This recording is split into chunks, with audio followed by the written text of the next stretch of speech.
La donna è nobile, qual piuma al vento, muta d'accento e di pensiero. Sempre un amabile, leggiadro viso, in pianto in riso, e menzognero. La donna è nobile, qual piuma al vento, muta d'accento e di pensiero. E di pensiero.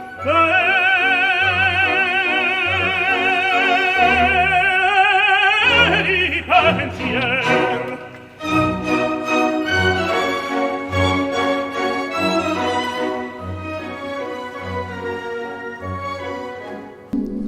Welcome to the Whatever Dating Talk podcast, coming to you live from Santa Barbara, California, every Sunday and Tuesday at 7 p.m. Pacific. I'm your host, Brian Atlas. I'm joined by my co-host, Kiki. She's a bit shy. A few quick announcements before the show begins. Guys, can we get some RIPs in the chat for Greg Plitt? He passed away 2015, January 17th or something. So it's the anniversary. RIP's in the chat for Greg Plitt, guys. Anyways, this channel is viewer supported. We make pretty much nothing from ad revenue, so please consider sending a super chat. We're going to be changing something.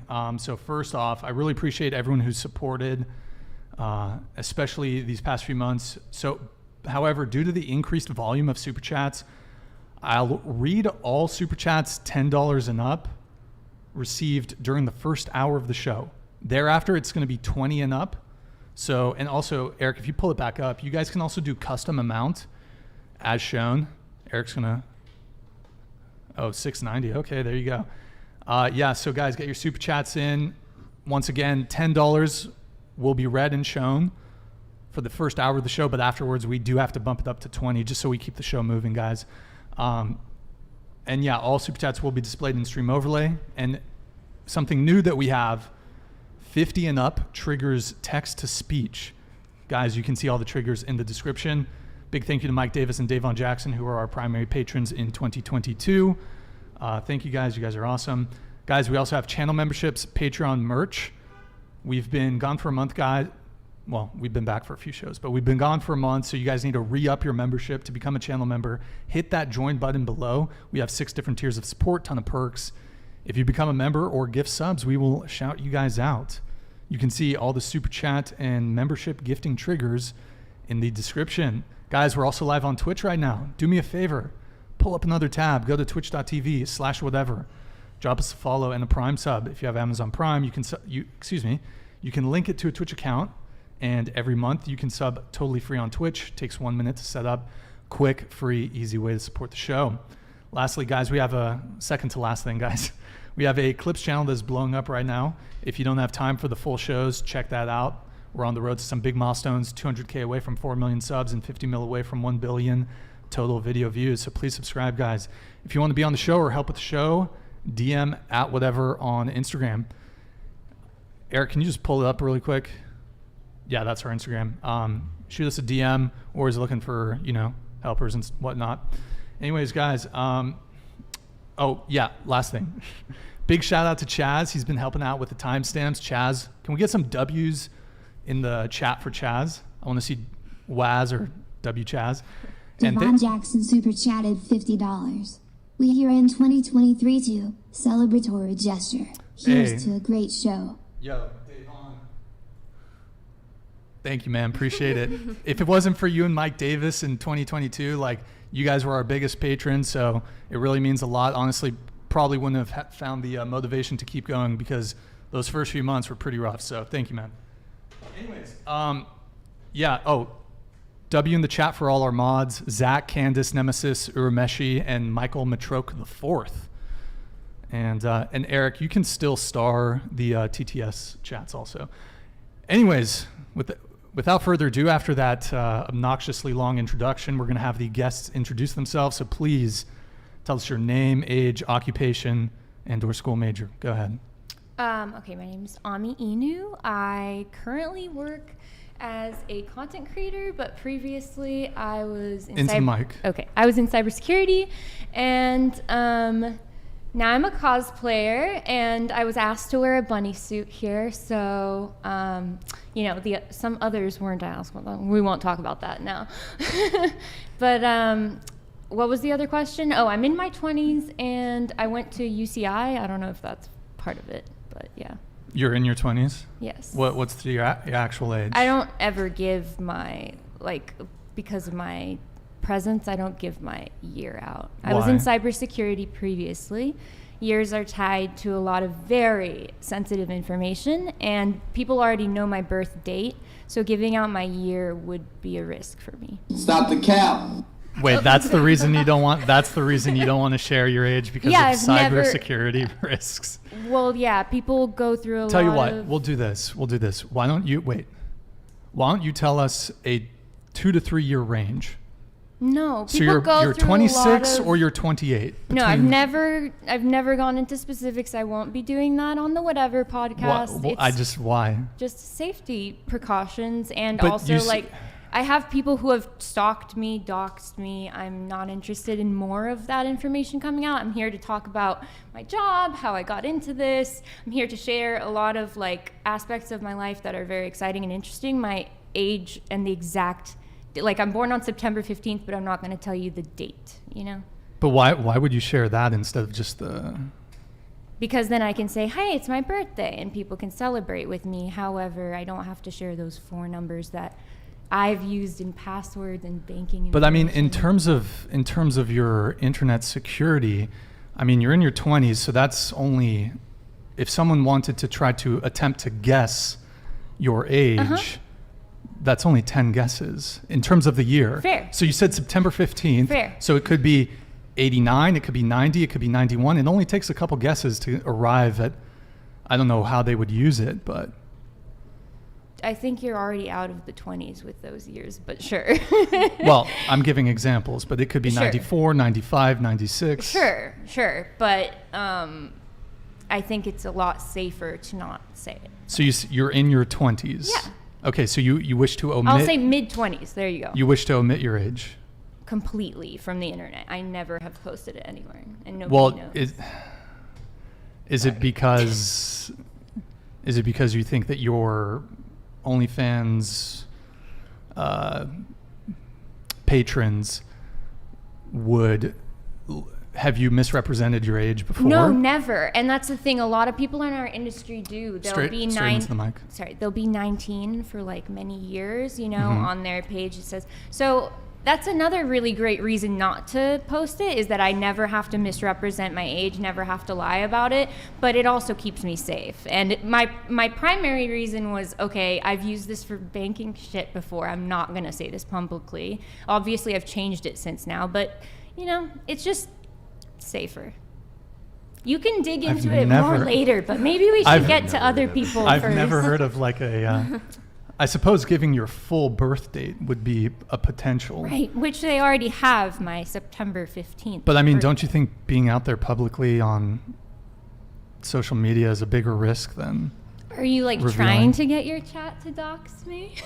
No, I talk about my career. I'll tell you kind of my objection to it is, we had an OnlyFans panel previously, and two of the girls claimed to have been 45. One of the girls claimed to be 55.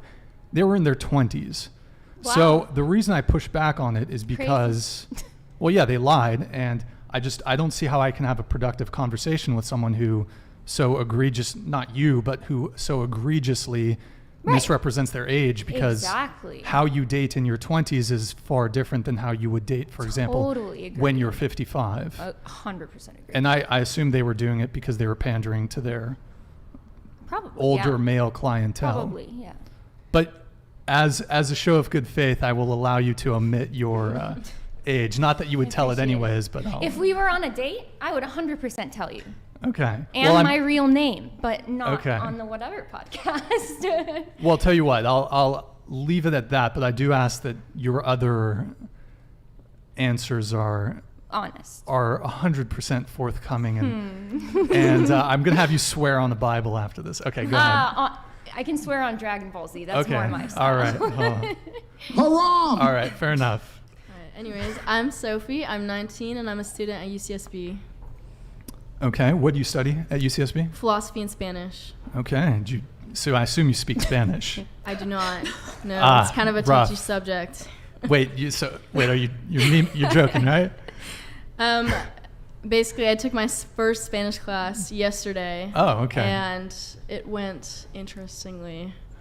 Basically, I cannot speak a single word of Spanish. So you're going to be dropping that class pretty soon, is what you're saying? No, I'm taking it. Oh, okay. All right, go ahead. I am Alex. I am 26, and the only reason I can say that is because I lied about my birthday. So no one knows the actual date, and I'm also a content creator. So, and when you say content creator, you mean OnlyFans? Not exclusively. Okay, you do other stuff too. Yeah. Okay, sure. That's fair. Go ahead. I'm Diane. I'm 18, and I go to UCSB, and I'm a communication major. Tilt the microphone down ever so slightly towards you. I'm sorry, I didn't have a third seat booster for you. I apologize. Okay. Go ahead. I'm Annie. I'm 28. I'm getting my master's in screenwriting, and I bartend to make a living. Okay, cool. Hi, I'm Taylor. I'm 28, and I own a clothing and merchandise brand called Season Of. It's all surrounding mental health. All right. My name's Cade Parker. I'm a social media content creator. I'm a business owner, just all-around entrepreneur, YouTuber, and I actually own my own podcast called Unplugged. Rock and roll. Thank you, guys. Eric, can you push the door open a little bit so we get a little more air going through? Okay. By the way, I hope you didn't mind me really putting the heat on. I'm ready for putting the heat heat on a little bit there. Okay. I came prepared. Good. All right, guys, everyone's Instagrams are in the description, so show them some love, give them a follow. We're going to go around the table once more. So current relationship status, longest relationship, and your sexual orientation. Okay, start with the last one. I'm bisexual. Longest relationship, 5 years. Current relationship status, I also don't disclose online, but since I'm here, I'll just say I'm super private about it, but I do date. All right. My longest relationship was a little bit over a year. I'm straight, and currently I'm talking to someone. It's going pretty well, so I'll probably end up in a relationship with them. So, but you're not in a relationship yet? Nope. How long have you guys been talking? Little under a month. Okay, so it's the talking stage. Pretty early on in it. Okay. Does he go to UCSB too? Nope, he's back home in Minnesota. Well, you guys met over the summer or over?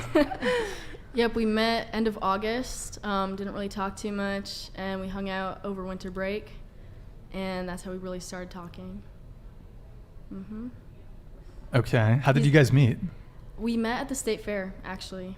I can detect a bit of an accent. So you're from Minnesota. Yep. Okay. It's coming through. Okay. Okay, cool. Go ahead. I am also bisexual. My longest relationship was 5 years, and that is completely separate from her 5-year relationship. And God, what was the other one? So just current relationship status, longest relationship, and your orientation. Oh, I'm so single. I am completely bitchless. Okay. It's true. I'm straight. I also have never had a boyfriend before. I just kind of like talk around, and that's kind of about it. Hurrah! Open to dating though.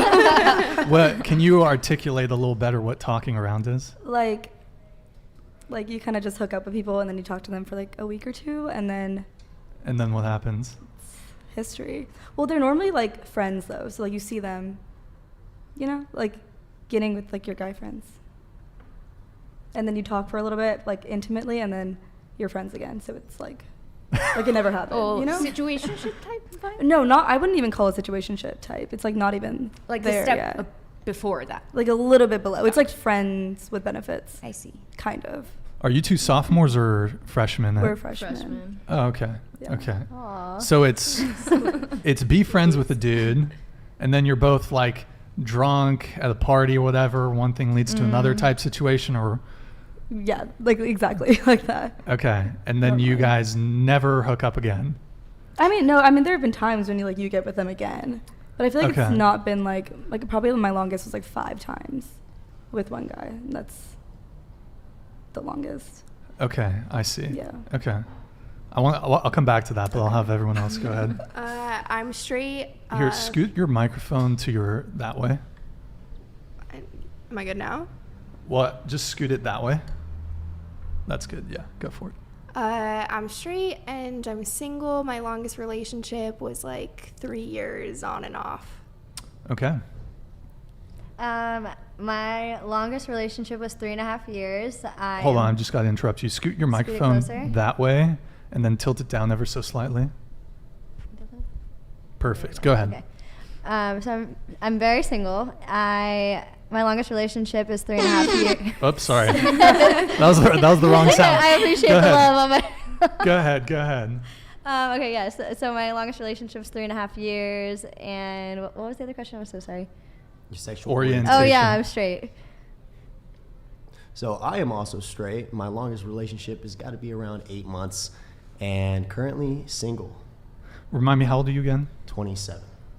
Longest relationship, 8 months? Yeah. Okay. All right. Good times. You've been playing the field, you know? Recently, actually, just singled about a month or two ago. But when you realize it's not right, it's time to move on, you know? Okay. Looking enough. for the right person. I don't want to waste my time. Yeah, 8 months is no wasting time. I knew a guy who would do 3 months and then change if it wasn't right every time. My last was actually around a month and a half, and after I realized that it was wrong, I got out of it. Oh. Good times. As they say, when you know, I guess. Yeah.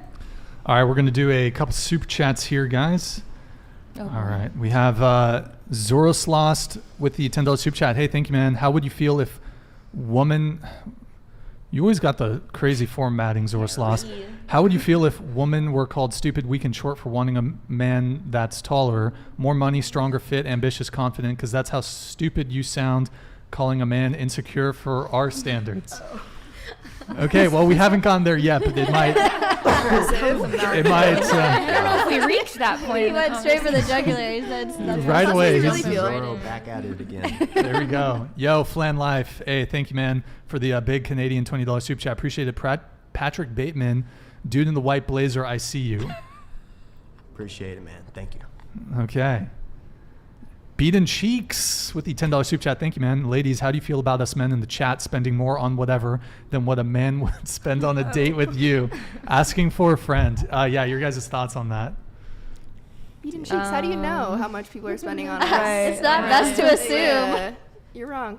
I don't want to throw out any numbers, but He's got I'm a pretty point. sure a man has spent more on me in a night than the $10 he just donated. $10 he just donated. Well, there might be more to come, you know, so don't count them out we'll yet. See. But Maybe if he continues donating, he can reach an amount that is higher, but not at the moment. See, for me, I don't like spending a lot of money on the first date because that kind of sets a standard of what they're expecting. Yeah. And I don't even know if I'm going to want to see you again. So why spend a bunch of money to prove that I'm a baller when I don't have to? I don't have to show you anything about my life if I don't want to. So, yeah. Kate, let me ask you. So when you go on a date with a girl, is it totally free? Like you'll go for a walk or go to the beach, do a picnic, or like you'll do meet for a drink or something cheap like tacos? In those instances, would you pay or are you going to go for the split? Most of the time, I think going for a drink is probably the best option. It's easier to break the ice when you get a few drinks in you and then the awkward tension is gone. The last one was probably around $120 for just a couple of drinks. Bruv, that's a good amount of money. I'm not spending more than that just for a couple of drinks, I can tell you that. Yeah, but isn't that an L if it like you said, what if it doesn't go to a second date? Right, and you could take her to a nice dinner for that amount. I was thinking about this a couple of weeks ago, and I think there was only been maybe 1 or 2 dates where I didn't get a second date or third date. So, I choose. And Patrick Bateman, no fourth date.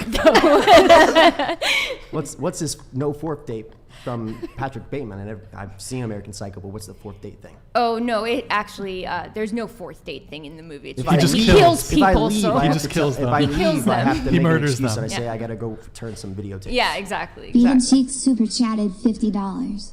I'll spend more money on this podcast than on any of our first dates, and I'm disease-free, successful, and the brown version of Cade, but slightly less good-looking. Okay, he's the brown version of you, but slightly the guy less who just, good-looking. It's good that he knows. Yeah, Okay. He's the brown version of Cade. Okay. Yeah, all right. Welcome, my brother. There you go. Maybe brother from another mother. Because, okay. By the way, we have Huey Lewis in the news here. Oh, yes. Do you guys like Huey Lewis in the news? Got the business cards too? Huey Lewis in the news? We'll go around the table really quick. Yes or no? Quick. I'm unfamiliar. I have Please no tell clue me who that's that is. American Yes. Psycho Don't know who reference. that Of course it's it is. It's an American Psycho reference. Of course it's in. Okay. All right. Okay. So going back to the date thing. So $120. Yeah, it's a little high. I'd rather not get that high, but I like mimosas. They're cheap, they're nice, and the last girl I actually took out, I was drinking mimosas. She was actually ordering draft beers. So that was a little shocking. Was Kinda that cool. bad? No, it was just unique. Can I Kind of try- impressive. Can I chime in? I want to say I rather get drinks than go on a first date with someone and have to sit through dinner. Because I feel like dinner, if you're just like stuck there. You never take a girl Yeah. out to dinner on the Dinner's first date. Dinner's bad. If you take a girl out to dinner on the first date, they're gonna expect a second. Even if they don't want to see you for a second or third date or fourth date, they're just gonna say, "Hey, let's hang out again. Let's go get dinner. I'm not feeding you for free." It's not even that though. It's just like it's so much commitment. Like it's like I don't even know if I like you. And like drinks, it's like so casual. You Fair. know, you can be like, okay, one drink, I need to like go meet friends, whatnot. Dinner, you're just like there stuck. and you're locked in. Yeah, Yeah, I feel that. Yeah. And you Yeah. can always cut off whenever you need to. And Dinner's an L. Dinner's an L. yeah. And it's just the waiter comes and interrupts you. It's awkward. Then you have to look at the menu, but you also just met. It's just So I'll take a girl out for some mimosas. I'll maybe get an order of fries. That's about it. Got something to snack on. Got something to sip on, and that's a pretty good first date for me. Yeah, as far as food goes too, it's just kind of awkward because if you're having the first date, there's kind of a, if it gets silent, it can be a bit awkward. So like if you actually want to eat, I don't know about you guys, I don't like to really talk and eat too much. I want to eat. So it's just kind of like, yeah, no food dates. But Candace, by the way, thank you for re-upping your membership. Really appreciate you. Thank you. Oh, But since we're on the topic really quick of the food thing, so I want to go around the table. Who should pay on the first date? Depends on the financial situation. For example, currently I'm in a very good position and I always offer to split. However, when I was not doing so well, it would have meant a lot to me for the guy to offer. So I will never be upset if the guy wants to split on the first date. It will never influence my opinion of him in any way. However, it means a lot if he puts the effort in because it means he saw something in that date that really he wanted to invest in. Before I have you go, Flan Life, thank you for the 10 gifted memberships, man. Really appreciate it. StreamYard has to get it together so that we can actually pull up when someone gifts memberships. But, dude, thank you for the big 10 gifted memberships there, man. Really appreciate the Seaport. Thank you, man. Hold on. Wait. Congrats me, boys! Thank you, man. Appreciate it. What do you think? I think splitting the bill is perfectly fine. If they want to offer to pay, that's okay too. That's nice, but I'm fine splitting the bill. Okay. Well, if you split the bill, you're not seeing him again. Let's just be honest. Come on. That's not how it's worked out for me in the past. Guy might be going through some stuff. You never know. I'm splitting the check. Really? I'm splitting the check. See, that's ideal in an ideal world, but as a man, you should never split the check, especially on the first date. Here's the thing, though. So, okay, you're talking about being a gentleman, correct? Absolutely. Sure, I'll give you that. We're in Southern California, fairly liberal place, right? In order for you to be a gentleman, she has to be a lady. Correct. So, and by the way, I think you're not wrong. I don't think you're wrong, but just for me personally, as a matter of principle, I don't believe in paying for a girl on the first date. I don't believe it either, but here I am doing it. Well, no, but see, here's where you win, though, is because, see, this is my shitty hill to die on, because, yes, it does lose me girls, but as a man of principle... Oh, I'm a very as a big man of principle... Well, I'm not saying you're not, but... But I agree with you completely. But I just... I'm not going to adhere to my traditional gender roles when most women are not adhering to their traditional gender roles. You know, I've said that before, but but here's the thing: you're doing the maximum. You're doing what's right that will get you the best result. Yeah. Can Otherwise, I chime why in really waste your fast? time? Go ahead. So you mentioned, you were like, okay, well, ladies have to act like ladies. So would you be more inclined to not split the bill if she presented herself as a lady or more ladylike? Perhaps. Okay. What does that Perhaps. even classify as, though? Exactly. What does that classify as? Low body high count. value woman. low body count. Not promiscuous. She has to give off those vibes. And what's before the date. considerably a low body count? I mean, it depends on age, but like, and honestly, anything over 10, that's an eyebrow raise for me. Okay, but what about if she has a really low body count and then she has an OnlyFans like me? Has she? Here's where I differ with some men. I would, okay, if she's done anything with men, like On any, OF, no. on No OF, nudes no. either. No, but if she's doing solo content, I could date a girl who does solo content. Gotcha. But any like hardcore boy girl, Right. no. Because I've never had any problems with guys being like, oh, you have an OF. I think because I don't do like boy girl or pornography or nudes or anything like that. But It's a spectrum, obviously. Like, yeah. It's from like. I think there's a huge discrimination between, you know, just posting like lewd cosplay and then actually like doing like solo videos and stuff like that. Yeah. There's a big difference. I mean, you have like you said, there's tasteful lingerie photos all the way to gangbangs. Right, exactly. So, and it's all on there. You know, So it's hard, yeah. Yeah. It's really interesting too as an OnlyFans creator because you're classified as OnlyFans creators and there's such a spectrum. But you asked, would I pay on the date if she had a low body count but she did OF? Or yeah, just posted provocative pictures online. She's probably making so much money from OF, she should probably pay for both of us, to be honest. In an ideal world, yeah, but they're still going to make their thousands and thousands of dollars, and as a man, they're still going to expect you to pay. Well, they can expect all they want. I expect are us as men like, okay, that's men adhering to their traditional gender roles. By the way, I want to say you're not wrong, but this is just me from my point of view. Are we then supposed to expect women to be virgins when we meet them? No, absolutely. Basically, nobody is at this point. Well, tradition is out the window. So then why do I need to do the traditional courtship if you are no longer traditional, is what I'm getting at. It keeps your standards as a man. It sets the baseline of what you accept in your life. And if they don't appreciate that, then you don't have to see them again. And also, you should get those vibes from somebody before you go on a date with them. So if you don't start out by courting them, when do you? When do I what? When do you, I don't know, when is there more courtship for you? Like if you start off on a certain foot, do you think it's easier to be more romantic going forward, or would you rather not start off on a romantic foot? That's taking away the whole gesture of paying the bill. I'm just saying in general. I'll start paying if we're in a relationship and we're exclusive. See, at that point, I think if we're in a relationship, then you should be offering to split 50-50. Because, I mean, you're in a partnership at that point.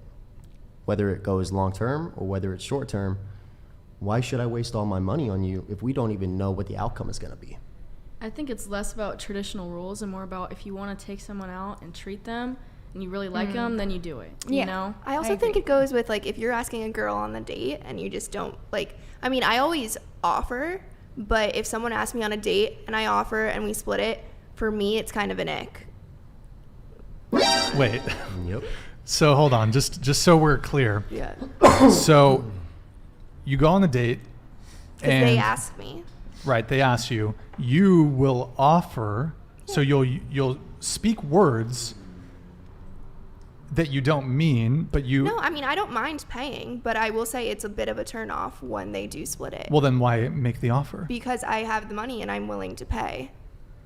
It's also just polite. See, I appreciate the offer, but I'm never going to let you pay.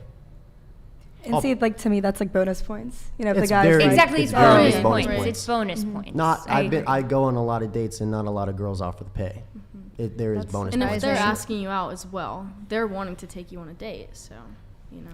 Well, okay, we'll come back to that point, but just to address your thing. So So you said that you'll offer, but if they take you up on said offer, I'll split it. You'll split it, but you said you get the ick. I do. I mean, I will not. This is how men and women communicate differently. Men mean what they say with no ulterior motive. But you just said, I will offer, you'll make the gesture, but if someone takes you up on said gesture, you'll feel negatively about that. I mean, just that instance, it doesn't mean that I will reject a second date, but I will say, like, if someone offers to pay it after I split it, I think, again, it's bonus points. But you shouldn't make the offer if you're going to feel negatively about it. I also think it's kind of a test of generosity, too. I think they're testing it.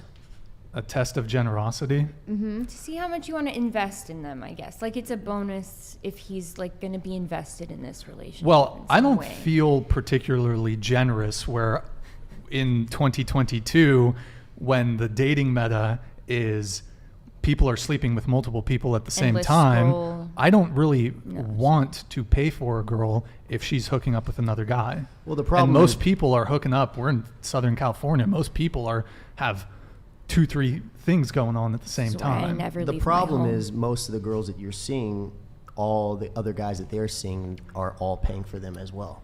So they can have them. You're just I shooting don't yourself care. in the foot. Well, you don't know how long you want them. How long do you want them? Do you want them for a night, or do you want them for a year, or do you want them for 20 years? You don't know. And it also sounds like you don't trust your own judgment when it comes to the women that you're picking. You would be surprised. There are some very unassuming women that have multiple partners, and they might not be partiers, they might not be clubbing all the time. Trust me, there are some very unassuming, shy, quiet, reserved, demure women that are promiscuous. No, and I you don't wouldn't doubt it. know if you looked at them or met them. Are you asking the right questions? What do you mean? You start off on the right foot? Like, what's your body count? That's not like what your expectations are. If you want a relationship, or if you just want to talk. Even women who are seeking long-term relationships have some friends with benefits. Some guy, they're still stuck on their ex. There's always like some dude. Hold on. There's always some guy in the picture for most women. Go ahead. I think that unfortunately that's just kind of the dating like zeitgeist right now because of Tinder and stuff. Lots of guys are seeing multiple women as well. The top percent of men are seeing multiple women. I guess just the because top 10, maybe top 20% of men. I'll say that most of my dating experience comes from her. Hold on, you got to talk into the mic. Most of my dating experience comes secondhand from Alex's stories. So, and we mostly interact with people within our industry, which is YouTubers, SoundCloud rappers, and the bunch. So it's like all the guys have multiple girls too, and it made me so repulsed that I don't go anywhere and I don't date in my industry. I don't do any of that. So it's just kind of like it happens to women as well. Okay, you said all the guys. You're getting us something a little bit confused. The top 10, top 20% of men that 80% of women are chasing, those men have 3-4 girls they're seeing. But you look at average men or the normal guy, he's dating one person at a time if he's lucky. Whereas average women can have multiple partners concurrently. Are you saying that there is a large percentage of average women that have multiple partners right now? Yes. I'd agree with that. So maybe we could do like a poll just out of the few women here who are willing to disclose their relationship status, because I know you don't. Well, I have a question for you, Brian. Yeah. So when you're going on these dates with women, are you going one by one and you're not talking to anyone else? You're not hooking up with anyone else while going on dates? I'm so busy that if I do go on a date with a girl that I actually, I'm only seeing one girl at a time. And you're not hooking up with anyone else? No. Okay, then that's fair. You're allowed to have your viewpoints. So you're expecting the woman that you're going on a date with to be the same way as you. One night stands, having a couple chicks, I don't have time for it because I'm incredibly busy. Right. If some guys are cool juggling with it, honestly, I don't want the headache. I've done it in the past.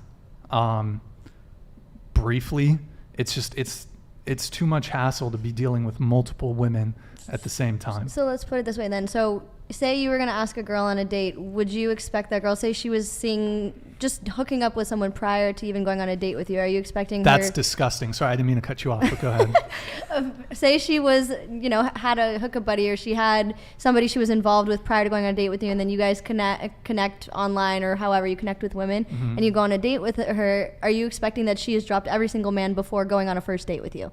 When you say she's hooking up with someone, are you talking like that day? The day we go on a date, she hooked up with a guy? No, not necessarily that day. I'm saying just in general. Say she has somebody that she occasionally hooks up with, and then you guys connect and you ask her on a date. Are you expecting her to drop whoever she is involved with previously before going on that date with you and having a complete clean slate? Well, here's I guess the complicated situation is she's not going to tell me. She's not going to tell me. She's going to lie. No. Okay. So you're saying in a scenario where I knew that she had another guy in the picture? No. Okay. Say for example, you and I met online and you had no idea of who I'm involved with, but I'm single. But that doesn't disclose maybe somebody I had in the past that I hook up with once in a while, but I agree to go on a date with you. Do you in your mind expect that I completely clean my slate of whoever I in the recent past may have been involved with before going on a date with you? Well, first off, I would ask you, why are you occasionally hooking up with someone occasionally from time to time? But you don't know that information. No, I'm saying you don't know that information. Say you find out after the date. Okay. If in a perfect world for you. I mean, I'll try to answer it as simply as possible. If I know before I even go on a date with a girl, if it somehow occurs to me or somehow I find out, or maybe it comes up organically in conversation, goodbye. I don't want to talk to you anymore. So then what you're saying is you're I don't want anything to do with a girl that's sleeping with someone else. Yeah. I don't want to go on a date with you. I don't want to kiss you. I certainly don't want to have sex with you. Sadly in LA, that's every girl. You can't really avoid that. You can't but just to answer my question, so you're saying yes, you would like somebody who is completely uninvolved with anybody before ever meeting you. They practically have to be a virgin for that to happen. I mean, they could have ex-boyfriends, but right. But nobody in the recent past. I think I kind of get it, because I'm a little bit the same way. Like, I'm really, really picky with who I date, and I won't sleep with someone unless I'm in love with them, which is hard in LA. That's why I say I don't date in my industry. But it makes it really hard to find a partner, and also it's it's not necessarily them talking to someone else is a problem, but if they're involved with someone else, it would give me the ick. If I went to go on a first date with them and I know in the back of my mind that they're involved with someone else, it would be hard for me to get through that. But I'm saying unknowing that type of information, say, I don't know, say you have a hookup buddy that you've been seeing and hooking up with for the last year, but you're still dating around. You guys are under the you don't just have sex with people that you're in love with. Say you're a different universe. Sure. Yeah, in a different universe. Say you're hooking up with a guy, I'm going to say about a year, but you guys both are under the understanding it's just something physical between the two of you. You have a physical connection, but you don't have any romantic interest, so you're opening up your romantic self up to going on dates or multiple dates or whatever. Gotcha. But if, say, those dates don't work out, you still want to still hook up with the guy that you've been seeing physically for the last year. How does that... what my question is from Brian's point of view, would he expect you to have a complete clear slate just to go on a date with him? I see what you're saying. Whether he knows that information or not. See, everything initially, unless you already meet out at night at a nightclub, at a club, at a bar, something, it's initially going to start off as a date, as an interaction you meet at a grocery store, and you're not going to expect somebody to have no other partners. But at the end of the day, I want it just as bad as maybe you want it, and you're not going to tell me that, but that might be the only thing you offer. That might be the only thing you can offer me, whether you tell me that or not, whether I decided that or not. I want it, and whether I'm going to wrap it up, I get what if that's all you can offer me, that's what I'm going to take. And I don't have to take anything else if I think you're promiscuous. Yeah, that's completely your choice, and I'm just asking out of curiosity for Brian's point of view. So just the question is, just so I make sure I answer it properly. The question is what? Sorry, there's been so many additives to it. But my question is, so from my understanding, you obviously unknowingly Eric, you can hide that. Is text-to-speech not working? That's strange. They're all ugly. Cap. Oh, it takes a bit of time. That's rude. I think I'm pretty cute. Thank you very much. Wait, is the sound muted? It also, I think I missed one of them too. Shit, guys, I'm so sorry. I guess text to speech is bugged. Sorry if you guys super chatted.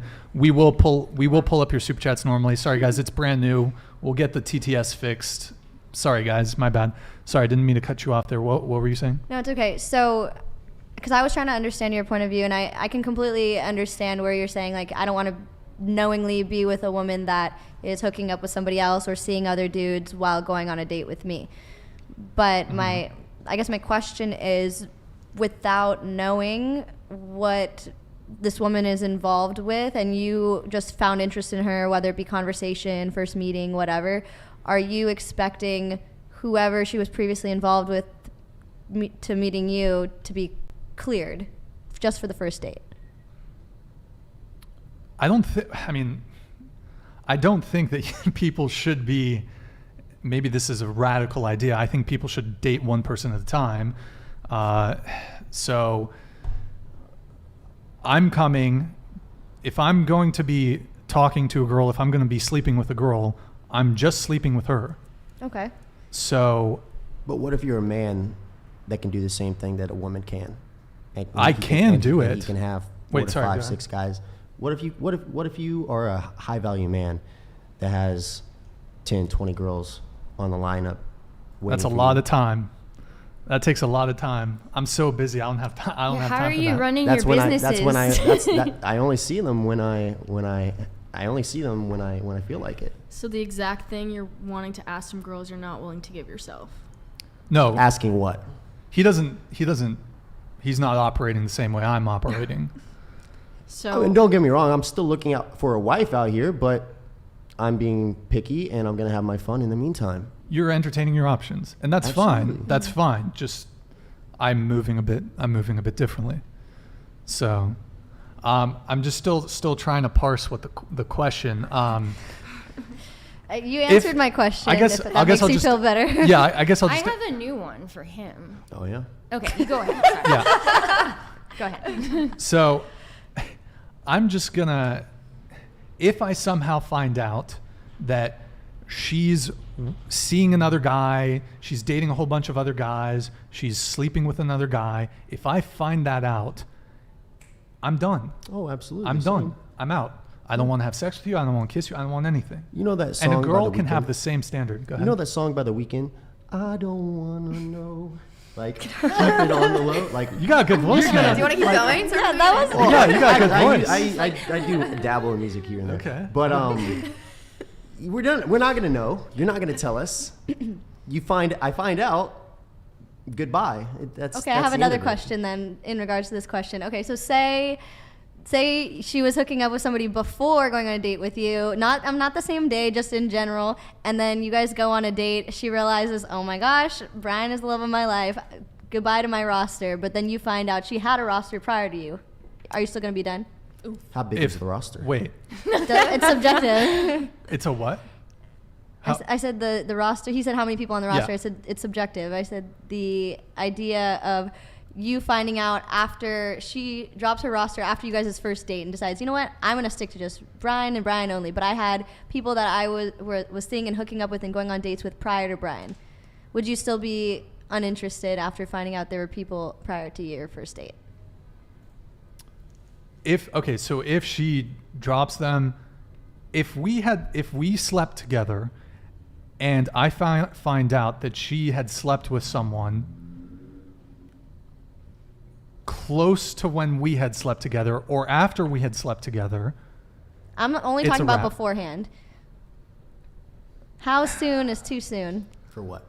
So you say you slept with minimum a fortnight, but even then, like I want to say it would be nice if it was a couple months since the last time you had sex, which is asking a lot. Okay. Because people be fucking. So Yeah, people be fucking for show. No, my question now is, okay, so how long do you usually wait before having sex with a girl that you go on a date with? How long do I usually wait? Or how long do you, do you fuck on the first date? Do you usually like to wait a bit and feel the girl out? So I'll answer this in a semi-political way. So how a politician might answer it. So of the women I've had long-term relationships with, I've had a 5-year relationship, I've had a 2-year relationship, I've had a 1 year, 1.5 year relationship.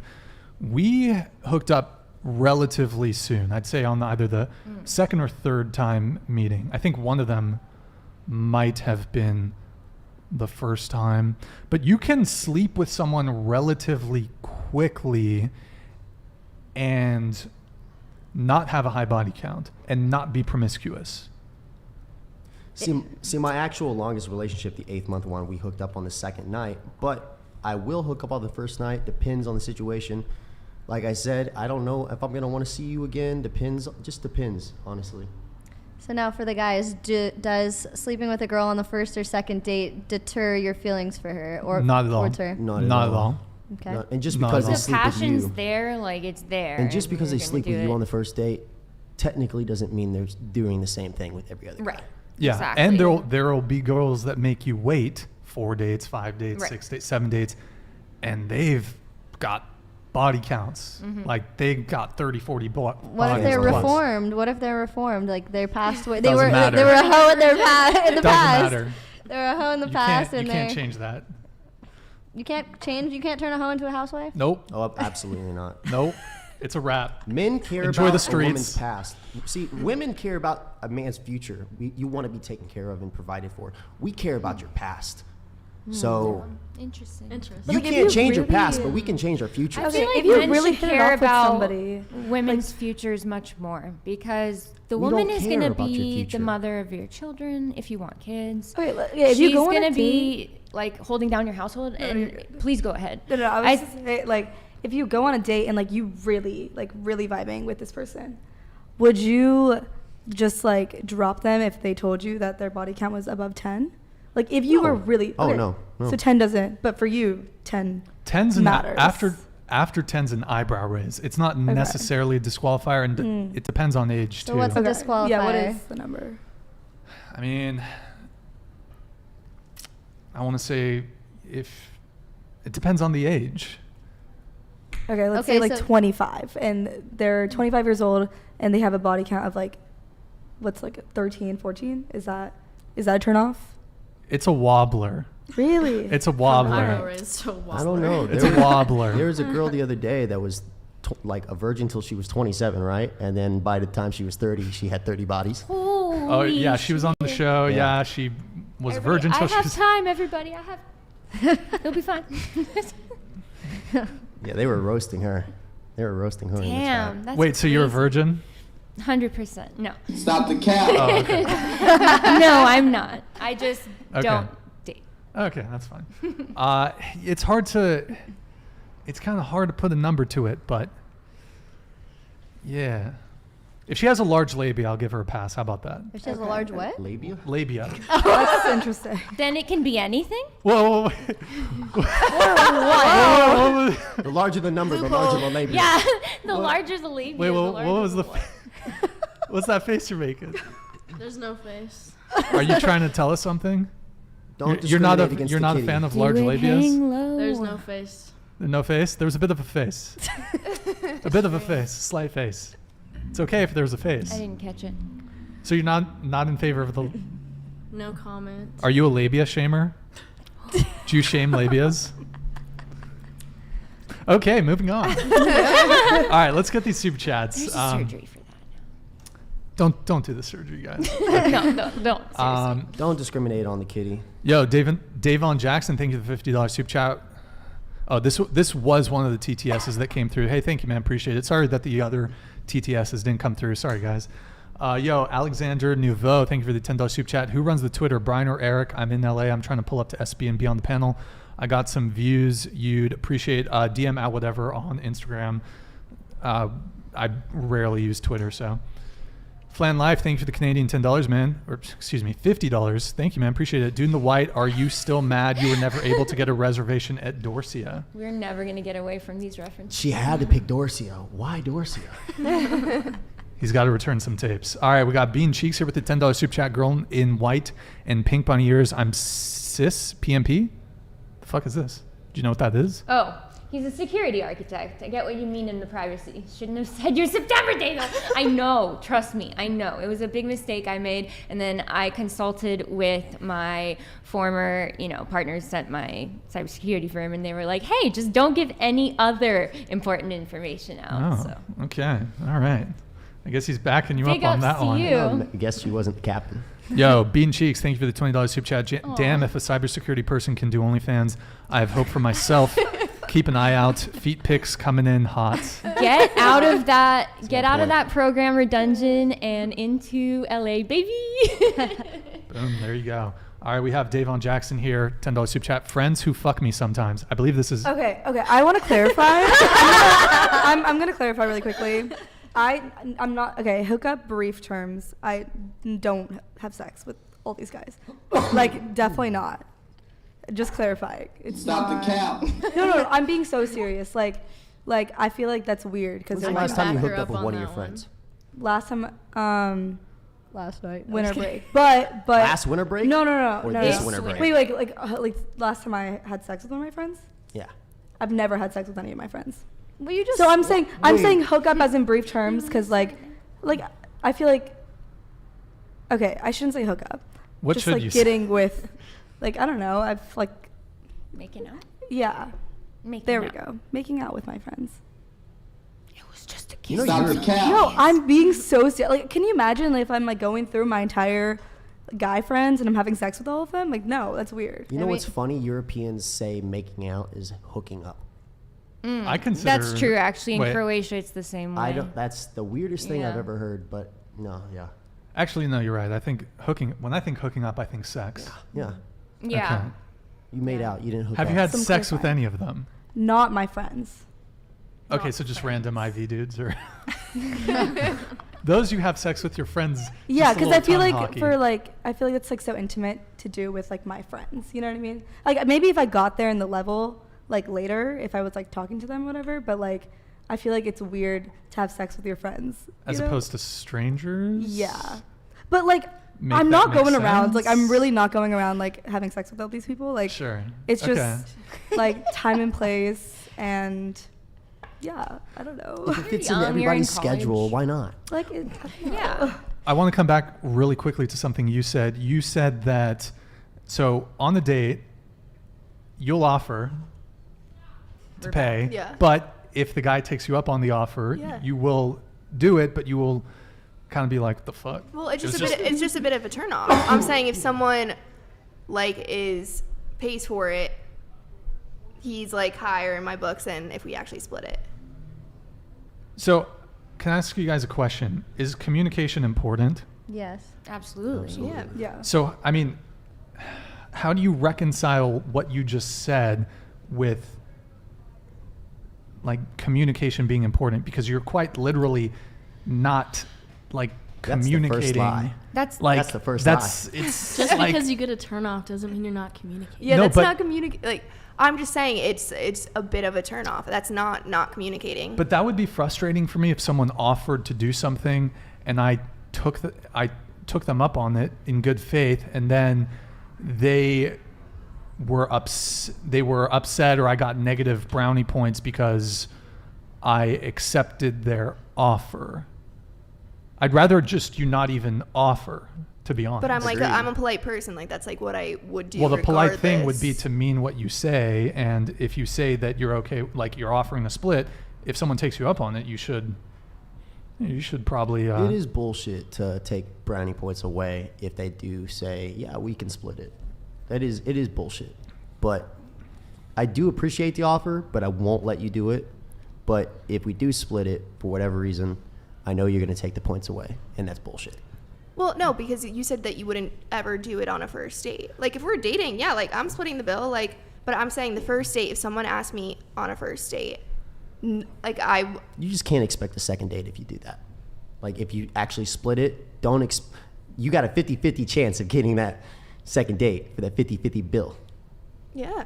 I think there's never going to be like a set medium between people. Like I feel like it's preference. Like some people prefer to like break the traditions and like go for half and half, which is like respectable, but then there's obviously like people who prefer like the traditional role of men paying for the first date. And it just depends on who it is. I think it just goes back to who's asking who out. Right. If I'm asking a dude out, like I'll pay. That's important. And I'm not saying you're not okay with paying. Yeah, you're saying they asked you they out. Asked me out. Right. They're taking the initiative. So if they were communicating right, they want to take you out. I also think that dating in general is an investment, not only financially, but emotionally and mentally. So I feel like if you're not in a place for all three, not saying that you're going to be doing it the whole time, but if you're asking someone out with the intention of investing in them, whether it be mentally, romantically, emotionally, or all of the above. What about physically? What if that's the only reason you ask the man on a date? So that's still an investment. All investments considered under the same umbrella. That's so interesting, though, because if you are only interested in the physical, right? I'm just saying it happens. It happens. It happens, right. So in this scenario, you're only interested in the physical, right? And you say you always pay for your dates, right? It's an exchange. Hold on. Okay, I'm just going to come in here just to move things along. So just to kind of, you mentioned who should pay. Whoever asks should pay. So around the table really quick, who do you think should pay on the first date? You can split, but it's nice if he pays. Same view with me. Splitting the bill is fine, but if they want to pay, it's a nice gesture. Okay, so who pays? I mean, if I offer to split the bill, they say, yeah, let's split it. That's we split fine. it, yeah. But it is nice when someone wants to take care of you, wants to take you out. It'll give me a special feeling after. Okay, so regardless of whoever asks, you should just, your stance is whoever, it should be split. Regardless of who asks, just splitting split. the bill is fine. Okay, yeah. Go ahead. I also kind of think it's like whoever Into the mic, asks. please. Sorry. I think it depends on who asked. The more polite thing is like if you asked me on a date, it would be more polite for you to pay for it, but I'm still going to offer and I'm still down to split that cost. But I do, like if I ask someone out, I'm going to pay for it.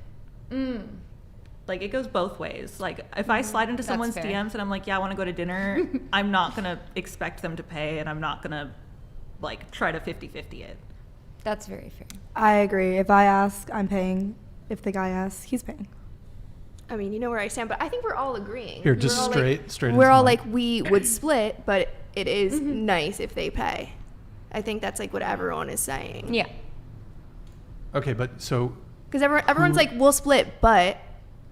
I think rather than taking brownie points away if they don't pay, they get brownie points if they want to treat you. It's literally a cup half full versus empty situation. It's the same thing. Okay. I think it's a case-by-case basis. On what? On what?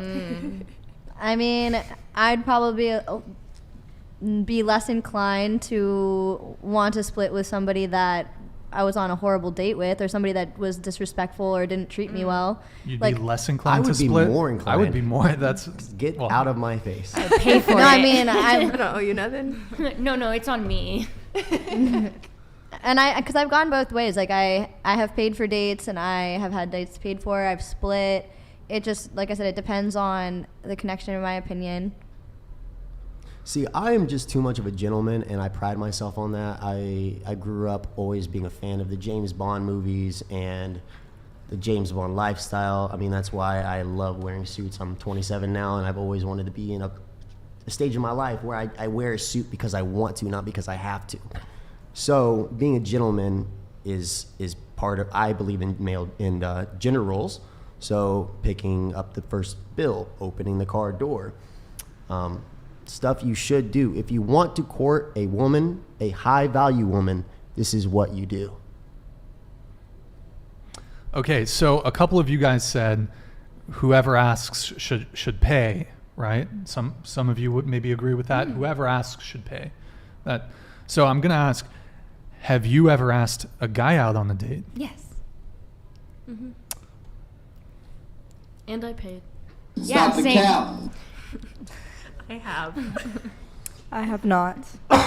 But earlier you said that whoever asks should pay. Yeah, well, I've never actually gone on a date, so all right. That's just in the future. Rip. Maybe. Okay, in the future. Rip. It's in the works. Okay. Would you pay? If I asked, 100% I'd pay. Okay, you've never been on a date. That's I mean, you are in college. I feel like how most interactions go in college, it's like meet at the party, come over, blah, blah, blah. So go ahead. Yeah, I've asked someone on a date. Okay. Yeah, I have, and I've paid before. All right. Okay. All right. Stop the cap. There's a lot of cap in here. There's no cap. Y'all don't ask. Come on. All right, let me get these soup chats here. Okay, so did we do, we did that one. Okay, we got Zorsloss with the $10 soup chat. Ladies, are you a 304? Do you want to be a 304? So why do women defend promiscuity with their life when you know it's wrong? Promiscuous woman equals 304. A man equals a 304 maker. Your past body count matters to a man. Yeah. Do you want me to ask this? Do any of you want to be promiscuous? I want to be perceived as slightly promiscuous on Straight. I want to be perceived as slightly more promiscuous than I am, because I naturally am not at all, on my social media, because it increases the money that I make month by month. And but I have very strong boundaries where I'm like, I can't do this because it makes me feel weird. I could never actually film myself can we say that, masturbating or anything like that, because it's more like personal and stuff. So I feel like I want to be more promiscuous because I think it would make me money. I should learn how to be more promiscuous, but at the current moment, I'm not. Wait, just curious for the two that are content creators. Are you guys okay disclosing how much you guys make from OF or your content creation total? Like monthly or yearly or? Monthly, yearly. You can give a range. Averages. Yeah, I don't care. Best month. I was making 21K a month. Okay. My best month has been 34K. 34K? Yeah. Okay. Cheers to that. Okay. So do you want to be promiscuous? No. I mean, I'm not going to be sleeping around, but I do think it's important to be open about your sexuality. I'm going to talk about it on the internet. I'm going to talk to my friends about it, but I'm not fucking everyone. Yeah, no. Let's just to have fun, but not in too much, Sure. No. Was the question was the question to be asked? Was the question asked? Do you want to be perceived as promiscuous, or do you want to be promiscuous? Do you want to actually be promiscuous? No. Okay. Not at this moment. All right. I suppose that addresses Zorsloss' question. I guess I answered wrong then, because I want to be. Don't worry about it. Don't worry about it. Beating cheeks with the $10 soup chat. Cybergirl, why would you leave the cybersecurity world, where it is extremely profitable, less demeaning, and very respectable for OF? That is the complete opposite and shameful to your hubby prospects. Very interesting question. Okay, I get this all the time. So basically, I was making a fraction of what I make at my cybersecurity job. I was grinding there for 3 years. Alex is a witness to this, and constantly complaining about how I was working overtime and not really getting anywhere. The company was all men except for me, and it was a struggle. And then I started doing content creation first, not lewd, just doing cosplays and stuff. Did really well. Made a Patreon, started making 3 times what I was making monthly at my cybersecurity job, but I kept that job for 6 months until I had a solid savings that could get me through a year without any job. And then I switched to fully doing OF, and then my income just took off. I started making 10, sometimes 15 times more than what I was making there, and yeah. All right. Davon Jackson, thank you for the $20 super chat. Beating cheeks is not wrong. Thank you, man. Beating cheeks with a $50 super chat. Thank you, man. I'll spend more money on this podcast than on any OF or first dates, and I'm disease-free, successful. Oh, okay, this was the TTS. Hey, Beating cheeks. Thank you, man. Really appreciate the support. Yo, Frankie K, thank you for the $10 super chat. OF girls, are you concerned about how a man might feel about your current hustle? Would you ever tell him? And are you looking for anything serious right now, or are you going to wait until after you hit the wall? Do you want to answer first? Yeah, so I am always super open about what I do for work. I'm not going to like hide that just because I know that it is a deal breaker for a lot of people. I have been like my 5-year relationship. He knew what I did and it made him super uncomfortable. And so I ended the relationship because it's just in the same way that I wouldn't tell someone like if they have a travel job that they need to get rid of that because I don't like them being gone. Like someone's not going to tell me and have me follow through with limiting my job prospects. So like I always disclose it. It has been a problem before, but I feel like if someone's going to judge me for my content creation, especially as a lewd creator, like that's silly and that's not someone I want to associate with. I'm kind of the same way. I immediately disclose that I'm a content creator, and I've only had people show interest in helping shoot for me. I think that it helps, honestly, if I'm being very, very honest, that I don't do full nudity or any pornographic content. I think that makes the men I date more comfortable with it, and I think it also helps that I haven't dated a lot of people and that I am, in general, just like risless. So, they, I think, sense my awkwardness and realize that it's just a way to make money for me and not really anything else. Sweet. By the way, Eric, just a reminder, 20 and up, guys, we're going to, for all the super chats, 20 and up from here on out, just so we keep the show flowing. Thank you to everybody who super chatted. 20 and up from here on out. Okay, so we have, let's see. Bernito Sandriguez with the $10 super chat. I'm requesting for $10 that my man dressed as a chat room avatar stops wearing sunglasses inside the night. You don't like the Top G's sunglasses, huh? Okay, Bono. Can we at least give him a little preview of the baby blues, or don't want to blind anybody? Ooh. I was signed to the 2 of the 3 top model agencies in the world for a reason. Oh, wow. Ford models and Wilhelmina models. That's a good one, right? I'm not familiar with the modeling word, but it helps. Okay. Yo, we have Flan Life. Thanks for the Canadian $10, man. Brian always has the Huey Lewis and the News CD on deck. You got it. Yo, Zorsloss, thank you for the $10 super chat. Chivalry is dead. Women killed it. Being a gentleman means we are unequal, fellas. Take them on a really cheap date until they earn your chivalry. Why is it bad to talk about the truth in California? Yeah. Flan Life with the Canadian 50. Thank you, man. Appreciate it. If she doesn't help on the first date, she doesn't get a rezo at Dorsia. All right. There you go. He's speaking the facts. Yo, we got Dr. B84 with the $20 super chat. Most men complaining about getting women and most women... Most men complain about getting women and most women complain about keeping men around and or getting commitment and LTR. Definitely true, man. Thank you for the... I think this is the first time I've seen you in the chat, man. Welcome, man. Really appreciate the support. Thank you for the $20 super chat. Yeah, 100%. Actually, really quick on this. Yeah, I think that's pretty common. Most men struggle to get women, and I think a lot of women struggle to keep men. So Davon Jackson with the $10 super chat. She's basically asking if you would expect your potential girlfriend to cut off her roster for you. Yes, he literally just said he tends to talk to one girl at a time himself. Thank you, man. Appreciate the super chat. Yo, big $50 super chat. Why the F would you expect a man to be okay that you have a I'll just say fuck buddy, since you've been fucking them for a long time? Word? I don't know I think this is directed at you. Do you want to respond? Wait. No. Well, this was it's unknowing. It's a piece of information that he wouldn't know. I'm just saying unknowingly would he expect you to basically not be seeing anyone for months before going on a first date with him, was my question. Okay. All right. That was response to... Yo, Gus, thank you for the $10 super chat. They say they don't want the player, but that's who they hook up with, and that's most of their exes. Then they make the nice guy deal with the baggage. After being ran through, your past body count matters to man. Word. Yeah. Word. But that's who they hook up with, and that's most of their exes.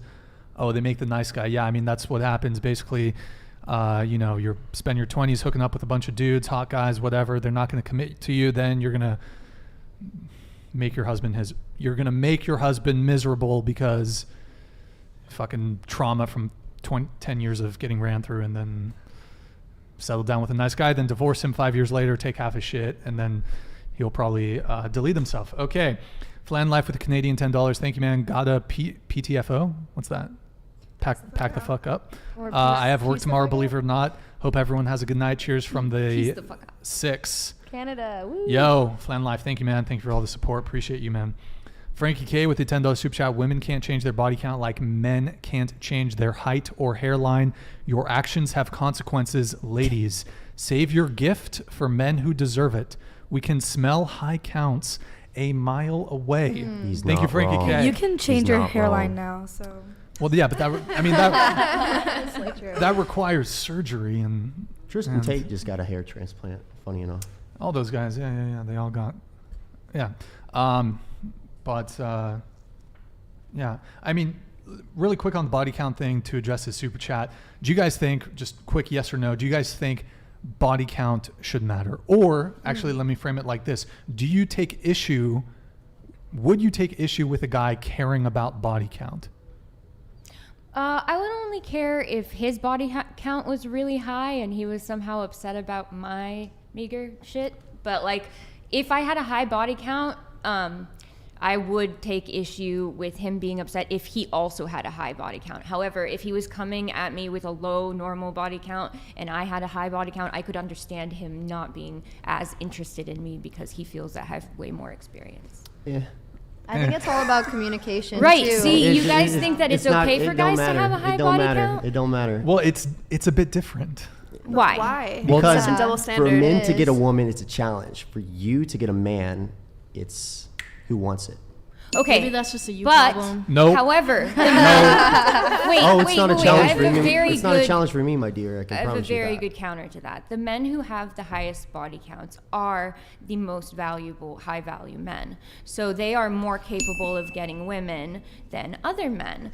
And that makes them on the same playing field as the women.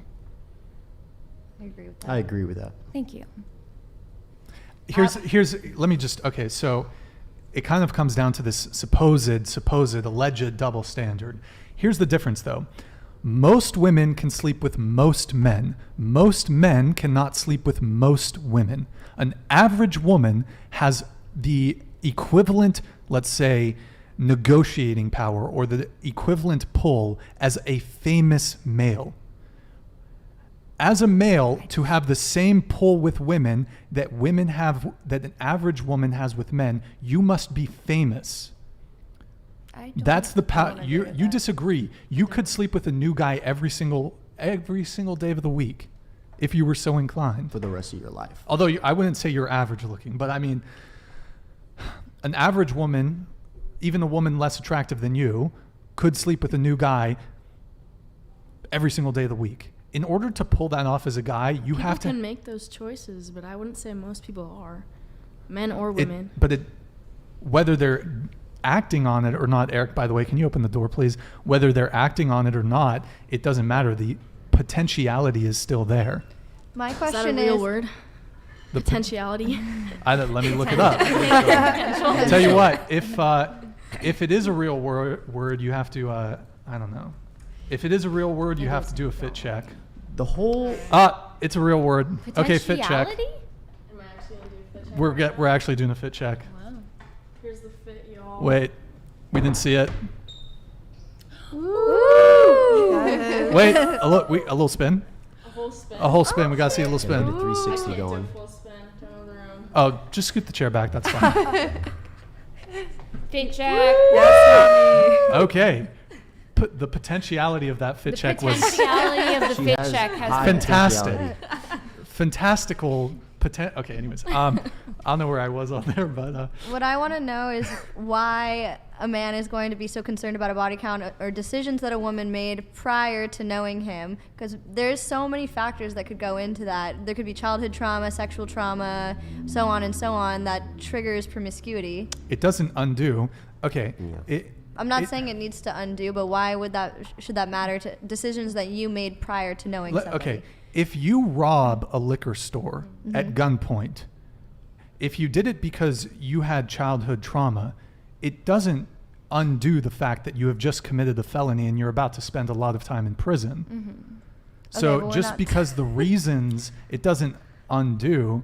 Right, but if you serve your time, you do your therapy, you get through Okay. your Yeah. shit. You're taking the example there. No, yeah, because your example is a bit stretched because we're talking about decisions made in the past. So say you meet a woman that served time for whatever crime that she did. She served the time, she's out, she's working a phenomenal job, she makes great money, she has a whole life ahead of her. Something that happened potentially when she was 18 or 19 does not reflect her success as a 20, 30-year-old woman. Let's just use this example. Your future jobs are going to see that, and they're going to take that into consideration if they want to hire you. Not always, because it depends on the industry. I Am I know wrong? I do have friends that have done time that are currently working six-figure jobs and up with criminal records. Well, they're still taking it into consideration. Yeah, but clearly not enough if they're hiring them.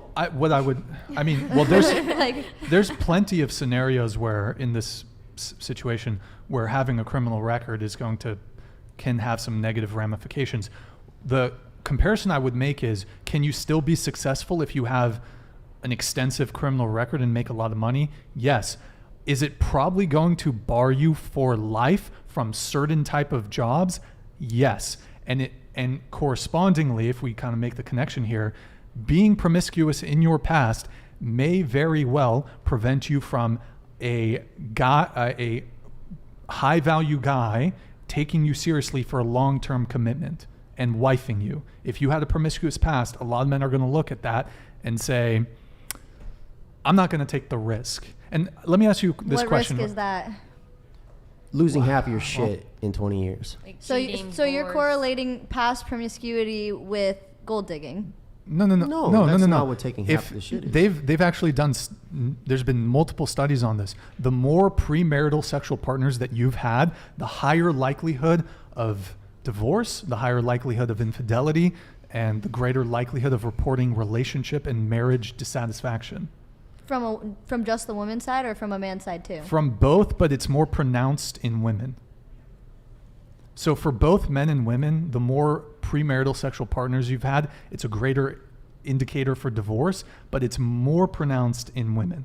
I think it was something like past 3 bodies, it drops. The chance of divorce goes up by 15% Wasn't or it more. 5? Remember 5? It's either 3 I think it's or after 5. 6. That's when it's like a pretty major thing. But okay, let's talk about how you 6 can in change. your whole life? Let me ask you a question though. You say you can change, right? Your body count, that's your past. Mm-hmm. Let's say you found out you're interested in starting to date a guy. You somehow find out, maybe he admits it, maybe you hear through the grapevine, that every single ex he had, he cheated on them. It's his past. It's a pattern. But are you going to take pause? Or, I don't know, if I heard about a girl and she cheated on every single one of her exes, she might not do it with me. She might not, but I'm not going to take that risk. Okay, this is where I can understand what you're saying, and that's a great point. However, I would like to also say, so for example, the difference in making decisions like that when you're in a relationship as opposed to when you're single, I think that is also something to factor in. When you are single, you have the freedom to hook up with or date around or sleep with whoever you want. Maybe you have a really crappy dating history and I know a girl that falls very fast for guys and she sleeps with them fairly quickly, and most of them don't work out, but her body count went up fairly quickly. What is it? What's her body count? I don't know her exact number anymore, but when her and I were friends, at that point it was, I want to say, in the 70s. Me right now. Yo, send the asteroid. 70? God damn. Holy shit. Okay. But she also, 70. She prior wow. prior to her having a large body count, she was in a long-term relationship and she was engaged, and she ended the engagement because she realized that's not somebody she wanted to be with for the rest of her life. That was prior to her ever having a large body count. That was, I think, her first 5 in her body count from what she told me. So she went from being engaged with 5 bodies to 70 plus? Yes. And how was her struggle for finding a new potential husband been going? She's now in a committed relationship of the past few years. But see, that's the thing, is the exception doesn't make the rule. We need to keep that in mind. Just because she got lucky and found somebody that she's happy with. It's not lucky. It's I honestly I'd say I hate dating when, is pretty lucky at this point. I mean, maybe to you, but it's a case by case basis, in my opinion. We can't. This is the problem with the dating and stereotypes and statistics. Is we're going off of 70% of men this and 30% of women that. We can't do that when going into. It's like the same thing. If it's like you're taking your past hurt and trauma into every new date and relationships, you're never going to find somebody successfully if you're bringing this past hurt with you. Well, let me just say one thing in defense of Cade here. There's no luck involved in Cade's romantic pursuits. Cade he's a sniper. He sees, he gets. No, but okay, so always on a mission. It's a mission. I know I was going around the table on one question. I don't know if it was like the who pays, or I think we had moved on to something else. Something about being, do you want to be promiscuous? Mm-hmm. I think we feel like we got that one. Okay, let's do the super chats. Okay, we have let's see. Or did we do this one from Davon? Yes. Wait. No. Yo, Davon Jackson, thank you for the $20 super chat. These girls trying to defend being a 304 so bad has me. I'm out for the night. That girl Jade from the other show, being newly celibate and in therapy, is why guys avoid girls with a promiscuous past. The trauma is unavoidable. Hey, Davon, thank you for tuning in. Have a good night, man. Appreciate you. And yeah, that was kind of crazy. Her trajectory there from 26 to virgin to major trauma, 30 body count or something, 20, 30, I don't know what it was, but lies and politics, $10 super chat. Does Andrew Tate being convicted as a, Jesus Christ, everything he's ever said, or will there be more grifters to follow? First off, he hasn't been convicted. He's been detained / arrested. I don't know if it's detained or arrested. I don't know the terminology in Romania, but there's been some disputing reports. Two of the victims have come forward and said, we were in a business relationship with him. We were engaged, we were not romantically engaged, but we were engaged in business with him, doing OnlyFans. He was our manager.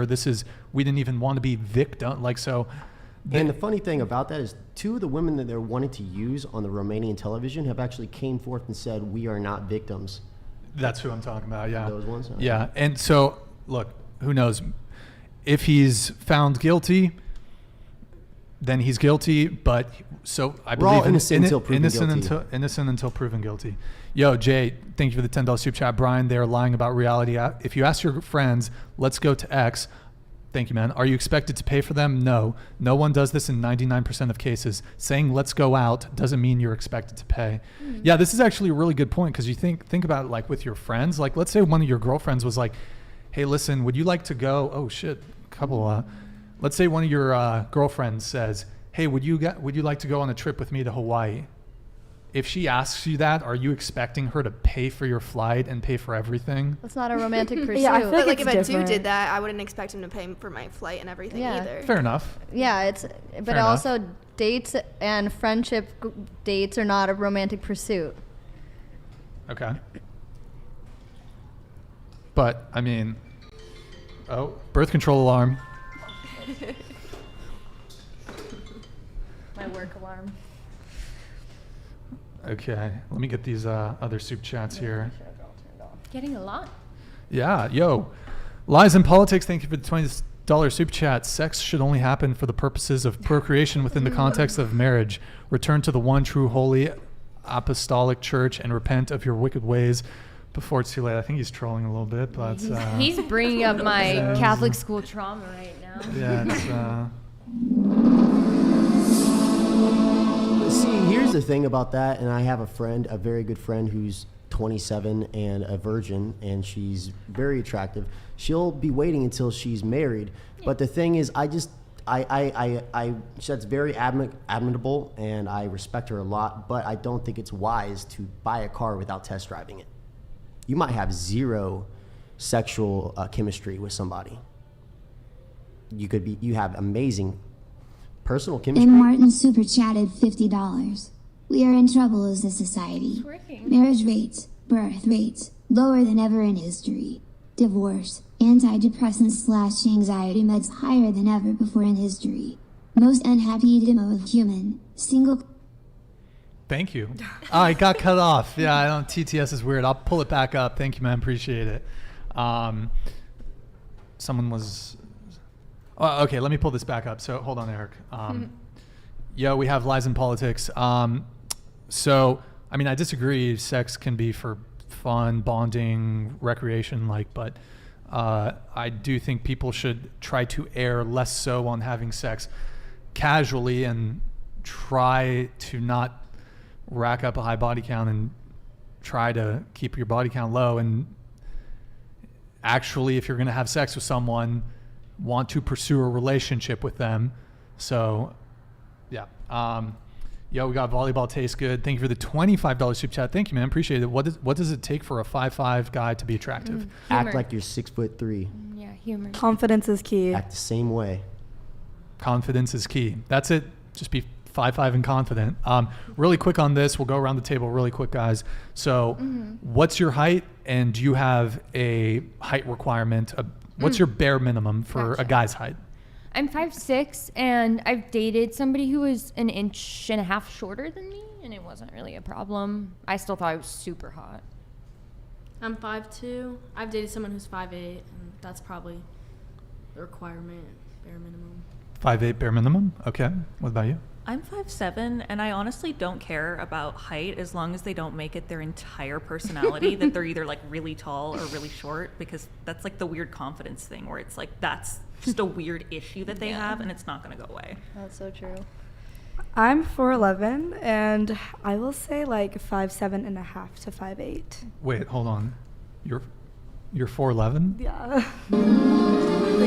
Thank you.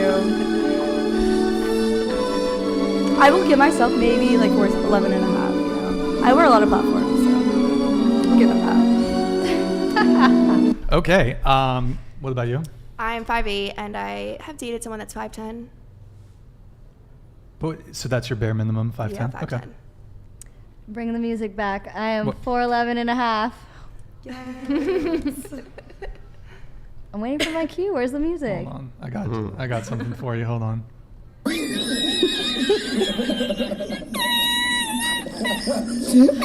I'm sorry, that half. Why did that sound like pig squealing? That It did was sound like pig squealing.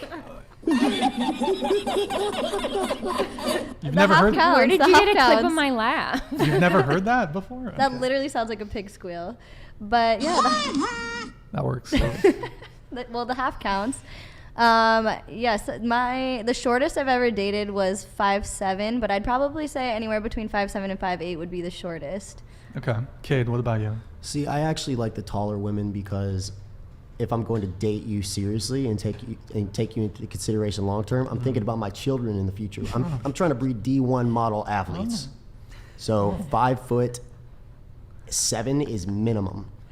Between 5'7", 5'10", 5'11", I've had exes that are 6 foot, 6'2". So as long as they're shorter than me, I mean, you don't have to be, but I prefer it. Word. Yeah, honestly, if her height doesn't start with 4, she ain't the one. Oh, you like the shorties? I like the shorties. That's a good If her height, what's that? No, I've heard, yeah.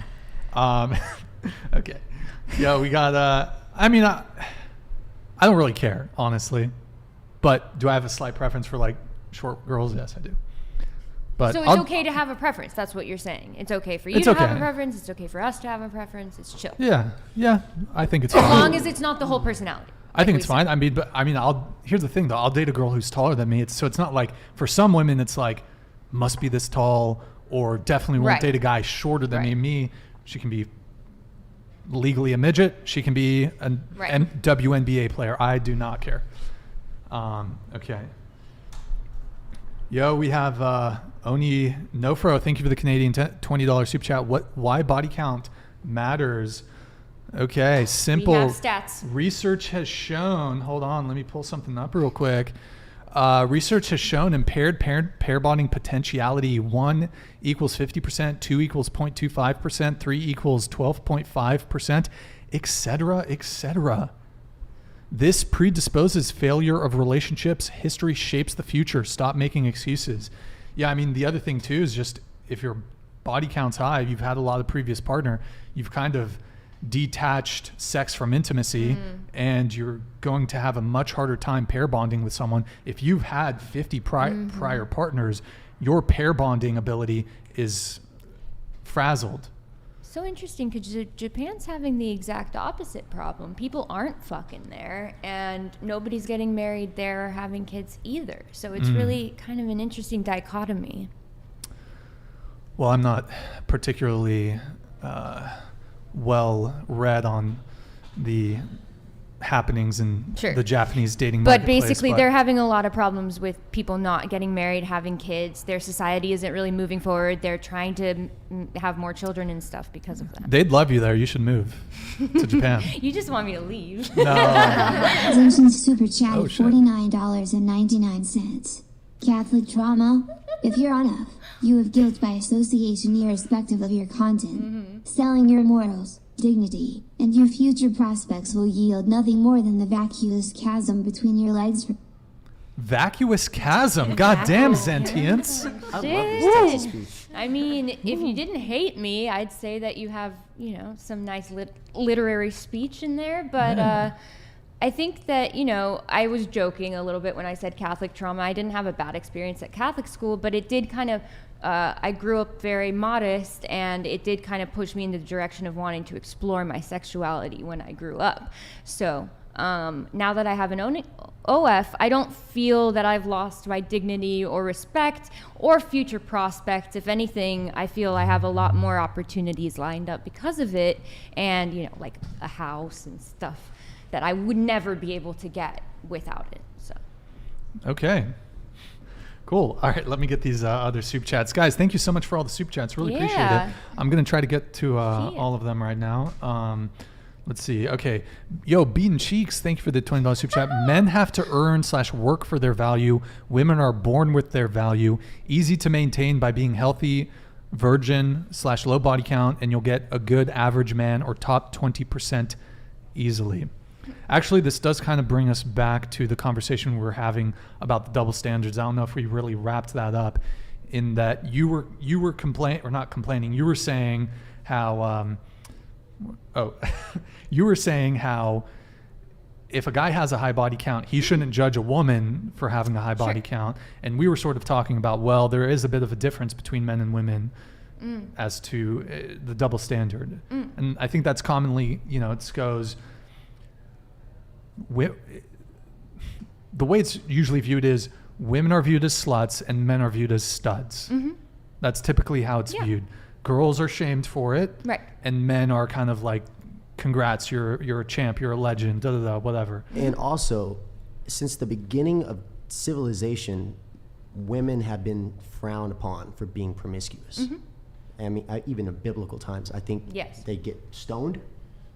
So, since the dawn of history being recorded, women were supposed to have one partner. I would add men too. Well, the kings back then had way more than one. But I'm talking, like in Western, and I'm not society. Western because of Christianity. So male.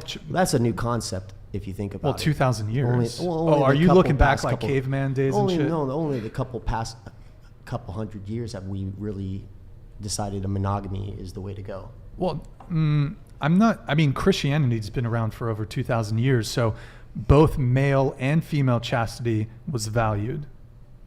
But as a man, up until 50, 60, 70 years ago. Still, regardless of monogamy or polygamy, the man who could get the women was still respected. He wasn't shunned. You're talking like kings and sultans. Regardless they had if you're harems a king. Well, yeah, but the kings, every king had handmaidens, and Bill Clinton. Huh? Let's talk about Bill Clinton. Wait, what? It's over. Whoa. Monica Lewinsky. Train of thought. Some Monica Lewinsky shit. Oh, word? Okay. Yeah. Okay. Hillary stayed with him. Let me. That is true. Let me get these other soup chats. Yo, Shane M, thank you for the $20 soup chat. The fact is, all men want girls that not just any men can have, but average men have enough trouble finding women and can't force that preference. High value men can, because 50% of all of women are all going at for the top 20% of all men. I love these And the stats funny thing we're all is just pulling out of 20% of all men, is it 20% of men have 80% of the women, or all 100% of the women? I think it's something along the lines of, and obviously these probably are not exact numbers, but 80% of women are chasing after the top 10, top 20% of men. And actually, you know what? We do have a video on this, and we have some stats that we can pull up too. But Eric, why don't you pull up a video that's semi-related to this, that can kind of articulate what's going on. Go to the videos tab. It's the JP. It should be the first one. Yeah, go for it. Well, it seems a lot of the women's liberation movement of late, the sexual liberation that you spoke about, it seems to advantage men far more than women. No, it doesn't. Well, because they get the sex without the responsibility. Yeah, but it doesn't disadvantage men. It disadvantages a very small proportion of hyper-successful and increasingly Holiday predatory Gaming men. super chatted Because it $50. disadvantages most. Why is it that when a man talks about girl and not so good, like they think we hate them? I'm sure that I can speak for most guys when I say you can do it, but we will judge. Oh, so you don't hate me? Did he say beat them? Yeah. Or- Hate. He said hate. Keep playing it. Sorry, guys. We had a TTS come in during the video. Because what happens is that when the sexual constraints are lifted off women, they all migrate to a very small percentage of men, 5% maybe. And then those men have an almost unlimited field of sexual access. And so you could say that's a benefit to them, but it's not, because it trains them to be manipulative, Machiavellian, instrumental psychopaths, because all they're doing is pursuing a string of pleasure-based, hedonistic, short-term relationships. That's bad training if you want to be a reciprocal human being and if you want to learn how to participate in a real relationship. So, and then it's catastrophe for the women, because none of those men are incentivized to form anything that approximates a long-term relationship. And then the rest of the men are left with nothing. Yeah, so that's disastrous for society. Disastrous, yeah, it's disastrous. Any reaction to that, anybody? Gotta love Jordan Peterson. Yeah, so basically what's kind of happening now, you've what was the term he used? It was something deregulated the sexual marketplace. So when that happens, basically, and we have the data to back this up from dating apps. How do most people meet nowadays? Online. They meet on dating apps. Women swipe no on like 90% of guys. They're all swiping on the same guys. So all those guys at the top, they're going to get all the girls. There's no incentive for them to commit. So they're going to keep you around for sex, but they'll never commit to you. Men will sleep down. So we'll sleep with a girl who's less attractive than us because sex. Why not? And then, but those guys won't commit. So women are chasing after these really attractive guys, and he says it's bad for those guys, and I don't know where I stand on that, but it's bad for most women and it's bad for most men, ultimately, because, and we see it playing out. People aren't getting into relationships, and we see a rise in male, like, Eric, can you pull up that thing from the Washington Post, the study they did with the who's reported sexlessness in the past? You know, it's crazy. They say that by 2030, 50% of women will be single. I can see that. We're all dating each other now. On the low. Yeah, because we're all over the men population. That's why we're single. Wait, what? I said because we're all over the male population. What's left? Well, you're over the 10 or 20% of men that are treating you poorly. Which is most of the population. 20% is not most of the population. No, I'm saying the way that they act. And we're over the way that they act, a good majority of them. It's gotten really old, the same game. Okay, but have you ever said that the guy's too nice? Have I ever said that somebody's too nice? I don't know if I've said they're too nice. See, as the guy that used to be too nice, you can't be too nice. They don't want it. I've given nice guys a chance. Okay, but why is there a trope of women being attracted to bad boys and jerks and assholes? You got women. Women are the women are the gatekeepers of sex. You choose who you sleep with.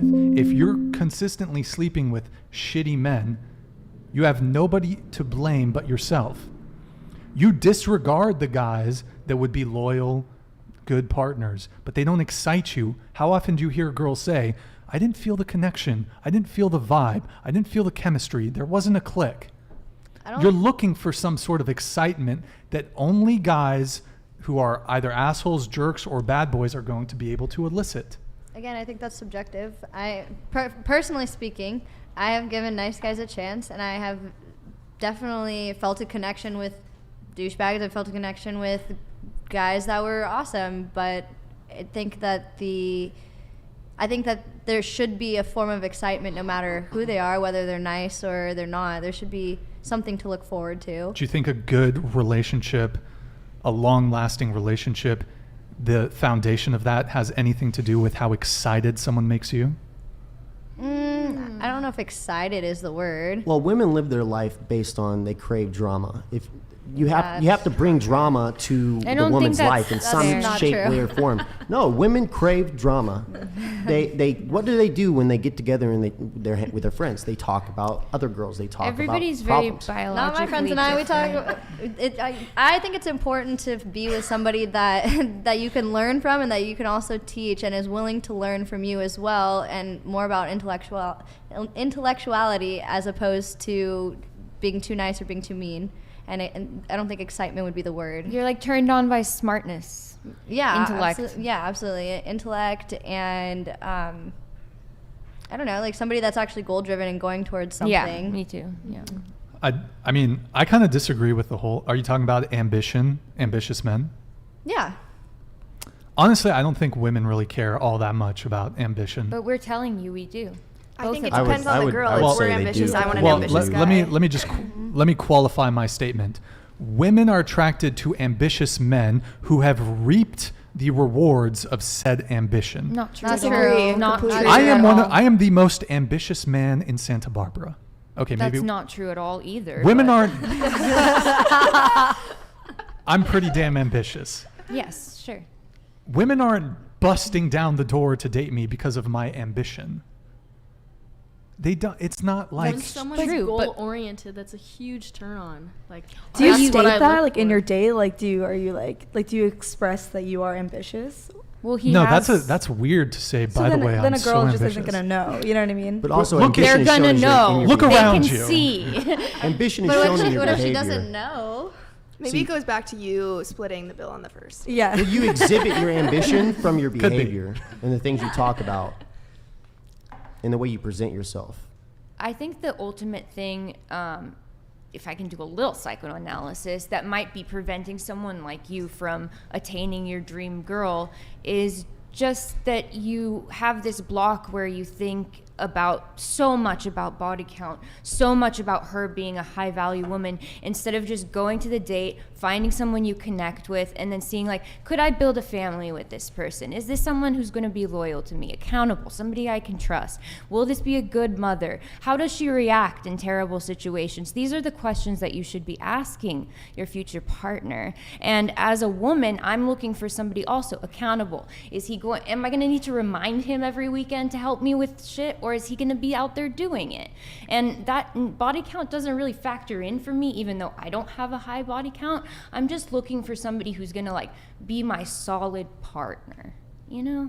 I mean, so you're saying your dating advice to me is that I'm going in with what? Too much expectations? I don't even think it's expectations. I think it's judgment. I think you're like going in with Turn this into the mic, please. A little like too much judgment instead of taking into account all these other things. You're focused on these like minuscule things, and you're minuscule.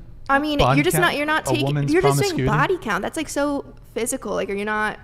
You're focused too much on the past too. You're not really focused as much towards someone's present and future, what they're working towards, and stuff like that. From what you've told us. Okay, thank you for the feedback. Here's what's so funny to me. is I think women are unaccustomed to hearing men communicate and articulate their preferences, standards, and boundaries. Women are the queens, or maybe the kings, I don't know, of going for exactly what they want. You guys have laundry lists of criteria that a guy needs to meet. Y'all swipe left on like 90% of dudes. So you're talking about physicality. Women are much harsher judges of, if we're speaking of physical attraction, women are far harsher judges of men on physical attractiveness than men are towards women. As far as like stats, we as men, we really don't ask for a lot. Women will have literally a list of shit that a guy has to meet. He's got to be tall. He's got to be good looking. He's got to be great in bed. He's got to be all these things. We as men, we don't ask for a lot, but the things that we do ask for matter a lot. So it's just funny, like men are not allowed to have preferences, standards, and boundaries. Nobody said that. We're not saying that. We're just saying that. You played a pretty ringtone when she said she was 4'11", but when somebody else said that their preference was guys over 5'7" and up, that was like not good. So it's just this constant. No. There's nothing. I don't have a. I acknowledge that women are more attracted to men that are taller. Okay, I don't. But you're saying that men have less preferences. Yes. And women have more. But when we went around the table and compared just this very small test group, you know, all of us said, I dated a guy shorter than me and loved him. We went around and said, you know, just slightly taller or whatever. And then you really like women who are 4'11" and said that's your preference highly. So it's just kind of like, we all have preferences. We're human beings, and sorry. So why don't we just Zinchen super look chatted for $99.99 to the girl, and yes, I mean girl. I have been in SoCal for a while, and the egregious rampant vanity and mental disorders here pale far in comparison to your delusion.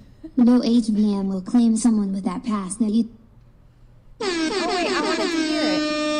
No high-value man will claim someone with that past that you deem worthy. Only cats and box wine await for you. I'm so excited for that. Dude, Zentience A, thank you for the big $100 super chat, man. Appreciate it. I need to tweak the TTS a bit. So I think it cuts off after. $100 to Yes. Thank you, baby. You're such a good boy. Do you want to blow him a kiss? Here, look into Eric. Can you hide that? Which one? This camera right here. You're such a good boy. Whoa. Say that again. For a $99 super chat, maybe. Oh, okay. Don't tempt him to a good time. Okay, so just to bring it back, you were saying something about the height and how I just think it's comparable. We have preferences that are comparable, and I don't think that women have tons more preferences than guys. I just think that we're looking for somebody who's not going to be judgy, who's going to just kind of be authentic and, you know, have at least that's what I'm looking for. I'm looking for a motivated guy who's going to help me with my business and build his own, and just kind of like, I want to grow with someone, basically. I think it's entirely fine to have preferences, whether you're a man or woman. It's just upsetting to women when men only see us as our bodies and our body count. I agree. your body count doesn't have to necessarily do with your body. That is like it's behavior. Well, it depends on how you value women. I mean, what's the first word of that? Yeah. No, but body count, if you've slept, aside from sexually transmitted diseases, which we can talk about, having had a lot of sexual partners does not change your outward physical appearance. Although it's perhaps not really about physical appearance. It's about how you value women's bodies. And how we value women's bodies. How I value your past sexual behavior is a behavior, not your physical body. Yeah, I understand that. But when I see a guy who I'm interested in, I don't see him as just his past relationships or what he's done in the past. I see him as his personality, his intelligence, the way he treats people. You know, there's more going on. I certainly look at other things too besides just a woman's body count, if you think that that's the only thing I care about. But you did mention that once you find out a woman's body count, it's like an eyebrow raiser and most of the time a red flag. Sure. Yeah. So women have things that might be deal breakers for them too. Okay, but say you never knew the woman's body count in an alternate universe. Say you didn't know her body count, but you grew to know and love her for her and the qualities that she has that don't have to do with her sexual past. Well, so you're saying I'm with a girl, the body count thing never comes up. We've been dating for a year, fall in love with her, and then somehow I find out she slept with 100 men before me. I'm a whore. Is that kind of what you're asking? Yeah. Goodbye. Goodbye. Wait, so do people think that if you have a lower body count, like you're automatically going to be able to get like a higher rated guy? Or like Wait. you're any No, better of a I don't think those two things correlate. Wait, can you repeat that like, again? I saw a comment earlier and somebody was saying like, if you have like a lower body count, like you're more likely to get with like the top 20% of men. Wait, hold on. Like with a lower body count. If a girl has a lower body Yeah. count, she's more likely to get with Yeah, it's like High date value like man. Yeah, high value man. I disagree with that because let's just put into example the girls in LA. I'd say they have a lot higher body counts than other girls in, say, Wyoming.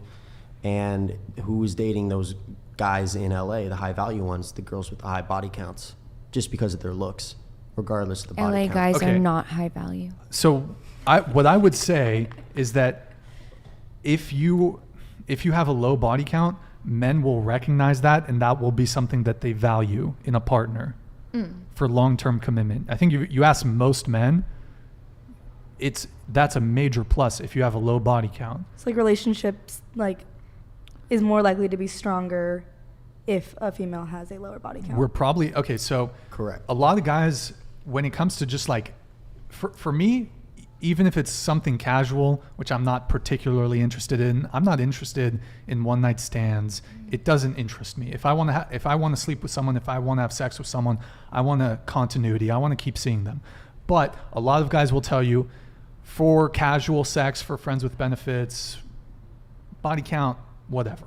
But for marriage, for wife, for kids, for long-term relationship, that's when they're going to care a lot more about your past promiscuity. So I would say, yes, if you have a low body count, you are going to be much more appealing to a high value man, let's say. Okay, I'm going to ask this question then. Say you were dating a girl and she has a body count of 6 people, but 4 of those 6 people were married men or her best friend's boyfriend or something like that. But you don't know that information. All you know is that her body count is 6. I still only care that it's 6. I don't care. Yeah. No. Wait, can you just repeat the last part? So the guys were married. What was the other part of it? Okay, so you don't know the details behind the information of the body count being 6. All you know is that her body count is 6, and you're comparing it to a girl with a body count of, say, 20, who they've all been guys that she was either interested in or dated in some form. You're going to say that you would rather say goodbye immediately to the girl with 20 as opposed to the girl that has a body count of 6, but 4 of the 6 were married men or her best friend's boyfriend or something like that. She's still been ran through less. At the end of the day, she's still been ran through less. But she's made horrible decisions. She might have been. We all make bad mistakes, but she's made less Aren't mistakes. you saying quality over quantity, or is that what you're saying? Like, the whole argument started talking about whether this was about bodies or not, and the argument was that it's actually about like sexual choices, and so it's a sexual choice whether or not you're going to sleep with your friend's husband. It's a sexual choice if you're going to cheat on your partner. Those are terrible sexual choices. That's the point she's making. Mm-hmm. However, you're saying that that's a morality issue, not a sexual. Right. Even if she did that with 6 people, horrible moral choices, you're saying that you'd still prefer her over somebody who's been with 20 guys that were normal moral hookups. So you'd choose a cheater. Her value is still her. If we're gonna get a little. So that means it's about the body. If the body count. Wait, what? You see what I'm saying? Quantity, no? Yeah, that's I don't even. Okay. It's not about the quality. It's not about the quality versus quantity when it comes to a woman. It's about the quantity. You wanted to come in? Go ahead. No, I was trying to explain to you because you look so confused. Like, if Explain. a girl, like you're like seeing 2 girls. One girl has gotten with like 20 people, but they were just like regular guys, whatever, like met through dating apps, like normal people. But this other girl has a body count of 6, but each of those people have been like a homewrecking like case, like best friend's boyfriend, a married dude. Like they were She very cheated. immoral like choices. But it's still lower than 20. Like which matters more to you? If she was cheating, But you didn't know that information. Yeah. All you knew were the body counts. You knew 20 and 6. Well, then I this didn't know that. entire argument is invalid because you'd have to assume that you knew that information. Yeah, I knowing think the it matters information. if you know. Yeah. If you know, but we're not going to know.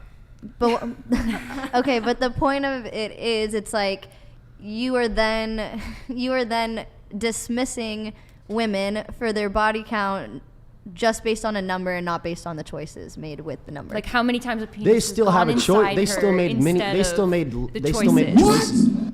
They still made less choices than the person. Is anyone with 20. in the chat confused? Okay, I'm sure everyone's I'm a little confused. So you're comparing. I mean, it's kind of you're comparing a woman with a low body count who's cheated on her partner to a woman who's has a 20 body count, but she's never cheated. Like it's just kind of like 20 versus 6. How about I would just prefer the girl with 6 who hasn't cheated on anybody? Well, obviously, Right, in well, a that's dream, not an option. we were If I had giving you to- 2 choices to pick We're just from. saying how deep does like body count go? Like I'm just that's saying, like, the- this is what I'm trying to say is like the dismissal of the body count number, regardless of the decisions made. So you guys, so you are dismissing a woman based on how many partners she's been with, and not that maybe she truly loved in comparison to If you somebody. love 20 guys, that's a problem. If you Depending love on your 20 guys. age. That 20? How old? How many times do you fall in love in life? Yeah. You know, I think Maybe they not say fall the in love, average but person had- kisses 7 people in their life. That's the A woman could be a virgin and there could be other disqualifiers. There could be other, just because you're a virgin or you have an insanely low body count, that doesn't instantly guarantee you a relationship. But there, one so even said there that. can be other disqualifiers. It's not just like, oh, she's got a low body count. That's all that matters. There's other stuff. But I mean, I just want to bring it back to you. So you said that it's disheartening to hear that men value women for their bodies. Yeah. What's the question there? I think Well, you're talking about the body count, not the body. No, but you said bodies. I think a lot of men view women as A little closer. physical. And women don't? I don't know. It's fine to have physical preferences. Are you talking about physical appearance? Not exactly, because body count isn't exactly physical appearance, but it's something physical about women. But so, You know? so it upsets you that men care about women. Okay, so let's ignore body count here for a sec. Let's talk about physical characteristics, physical attractiveness, physical Yeah. appearance. Does it bother you that men are attracted to women's physical appearance? No.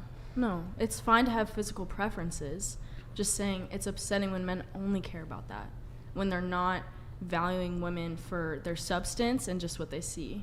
Well, okay, so now to reintroduce body count into this. So wouldn't a man preferring a woman with a low body count actually be valuing her substance beyond her physical appearance? Yeah, you could say that. I'm not saying it's not okay to have preferences in regards to that. I'm saying when men only focus on that, that's still a physical space that you're looking into.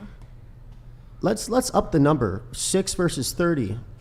Let's up the number. The girl with 30 bodies, she's been an amazing girl. She's never done anything wrong. She's never cheated on anybody. She's actually got her heart broken plenty of times. But she still decided that 30 men were able to sleep with her versus the one with 6. Maybe she cheated on her boyfriend, her last boyfriend.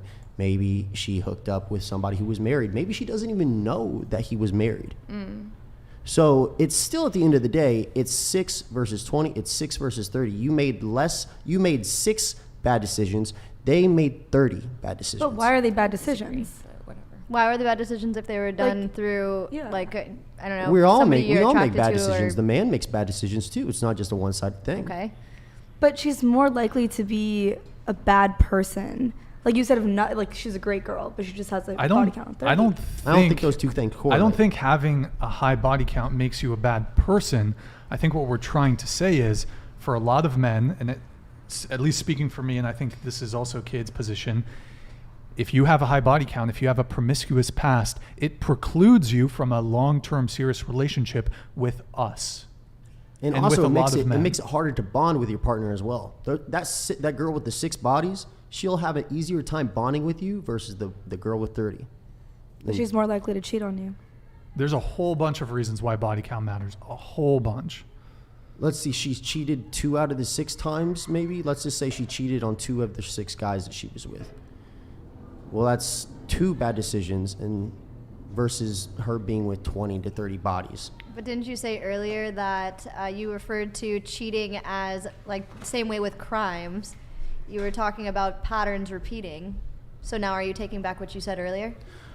Just because she has cheated doesn't mean she will cheat again. She could continue to still be a cheater. And at that point, you're making a choice. Do you want to stay with somebody who you know has cheated? If I knew that in general, I would probably take her way less seriously, regardless of the body count. Okay, so yes or no, are you taking back what you said earlier? I don't take back anything I say, dear. Okay, so you're just contradicting yourself. I don't think I contradicted myself at all. Yes, you did, but it's all right. A pattern's a pattern, but are you going to be stupid enough to jump into that pattern and be the 3rd person that she cheats on, or are you going to avoid it? Well, 2 seconds ago, you just said that you would be willing to be with a girl that has cheated twice of her 6. I'd rather be stupid it's just the point of, do you want to be stupid or not? So are you going to be stupid? Do you choose to be stupid?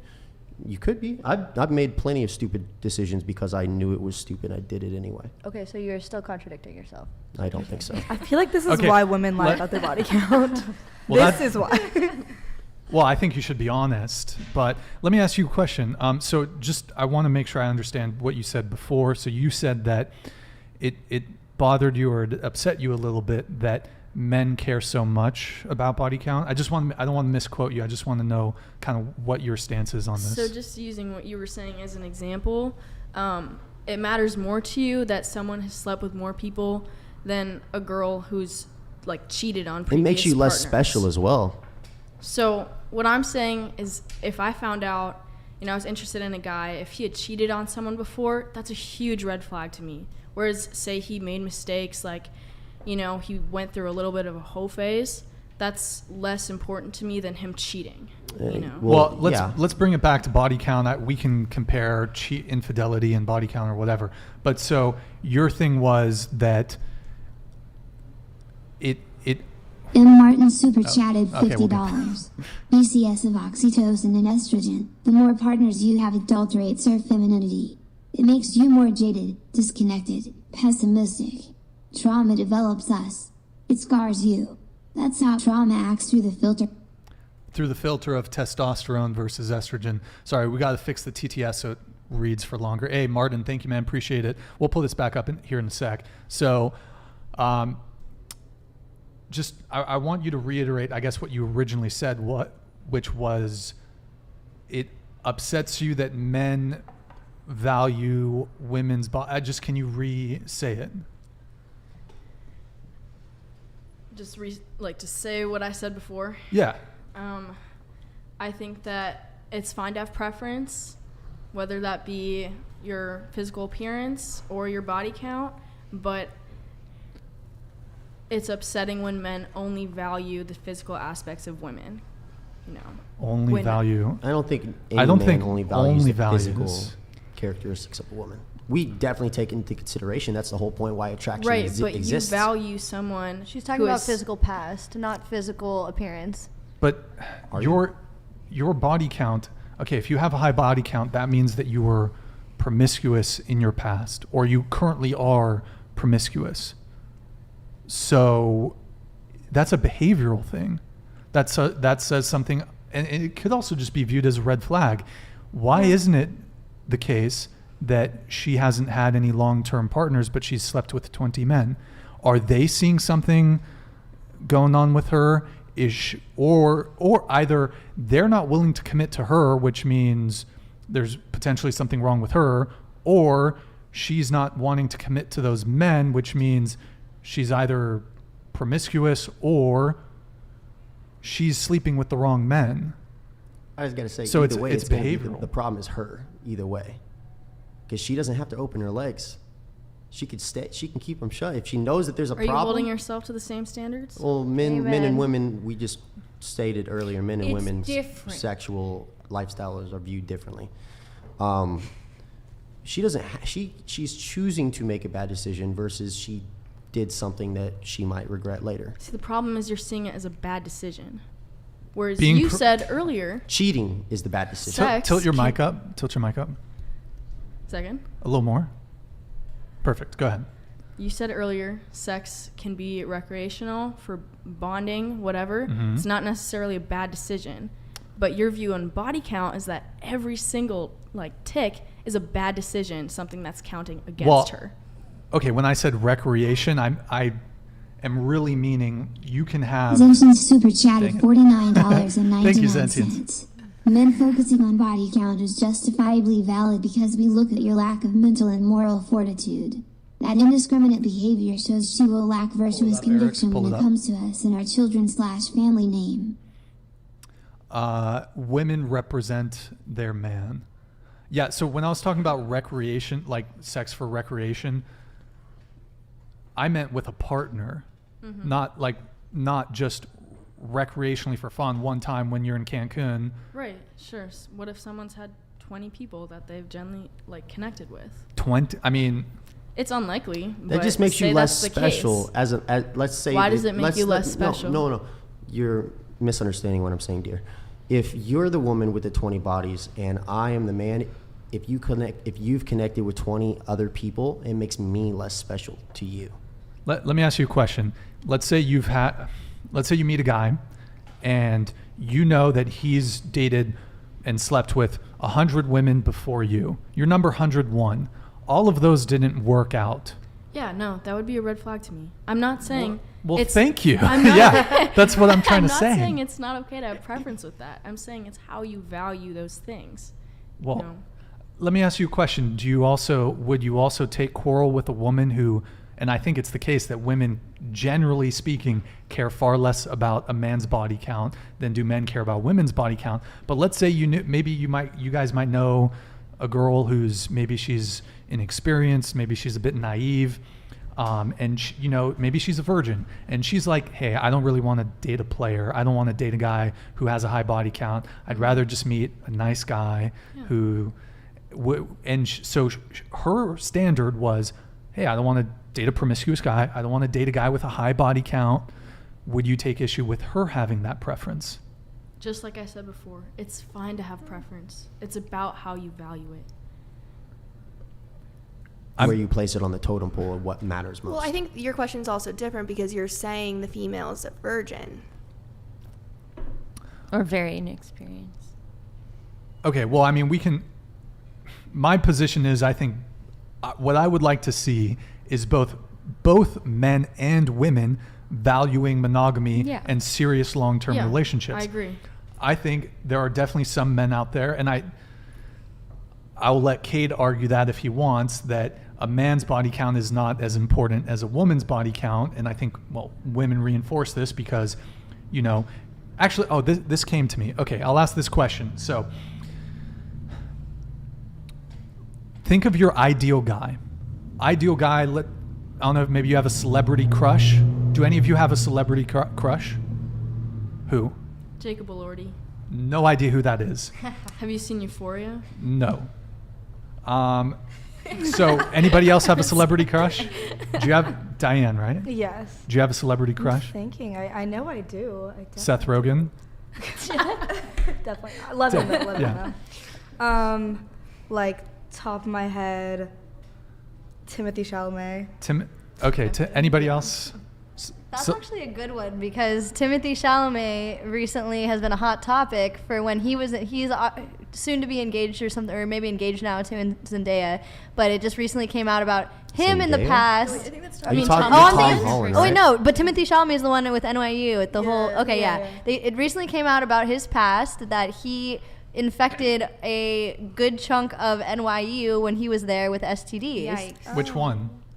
What do you mean? Which NYU? Is it an herpes? STD that goes away or you're stuck with? I think it was like chlamydia or something. Good times. Damn. Yeah, it recently came out about, and his PR team. Okay. Go ahead, sorry. Look, Go ahead. the point I'm trying to make is let's say you met your celebrity crush, like your ideal guy, would you be more willing to tolerate, let's say you're the main girl, right? But he's going to have side chicks.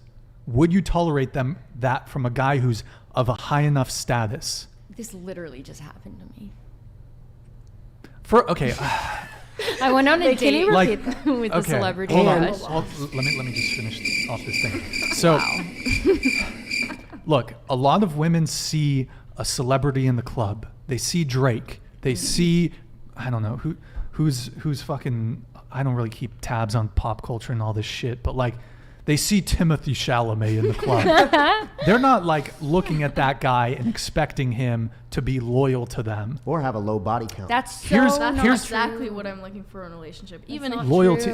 But most women will not pass up on the opportunity to get with a guy like that. That's not true. Women will gladly share a guy of a high enough status. Whereas, for me, I'm trying to think about Kristen Cruick in her prime. I don't know, some super babe.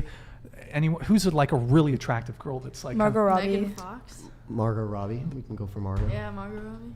A woman who's way out of my league, incredibly attractive. I'm not sharing her.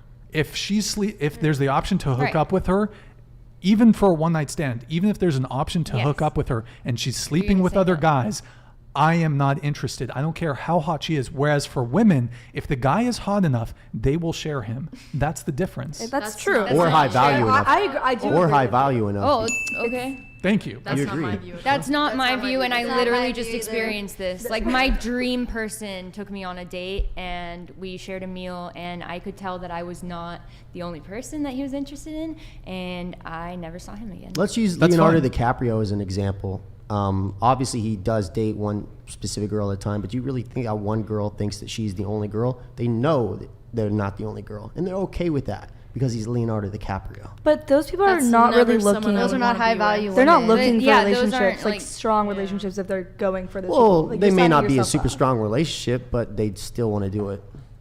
I also think in this industry, a lot of women date higher position men to move forward and network. Wasn't the topic of question high value women?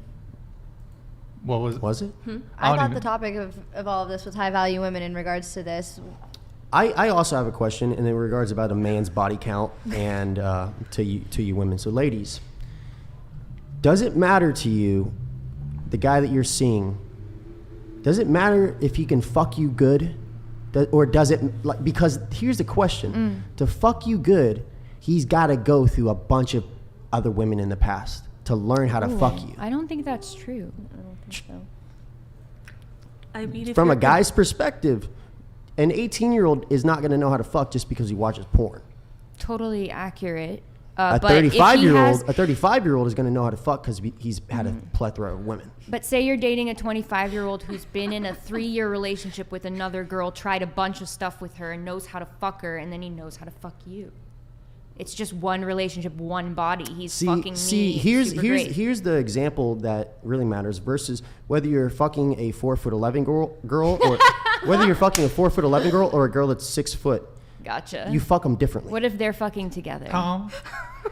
You fuck them different. You fuck them differently. Well, obviously the positioning. Sex is about angles. You have to, and sex is about angles. 100%. Versus you able to pick them up, whether the things you're able to do, the positions you're able to do with them.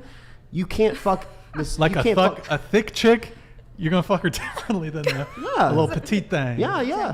A little petite thing. And let's just say this guy has been with only tall women, so he's not gonna know how to fuck a short queen. But it doesn't mean that you can't teach him. It's not gonna be immediately. Maybe after a while. But you want a man that can fuck you and get you going. And he has to have bodies under his belt. And disagree. I disagree. I feel like body count for men, personally, I don't think it matters that much. I don't think it does. Because as long as they don't show that, let me word this right.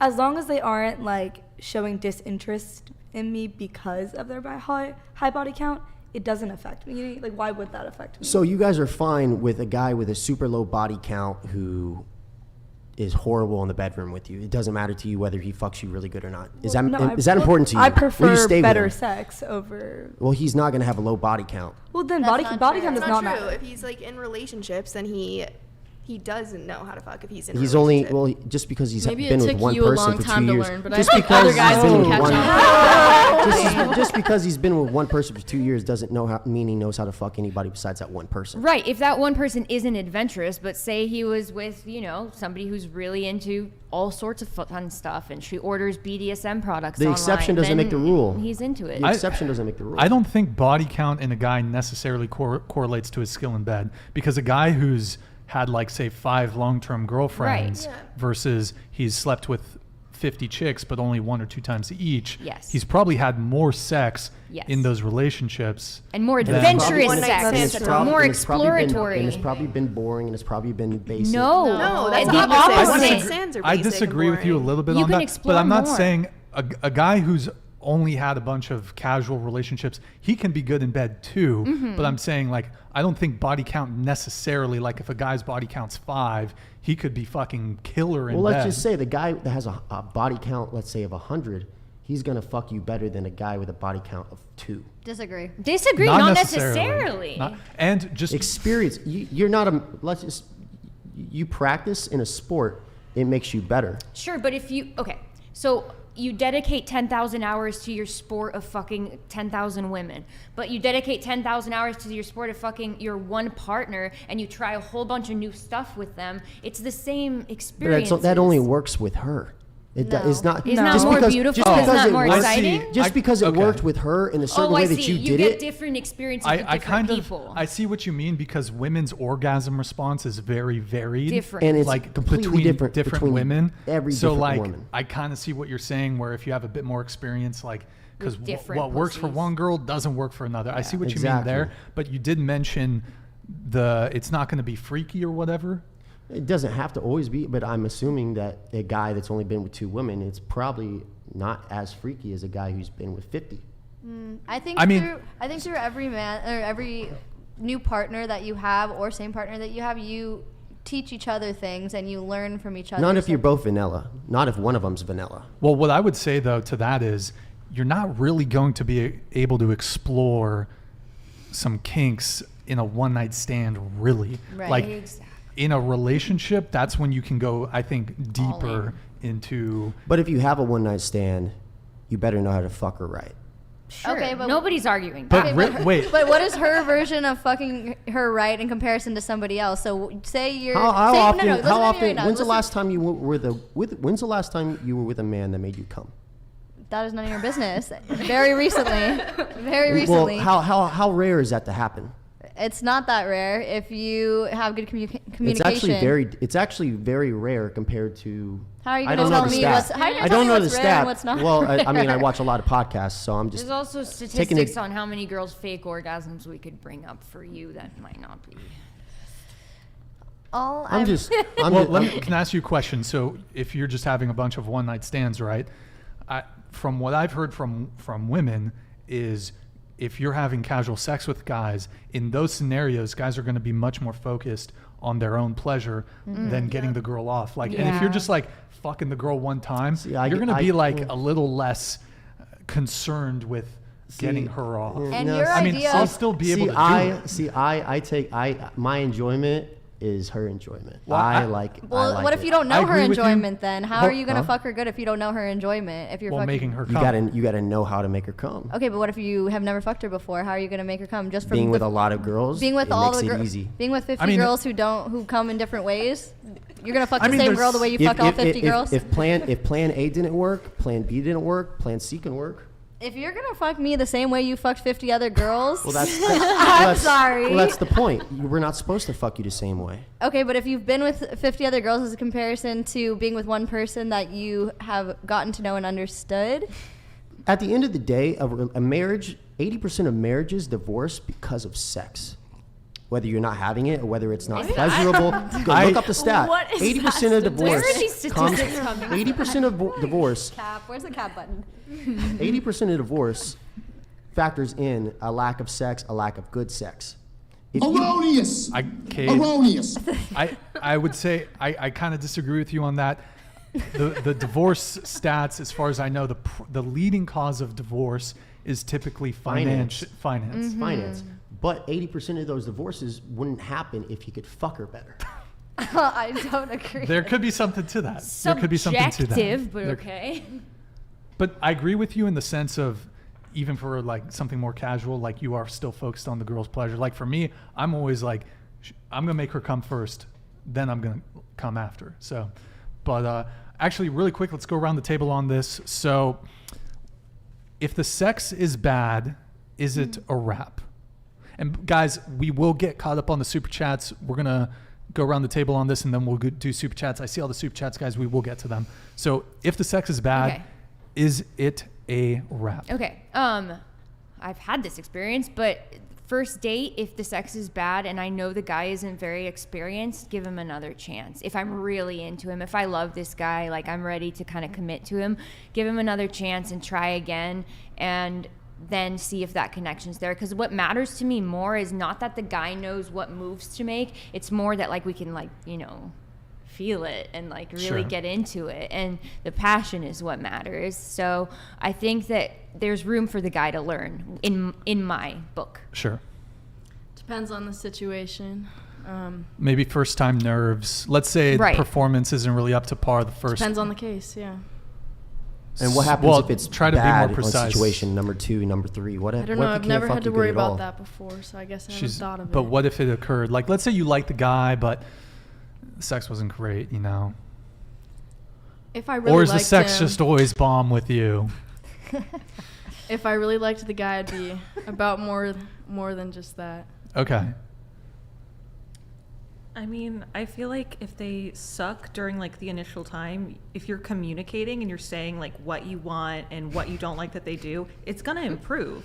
Like if you're going into it and you're like, he didn't know that I wanted this specifically, yeah, it's gonna suck because you're not telling him what you want. And that goes both ways. If you want like a certain thing done in bed and that's gonna make you come, say it. Tell us, please. Well, what happens if it's still? What happens if he still hasn't hit the spot after 5-10 times? If he can't fuck you, you're gonna disappear. But listen, not necessarily disappear, but give valid feedback, and then if it still doesn't improve, yes, sex is extremely important when it comes to long-term commitment. I cannot argue that. But when what we're talking about, that comes with experience and having more sex under your belt, regardless whether it's with one person. And like the way you come is not going to be the same way you come. So just you got to know how to make, and depends on how many partners you have, but you have to figure out, you can't just be a one-trick pony. And you practice more tricks by getting in more practice. Let's continue going around the table on this. What about you? I feel like good sex like comes with having a lot of passion. So like if you're really vibing with the person, first date, and you have sex like and it's not that good, I feel like you can give them another try. Yeah. And what if it's not so good the next time for you? But it really depends on how much I'm liking this person. Like if I'm like just like if I'm not looking for anything serious, then yeah, probably. What are you looking for? In this exact moment? Sure. Situationship. You're looking for a situationship. Yeah, okay. I think I'd be perfect for that, honestly. Okay, her DMs are open. You heard that, ladies and gentlemen. But yeah, like so with that, it's like if it's bad and you're not looking for anything, then like why do it again, you know? Okay. I mean, I think if you have chemistry and you're willing to, like if you really like them and the first time, yeah, it's not great, I do think that you can improve it by telling them. And if they're tilt the microphone down towards you. And if they're open to, you know, getting you off and like listening to what you're saying, then yeah, I think it can get better. Okay. But I mean, also if they're not and they are kind of just caring about themselves, then yeah, that's a no. I definitely think there's room for growth. No pun intended. But I really do. I think what the thank you.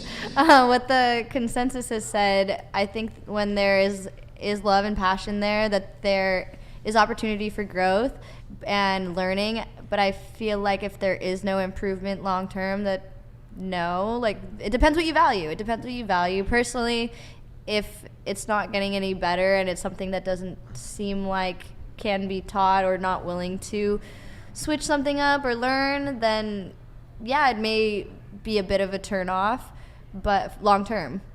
See, here's a problem though, is regardless, I've been in 2 situations where the woman was absolutely beautiful. I was very physically attracted to her, but in the bedroom, you can make an argument that the quicker sex the guy has, the faster he comes, the more he enjoys it, or the better the sex is for him. Where you can go hours. There's multiple situations with these 2 women in the past year where the sex would be 3 hours long, nonstop, and I couldn't finish. And I've also been with women that I can fuck her 6 times in 3 hours. It's the body chemistry. Also, how much alcohol you have in your system. Well, the times that both of those situations where 1 round, 3 hours, there was no alcohol. Crazy. And it just boils down to how much you actually physically like them and how much body chemistry do you have. You won't know until you're in the bed. Wait, did you say the 3 hours was with someone you didn't feel chemistry with, or you did? Physical, like I found her very beautiful. Mm-hmm. Inside the bedroom, not so much. She was enjoying it. She thought right. because I could go 3 hours nonstop, Crazy. she was having the time of her life. Right.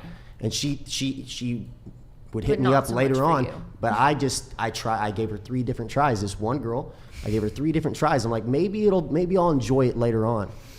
But it was always just extremely long rounds, and a guy that's really enjoying it is going to finish fast. Yeah.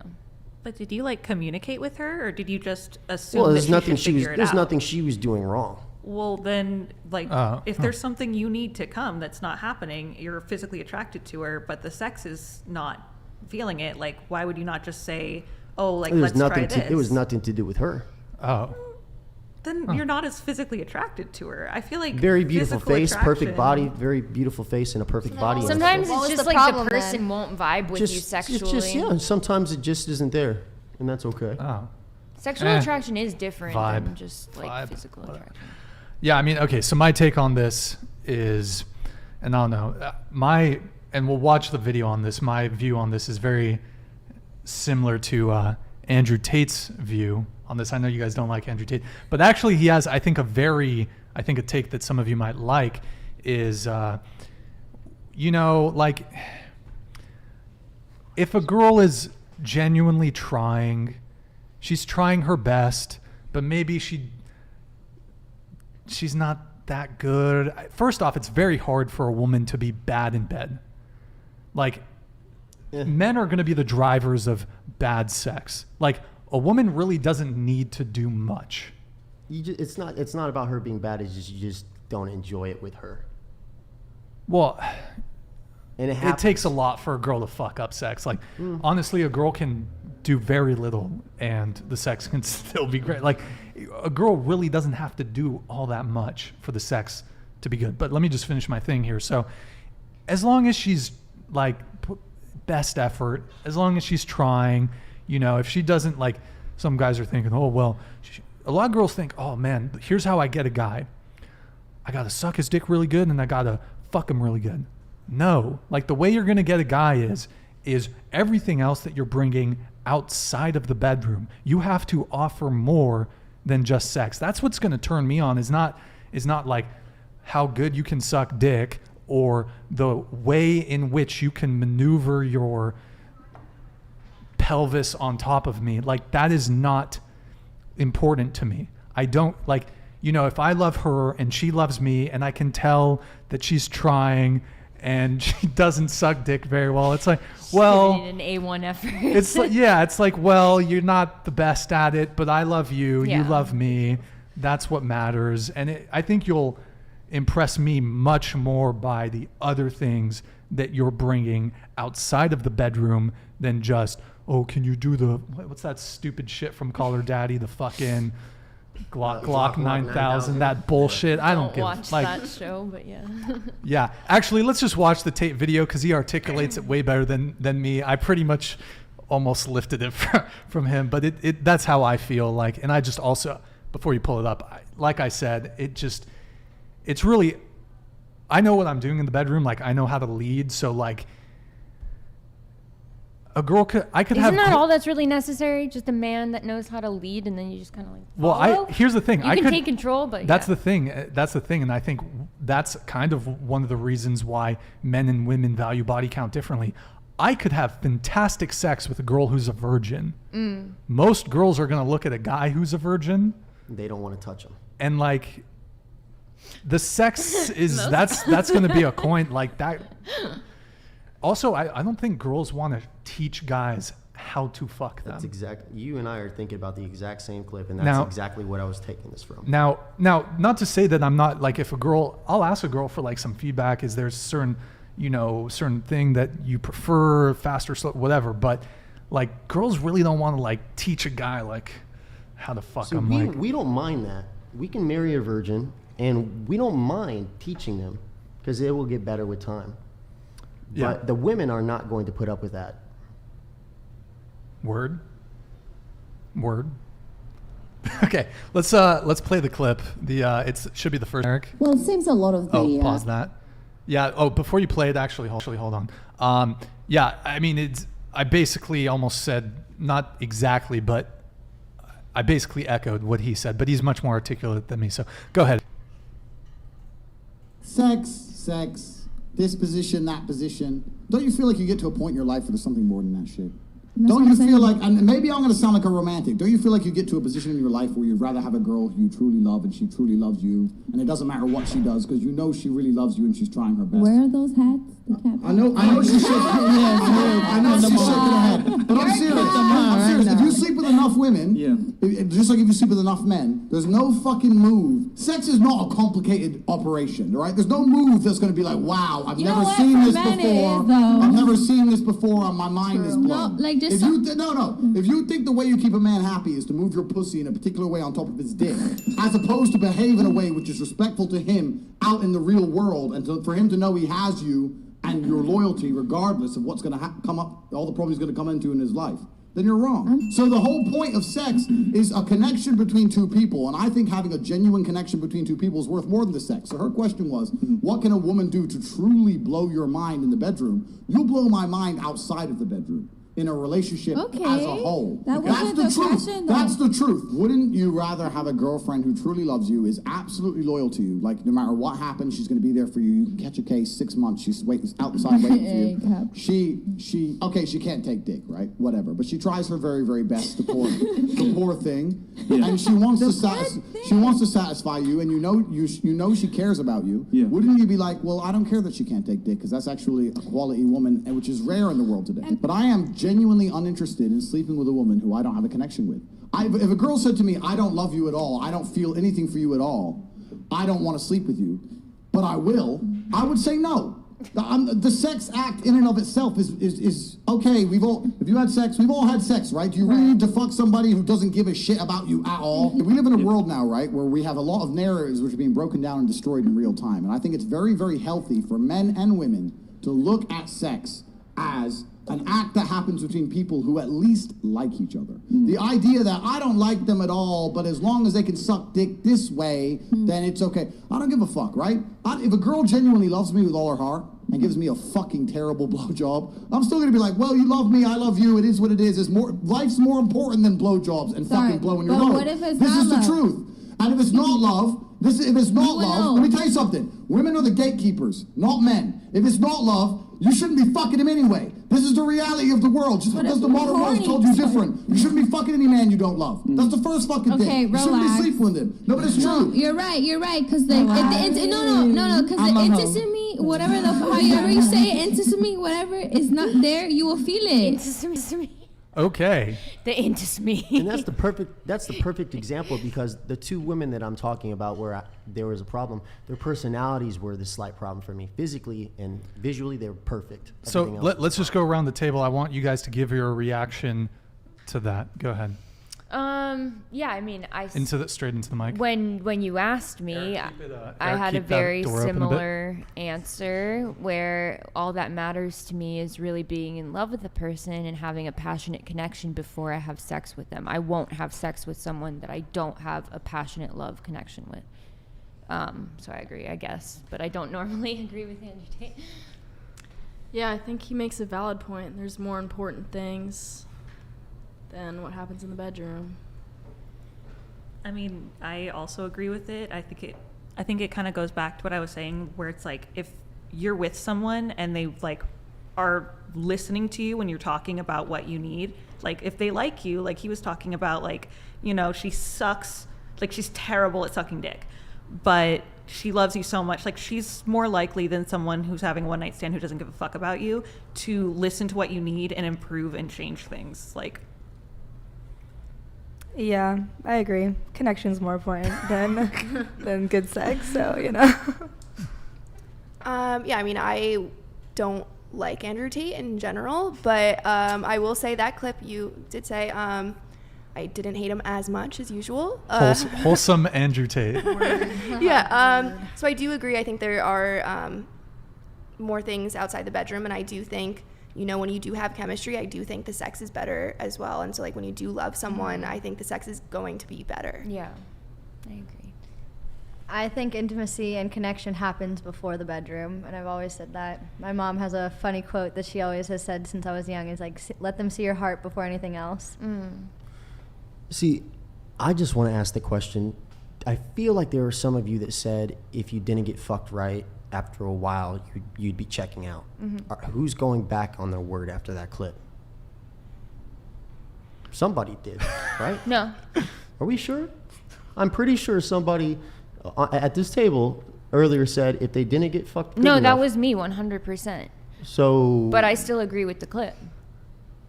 I think that after a period of time, if the man is not able to figure it out, you know, and please you the correct way, get you to orgasm, I don't think there's a point in continuing on to marriage with him because you're not going to be happy.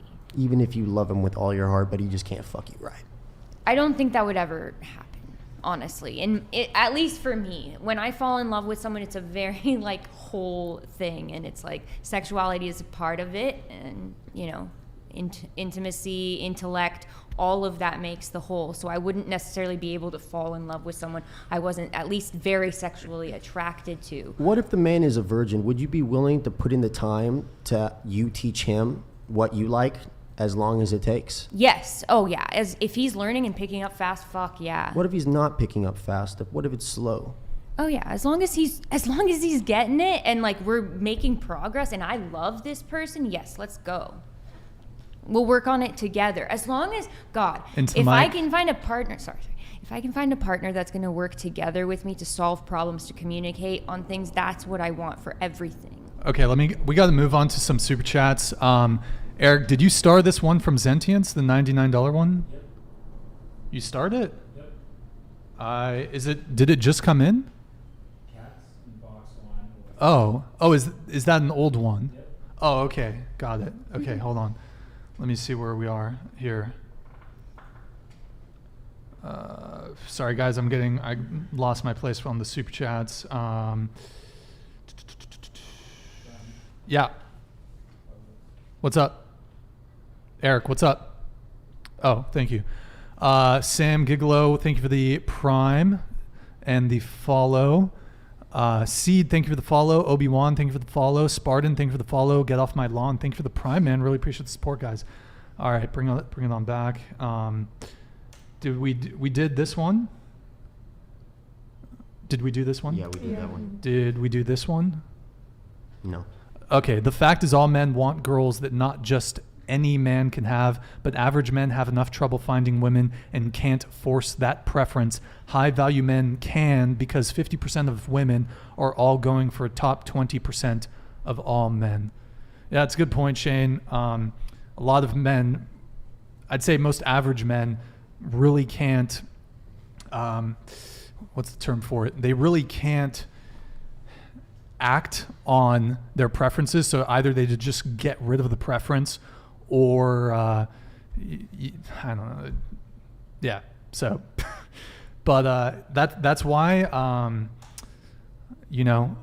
this is why I think it's kind of cope in like the red pill or whatever, when like the wall, this idea of the wall, like there's going to be a simp to pick up the mess afterwards. So there's going to be a guy who's going to tolerate the fucking past promiscuity, 3 kids from 3 different baby daddies. There's going to be some simp who's going to pick up the pieces. So I think it's kind of cope for a lot of us men to think, oh, you know, she's messing up in her youth, and then there's going to be some guy to pick up the pieces. Okay, so we have Gus with the $20 super chat. Past body count matter because your ability to pair bond diminishes. We don't want to walk into a room knowing my friend's fam might have seen or heard of your promiscuity. We're not the same. Yeah, it's definitely, body count is a reputational thing. If you've like slept with an entire guy's friend group, it's just like awkward. It's uncomfortable. Will Smith is a perfect example. Are you talking about Jada Pinkett? Yeah. I mean, the whole pair bonding thing too is, as you continue to having more and more sexual partners, you start delinking intimacy from sex. Your ability to bond with somebody is diminished. Like, you're going to, the moment like a difficult moment in a relationship comes up, you know what? A new guy can solve it. I'm out. I'm just going to go find a new guy. Difficulty in a relationship arises. I'm done. I'm out. So, whereas someone has a lower body count is much more likely to stick it out through a difficult period in a relationship.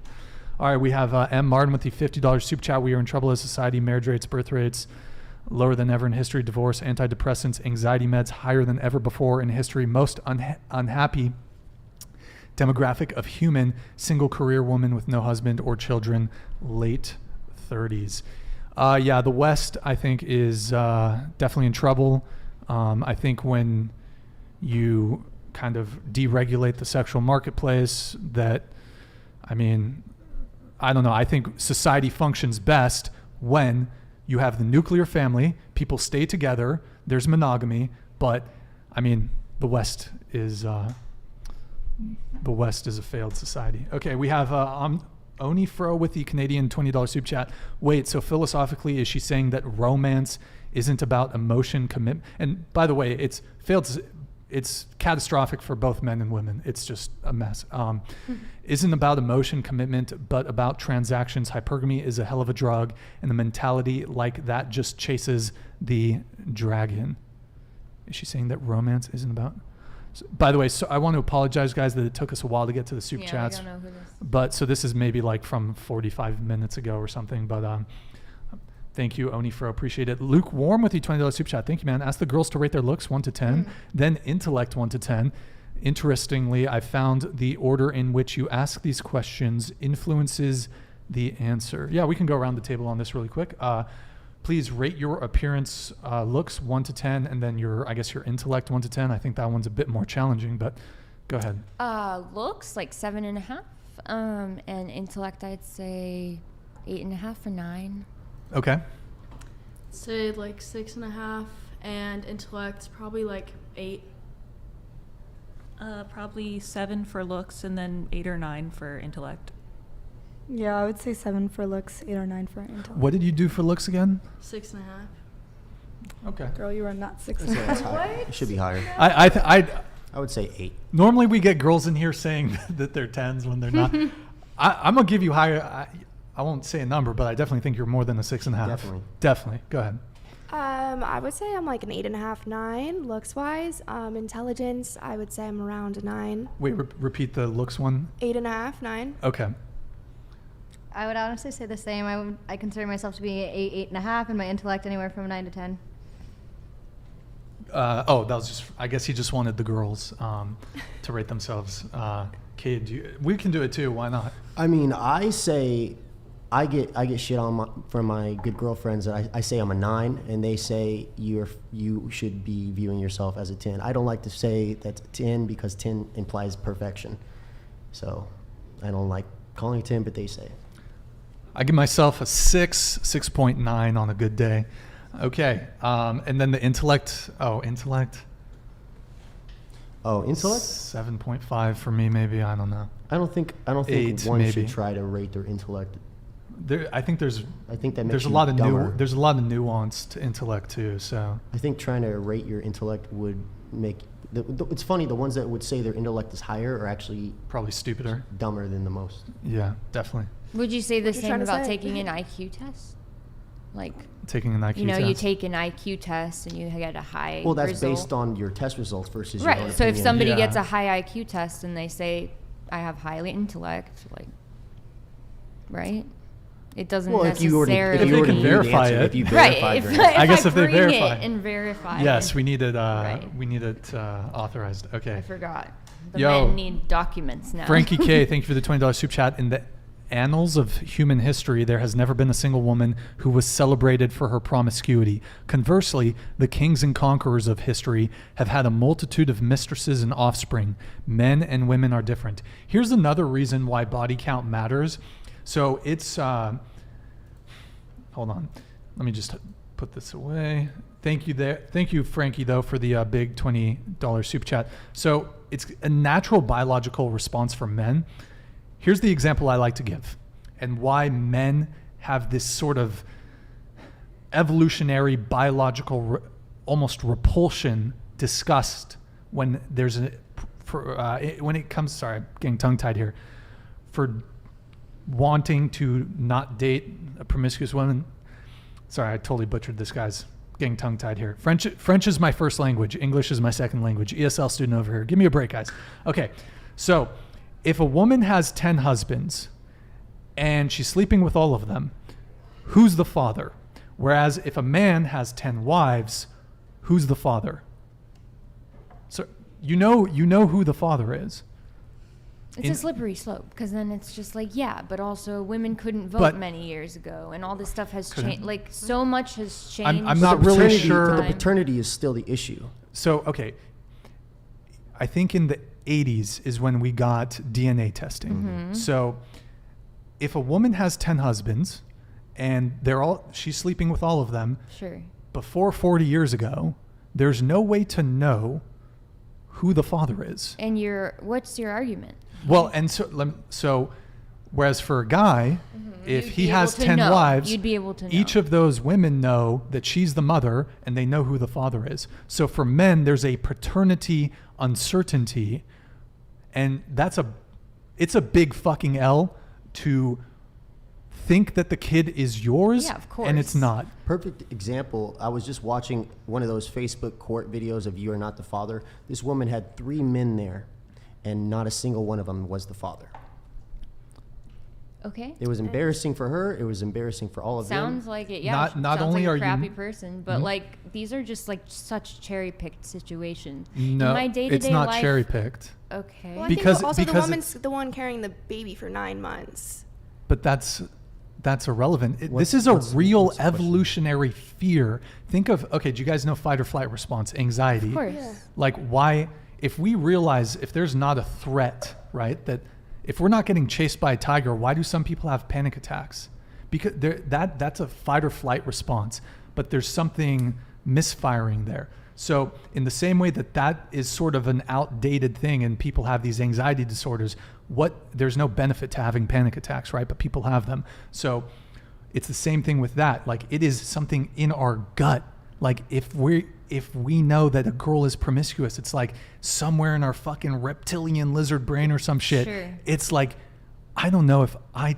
Right. If Just like if I feel a man kid, can't provide for me, I'm scared. Exactly. Right. If a that man is can't, an evolutionary... Yeah, it's evolutionary. Right. However, we are developed. No, it's not evolutionary at all. How would you disagree with that? Sure, based on society and like the tradition that has been upheld by society, I could see how women would want men to provide for them in the past, but evolutionarily, like biologically, it's no. Like you're providing for yourself, you're fending for your own survival and your So those women in the Stone Ages were supposed to go out and kill their own animals and wait. feed themselves? It is evolutionarily and biologically, but it doesn't mean, I get what you're saying though. We have developed as a society past that point. We no longer have to succumb to these evolutionary urges. We are developed, civilized people who can look past those urges. So let me ask you a question. Why is it that women are attracted to tall, muscular men? Some women, not me. Like, it's just okay. like, why? The exception doesn't make a rule, though. If you line up 100... Right, the exception doesn't make a rule, but that doesn't make a rule either. If you line up 100 women, how many of them are going to prefer a guy who's tall and physically strong? How many men are going to prefer a girl that's fit and has tits and ass?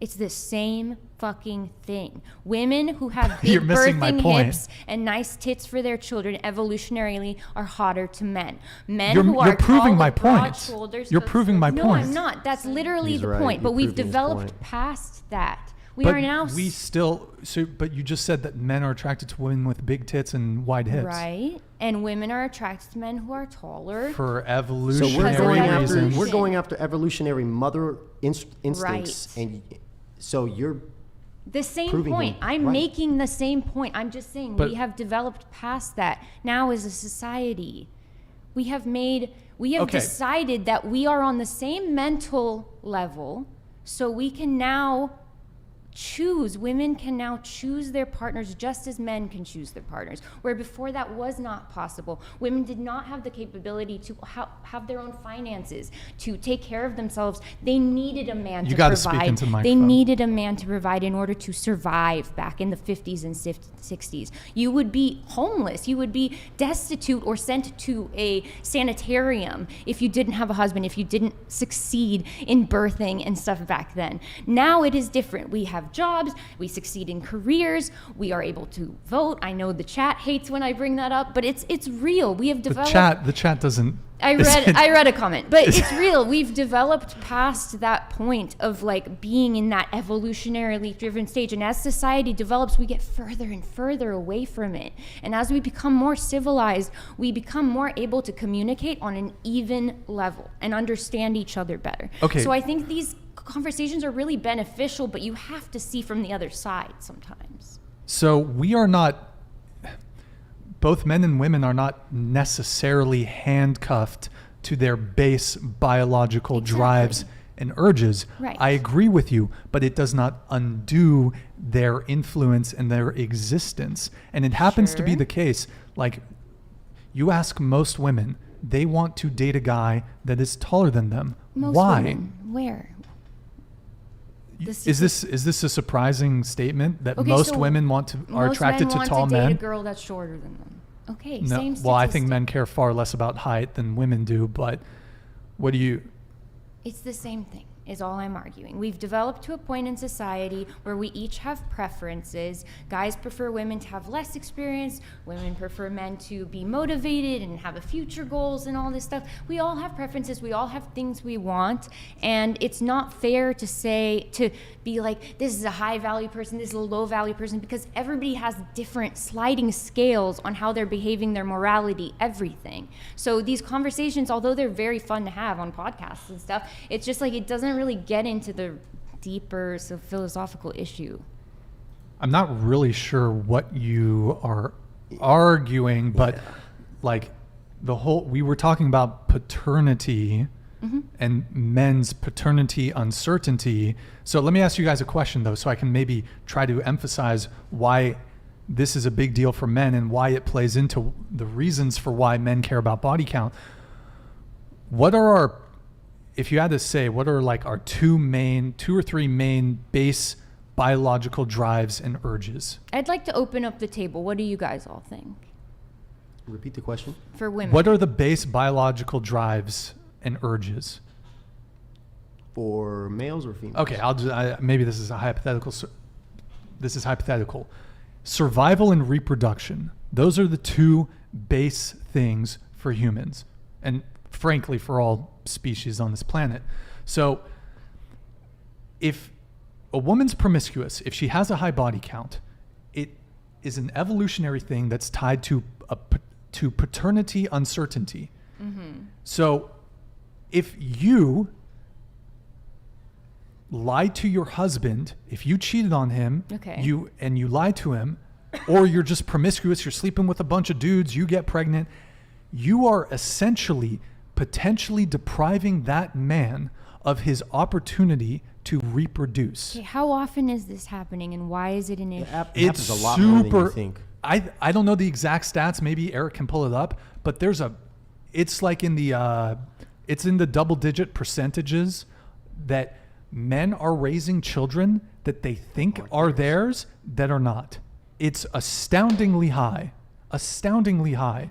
I mean, I just gave you the I have example never in of my the court personal case. life met a man raising a child that isn't his, or even raising a child. I've met a lot of single mothers. You guys It's just my They personal wouldn't. experience. Well, I mean, the women are either lying or. You've never seen one of those Women are videos either where lying he finds out he's not the father and he starts crying or something? None of you have ever seen those? Of course I've seen those videos, Okay, but so that's a perfect example. That's also entertainment. Clickbait, like they. That's not entertainment, The that's whole somebody's show, life. Maury, is based on who's the father. Well, like this is a you are court case. cherry picking. It's 100%. not.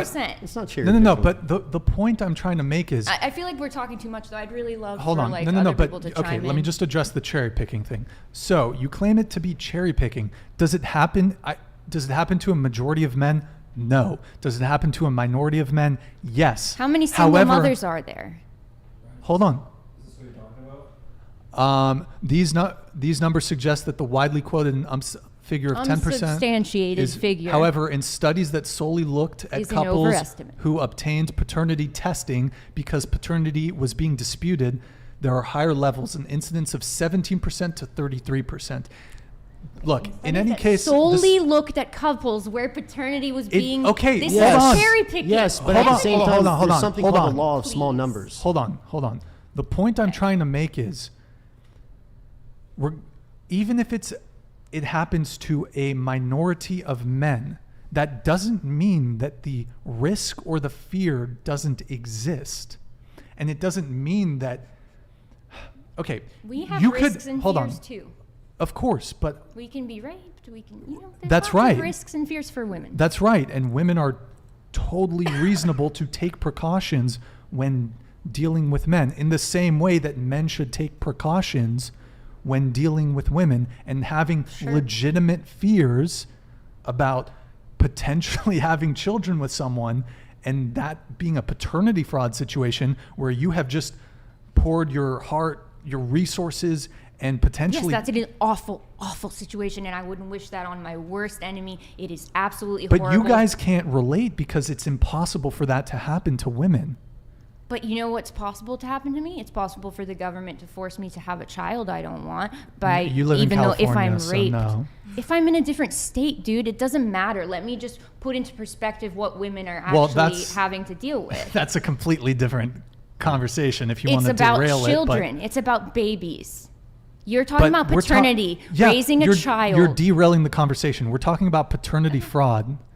We can have a conversation about abortion, I'm just going but to open up the table because I feel like I'm talking a lot, and I feel like there's other opinions that should well, be heard. it's a good time to say that because I need to go back to the super chats here. So, all right. Nobody let's else see. wants to comment on that? I mean, I can open it up if anyone does. I have a question. Sure. Are you genuinely like scared of that happening in your life? Like that's a genuine fear that you absolutely. 100%. Absolutely. See, women can't empathize with. You guys are laughing right now at something that absolutely No, it's fucking horrible. crushes men. No, it's I would absolutely never dare to awful. laugh at, for I didn't example, a laugh. woman getting raped. I would never. And look, I know they're different, but I would never laugh at something that hurts women on such a deep level. And for you guys to laugh about But my paternity fraud is reaction was, shocking. that's fucking horrible. I There's not can't much believe else that that can hurt a happens. man I deeper don't than that. understand. That is one of the it's worst. a terrible thing to when- happen, but what are the chances? Like It's higher than you think. the chances of 17 any to of us getting 33%. sexually assaulted is is 1 in through 3. the roof 1 in compared to that. 3. Okay, we can Well, play we're a not actually talking comparison about of sexual assault. victimhood. We can do a comparison. But you're just bringing up did. male victimhood this whole time, and yes, there are male issues. No, but- males no, are hold killing on. themselves Stop. in high numbers. It's horrible. But you can't compare male victimhood and not allow us to speak on our issues. No. But we were speaking about a very specific thing. I wasn't saying because of this one thing that men have it worse than women. That's not what I was saying. I'm perfectly prepared to make that argument, however, but by bringing up it's whataboutism. If I'm talking about something that affects men, you can't just say, well, women get raped. Okay, my Yes, they do, but that's reaction- irrelevant to the conversation. Okay, my reaction to the paternity thing is that it's absolutely horrible. I can't believe the statistic is that high. The women that are doing that are terrible people and, should face the consequences of that. And the males who are raising the children should, know, and there should be paternity tests, at every birth, and it should be figured out. However, it's not like a gotcha. It's not like something that makes it okay to say that a woman's body count is the most important thing. It's just not, because that's not what I'm arguing. I'm giving you one of many reasons as to why men care about body count. I've given you some reasons that men can intellectualize. I've given you a variety of reasons. We didn't even talk about STD risk. The more partners you've had, the more likelihood you are to have an STD. But that's a risk you're taking. Are you so quickly to... I guarantee you, I don't know if any of you have herpes, but if you were to get herpes, I doubt you would be so quick to defend promiscuity and having a high body count. I guarantee you that. But I don't defend it. I don't think it's good to be promiscuous. Then what are we arguing about? What do you mean? I was talking about paternity fraud because it's related to why men care about body count more than women. Because women don't have this fear of being victims of paternity fraud. You think that's okay? I just disagree. It's evolutionary. Okay. And it's also another reason why a man would rather end up with a virgin wife than somebody who's been promiscuous, because you will never have to worry about if that child is yours. But you have paternity tests now, so it's very easy. Okay. There's so many men that raise children 10 years old and they don't ever take a paternity test. Okay, on the paternity test thing, because of modern science, an invention of modern science does not undo hundreds of thousands of years of evolution. Sure, I agree with that. I argued that for you when I made that. Right, but just because there's paternity tests, it doesn't undo the fear. Yes, you can have the fear just like we have a deep fear walking outside of being raped. That was the only thing that I compared it to, the fear. We both have fear it's a of wrong our comparison sexes. to make. It's the wrong comparison to make. I think how? that's the They're argument. both about children. Well, just because they have no, but children involved doesn't I'm mean... relating it to body count. This all came up because I was giving you reasons why body count matters. Okay. Wouldn't you be a little bit worried if they were a liar and a cheater? Like, more so than their body count? Okay, but I feel like we talked about that. But yeah, I'm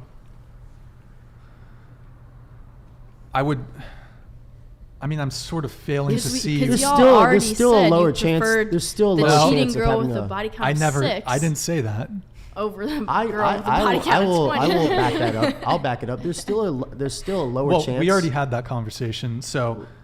There's still a lower chance of that woman with 6 who's cheated on some past exes. There's still a lower chance that they will have a paternity issue than a woman who's been with 30 men. There's still a lower chance. If anything, I feel like it's the opposite. If you're sleeping with like my body count's like 18, I'm not having like 18 men's sperm inside me waiting just at any moment to come out. Like a couple of years ago, like 6-7 years ago, I went on like a hoe phase, and then I was in a monogamous relationship. Eric, can you lower the volume to 70? And like me as a person who isn't cheating, who has a higher number, I think that it would say more about how that person is currently like dating and having sex than about like their past. Like if I slept with a certain number of people, that's not going to affect whether or not I'm going to cheat on you with another dude and have their baby. I think those are completely separate things. Yeah, they're completely different. And the girl that cheats and sleeps with other husbands, she's more likely to give you the wrong child than somebody who in their past had a whole phase and is now dedicated to you. You see the difference? It's but circumstantial. Giving us these hypothetical scenarios where there's this girl who's a cheater. Doing. No. Giving us a hypothetical situation where there's 30 babies for one man? No, but Please. That's not a hypothetical situation. It's just look up the definition of hypothetical. I'm just kidding. No, but you've brought it back to, well, shouldn't you care less about body count? Aren't there other things that you can care about too? Yes, but just because we care about one thing doesn't mean we don't care about other things also. It's just that it's the prioritize totality. it so much. Like body count has been the entire Yes. conversation, and it's just like, why not talk about all the other things that men and women have I'm to happy bring to to the talk table about, and discuss them. I'm happy to talk about other stuff. Okay. I want to get to the super chats here. Cool. All right, so let's see. Beaten Cheeks, thank you for the $20 super chat. I'm 5'8", 161 pounds, disease-free, successful, own a cabin on Gull Lake and Leech Lake, Minnesota. You interested in can you do like a proper Minnesota accent? Minnesota. Not really. It's really hard for me. Does it come out when you're liquored up? Actually, I get a southern accent. Oh, that's even better. That's peculiar. Okay. Yeah. Gareth Pickford, thank you for the Australian $30, man. Thank you from down under. Good day. I can't do an Australian. Would girls be offended on first date if you guys asked you a series of direct questions? As men, we have most to lose today in the world of marriage. Are you a feminist? Would you vote for? Oh, jeez. Okay, I'm sorry, guys. Do you want kids? Will you be involved in the children's lives? Bruv, you're asking like... Bruv. This is like 7 questions in one super chat. Come on, we'll do one just because we got to get through these chats. Would you be offended on first date if a guy asked you a series of direct... As men, we have most lose today in the world. Are you feminist? Who do you vote for? Okay, so would you be offended if a guy asked you these questions? If you're a feminist, who do you vote for? Do you want kids? Will you be involved in the children? On the first date? How about this? I'll make it easy. We'll go around the table. I'm going to ask one of these questions. Are you a feminist? I suppose so. Yeah. Yeah. You guys got to speak into the mics. Yes. I believe in equal rights. Most of these answers aren't shocking, but no, not a feminist. Okay. Let's get through the chats. All right. Yo, Zentians, thank you for the $50 super chat. Catholic trauma. If you're on OF, you have guilt by association, irrespective of your content. Selling your morals, dignity, and your future prospects will yield nothing more than the vacuous chasm he sent this before. between your legs for some. He sent another $50. Thank you, Daddy. Yo, Holiday Do it Gaming, again. $50 super chat. Why is it that when a man talks about a girl in not so good light, they think we hate them? I'm sure that I can speak for most guys when I say you can do it, but we will judge. Wait, why is it that when a man talks about... I don't think you hate us. It's fine. Oh, okay. Yo, Holiday Gaming, though. Thank you for the big $50 super chat, man. I really appreciate it. Yo, Gus, thank you for the $20 super chat. Feminism society lied to women and turned them into the masculine, independent man she always wanted to date, marry. Most men do not care about your career, money, status. Being feminine, fit, submissive, wanting to be a wife, mom keeps us. G's in the... Good W's? Job, Were you going to say W's in the chat? Whoops. Okay. Yeah. I don't know if we go around the table on this one, but yeah, I mean, I think, you guys kind of criticized me a little bit for having like a lot of being very picky, but like it really comes down for me a few things: loyalty, fidelity, femininity, peace. Mm-hmm. Peace is the big one. Peace is very big because I'm already stressed enough dealing with fucking life and business and all that shit. The last thing I want to deal with or go home to is a combative woman. I think that if I could give any advice to a girl is not to be combative with your partner. Do not nag your partner. We want peace. So yeah. And then I don't know the other stuff. The masculine independent stuff. Yeah, I would say, and so girls, you don't want your girl pulling $30K on OnlyFans a month. It wouldn't matter. It wouldn't, and it shouldn't matter. To me, like, it's not like if a girl's making her own money, like, good for you. That's cool. More power. Because I'd say that attributes to the peace. Actually, not necessarily, because honestly, to like the corporate world is super fucking cutthroat. To be a business owner is super fucking difficult and stressful. Like being self-employed for over 10 years, like it's fucking stressful and there's bullshit. And especially the corporate world, there's fucking backstabbing. And to be like hyper successful, it requires a certain degree of tenacity that is probably going to seep into your, like how you are personally. Not always, but like I've dated attorneys, for example, litigation attorneys. Damn. Not the most feminine women, let me just say.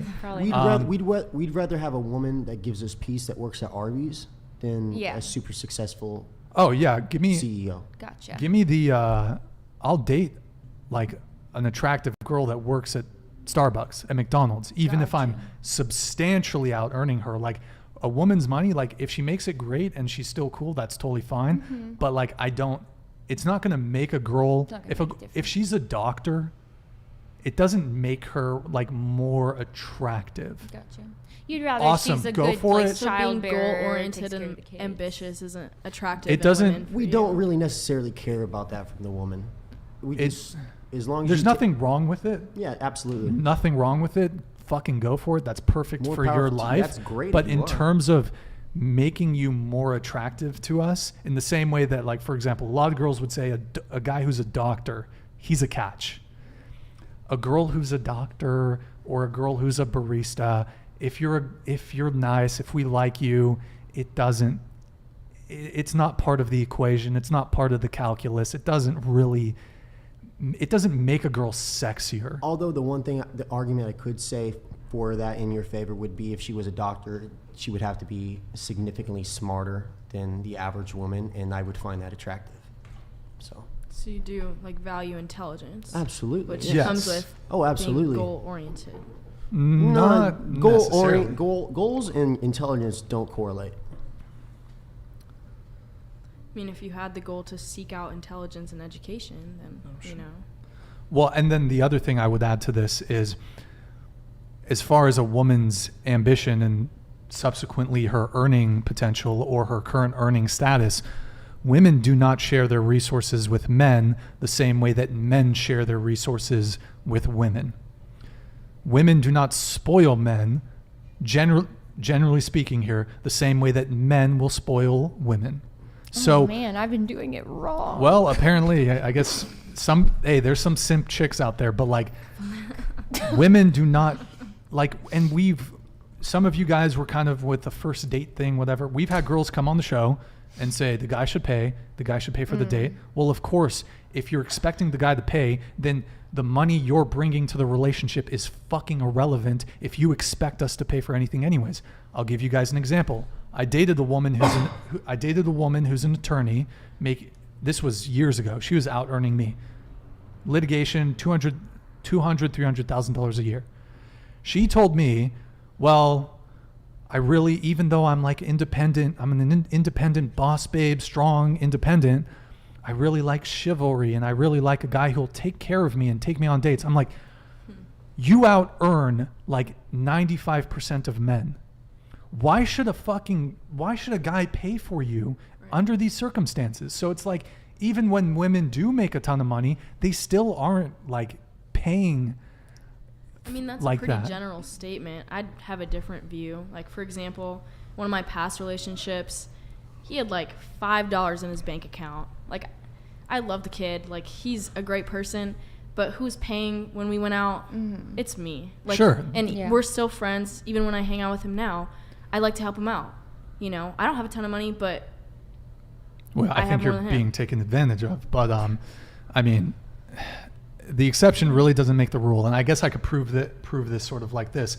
Has any of you has a guy ever offered to fly you out somewhere? In your DMs, has a guy ever offered to fly you out? Yeah. Yes? No, but the person I'm talking to is flying here to see me. Okay. Yeah. You've been offered to be flown out multiple times, maybe? Yeah. You might not take them up on it, but you get the offer, correct? Yeah. What about you? Nope. Okay. Yep. Close. Into the mic, guys. Yes. Yes. Okay. I've offered, so. Okay. Guys don't get offers to be flown out by girls. That's the length to which men are prepared to spend resources to get women. I flew to a guy. Does that count? Had you known him, that's different. I mean, I'm talking, these are guys who offer to fly you out probably are not guys that you've met before, I'm assuming. They want to bring you to Miami. They want to bring you to LA. I don't take them up on their offer, but yes, I get a lot of those. Can I ask you another question? What is the most extravagant date a guy has ever proposed or taken you out on? Well, someone knew I was really interested in going to Korea. And so they were like, let me take you on a trip for like 3 weeks, all inclusive. Had you met him before? No, never. He just followed me for a very long time. We met him. He came to see me at one of the conventions. Okay, what about you? What's the most extravagant? I know you guys are in college, so it's like maybe the guys probably aren't, going crazy. My But Minnesota boy took me to Sushi Train, and we dropped like $200, I think. How old is he? He's 18. He's 18. He's putting in effort. That's effort. And let me ask. Okay, so he's 18. He paid for the whole thing. Mm-hmm. Trust me, I offered, but no, he wouldn't let me. Well, okay. There's not a lot of 18-year-old women that are taking men out on dates for $200. Go ahead. Most extravagant? Yeah, most expensive, most extravagant. Probably Nobu. How much is that? It's dinner. 400, 500 minimum. It depends if you're drinking or not. fancy. It's a couple hundred though. Okay, and the guy paid for it. Okay. What about you? Right to my no dates. So. No dates. Yeah. Okay. I'm hoping for extravagant one though. So. You got this. Okay. When I lived in Miami, I had a guy take me on a yacht, which was... Wait, hold on. You've never been on a date before? No. Never. Never. It's wild. I feel like dates it's like not a thing anymore. I swear. Like it really Well, you guys are in isn't. college. Yeah, and like especially like in high school, it's like not a thing. What do you guys do instead? I don't Just know. talk on the They phone? just took us. Snapchat? Yeah, you just hang out. I don't know. See, I didn't go on many dates either until after high school, college, and Right, yeah. the real world is when you start going on Exactly. date dates. I mean, I get that. Wait, okay. I'll take you on a date. You down? How extravagant. We're 11s. But How extravagant. I don't know. Here's the thing. I don't know. I've been incredibly toxic this entire night. So maybe maybe you're thoroughly put off by my. Not giving the great first impression. Oh wow, that's a good endorsement. Okay, you down? Oh, you're being serious? You can reject me. Oh, how old are you? 33. You're 33? 33. Mm-hmm. Dang, is that not weird? How old are you? 18. It's not weird. Really? Nope. like the older guy. No cop, no stop. I've never gone like 30 above. I think I might get judged for that. These people Wait. in the chats already think I'm for the streets. Wait, what? For the streets. Chat, do you guys ship us? Do you ship me and Diana? He doesn't even know my name. Did I Okay, say that's it right? an automatic no. Oh. Wait, Riz is indomitable. what's your name again? Wow. What's your name again? Guys, So I'm an actually, L. that's a negative. I don't go on dates with guys who don't know my name. To be fair, there's 1, 2, 3, 4, 5, 6 of you, so I haven't committed your names to memories. I said it earlier, didn't I? You did. You could got you it right actually at go around the first. table and say our names if you tried? I mean, you guys gave like weird waifu anime names. There are names, but okay. Honestly, the only girl's name who I remember is Tay. Same. Oh, thanks, guys. That's nice. Yeah. It's really easy. I've known her for like a couple of years. So. Yeah. I just, for some reason, I think it's your Instagram because it's just Tay or something. Like that's in the Oh, user- really? Yeah, It's that's just why. Tay? No, it's Tay No. Hope with 2 A's. Oh. So wait, what's That's your first so name? cool, though. Damn. What's You the were first so name? Close. You were just close. keep going. I You were think I so just like got close. my wires You twisted. should have you just know? asked her to go to Starbucks with you. Well, he asked her on a Write date. the name but on the cup. He kind of fumbled with the name. Yeah, story of my life, right? You did say her name earlier. I did say it earlier, so I guess You're on the right track. You were really close. it starts with a D, right? Yeah, like you are on track. You just got it wrong. You were Go with your going. gut. Go with your It's not gut. Diana, is it? It is Diane. Diane. Yeah. Oh, I said Diana. Yeah. Exactly. Oh It was my, like you one can't, vowel. Bruv, you can't. You gotta cut me some I take slack on that that. personally. The Dianas of the world. Damn. Okay. Where were we? So that's a yes, I'm assuming, right? I think you got rejected actually earlier. Oh, rip. Okay. I don't know. Go ahead. When I lived in Miami, I had a guy take me on a yacht, which was fun. A guy take you on the yacht? Yep. Oh, okay. Can't really explain too much about it, but it was like Dubai? No, I wish that would have been nice. I would say altogether the date was like 600. Tell you what, guys, I've had probably over, I don't know, a ton of first dates, 33. A girl bought me a burrito once. Really? $10 burrito. Some of y'all are like getting flown out. Okay, so just to bring it back to my original thing, that's why a woman's money doesn't fucking matter, because you don't share your resources with men. I do. Even if you're Okay, what's the most, you said a sure. guy spent $600 on you on a first date. What's the most extravagant date that you took a guy on, and how much did it A cost? date or just spending on a guy in general? First time. Not First like your time? boyfriend that you've been with for 2 years. No, there's been guys that weren't my boyfriends that I've spent money on. How much? Wasn't the first date. How much? Oh, well, $230 flight. okay, that's less than the most that a guy has spent Okay, on yeah, you. but that is a rare occasion. Significant. It's still significant, but I can tell you this. The vast majority of guys, even really attractive guys, have never had those similar experiences. Women don't spend money on men the same way that men spend money on women. Is that what so you we don't want? receive any value. We don't receive benefit Okay. from your Is your money. love language receiving material things? And have you communicated that to the people you're seeing? Because maybe they're trying to give you love in different ways. Like, for example, Okay, I'm a alright. person who likes to touch and hug I people. mean, I think he's and- just saying that in general it doesn't happen. Like, just the way things Sure. are set up Even, now. But even if that's his love language was #1 gifts, he's Yeah. not going to get them. He's not Yeah, gonna get him, and it he doesn't matter communicates what your that. love language is. Girls are not moving in that way. That's very interesting.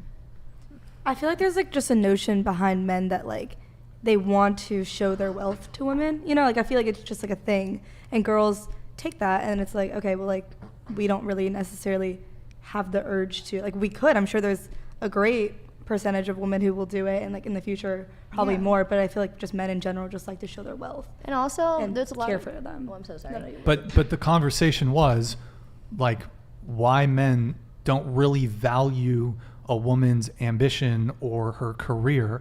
It's, I mean, there's a bunch of It's because there's you a don't bunch of profit off of regions, it, but we basically. don't reap any benefit. So why would we care? Whereas women, you do get benefit. If a guy's a high earner, you're probably going to see a little bit of that in some way. Well, and also, I feel like there's a lot of men that are jaded too, that they're used to not getting things. So when they do, like, it's a double-edged sword, because there's guys that I have done nice things for in the past. I paid for things, and they were almost taken back in an offensive type way, and they're like, no, women don't spend money on me, or they don't receive gifts well because they're not used to it. Maybe they just don't like getting things bought for them.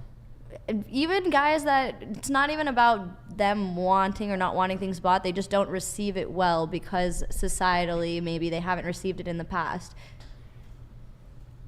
So it's really a case-by-case basis. Okay, well, let's move on. I really got to get caught up on this super chats here. Wait, hold on. Did I? Yo, Zentians. Okay, I think did this go out as a TTS? We read this one. Yo, Zentians, thank you, man. Appreciate it. Ninja Smokehouse, thank you for the $20 super chat. She basically wants you to date as if you're a woman. Ignore your preferences because it's not worth focusing on. Your past matter because as a man, it shows us how you think and the potential future we may have together. That goes back to the body count thing. Thank you, man. Yo, Lukewarm, $20 super chat. Attraction between the sexes is a weighted sum. The factors may be the same, but the weights are different. Yes. Good point. Very good point, Luke. Thank you, man. M. Martin, thank you for the $20 super chat. My bona fides, I don't know if I'm pronouncing that right. Bona fides. I work at a think tank in Tennessee. We do anthropological studies across the globe. Ladies, the number of sexual partners you have will directly affect your future relationships. It's biology. Accept it or not. Ani Fro with the Canadian $20 super chat. Girls, as you value, prefer ambition, discipline, and drive goals in men, ETV, or maybe etc. Men care about the thought processes used by women for who they select to be with and why the core variability is morality. The big dog, thank you, man, for the $20 super chat. I don't care about body count. They think just because most women don't care about a man's body count that men shouldn't. Just like women think men think. Wait, hold on. Just like women think men think men care about their income because they care about a man's income. True. Yo, Alto Clef TV, thank you for the $20 super chat. The fact that you put such a high value to stuff like virginity and putting aside the emotional aspect of a relationship is the most incel take I've heard. You aren't a high value man. You are peak incel. Okay, hater. Yeah, the fact high value. I mean, you can say that, Alto Clef TV, but I think we found one of the OnlyFans subs here for one of the girls, but oh no, we don't know him. Oh sure, you guys were looking at each other a little bit. These are friends. It's this funny. guy, I mean, this guy obviously didn't listen. Putting aside the emotional aspect of a relationship, bruv, I don't think you listened.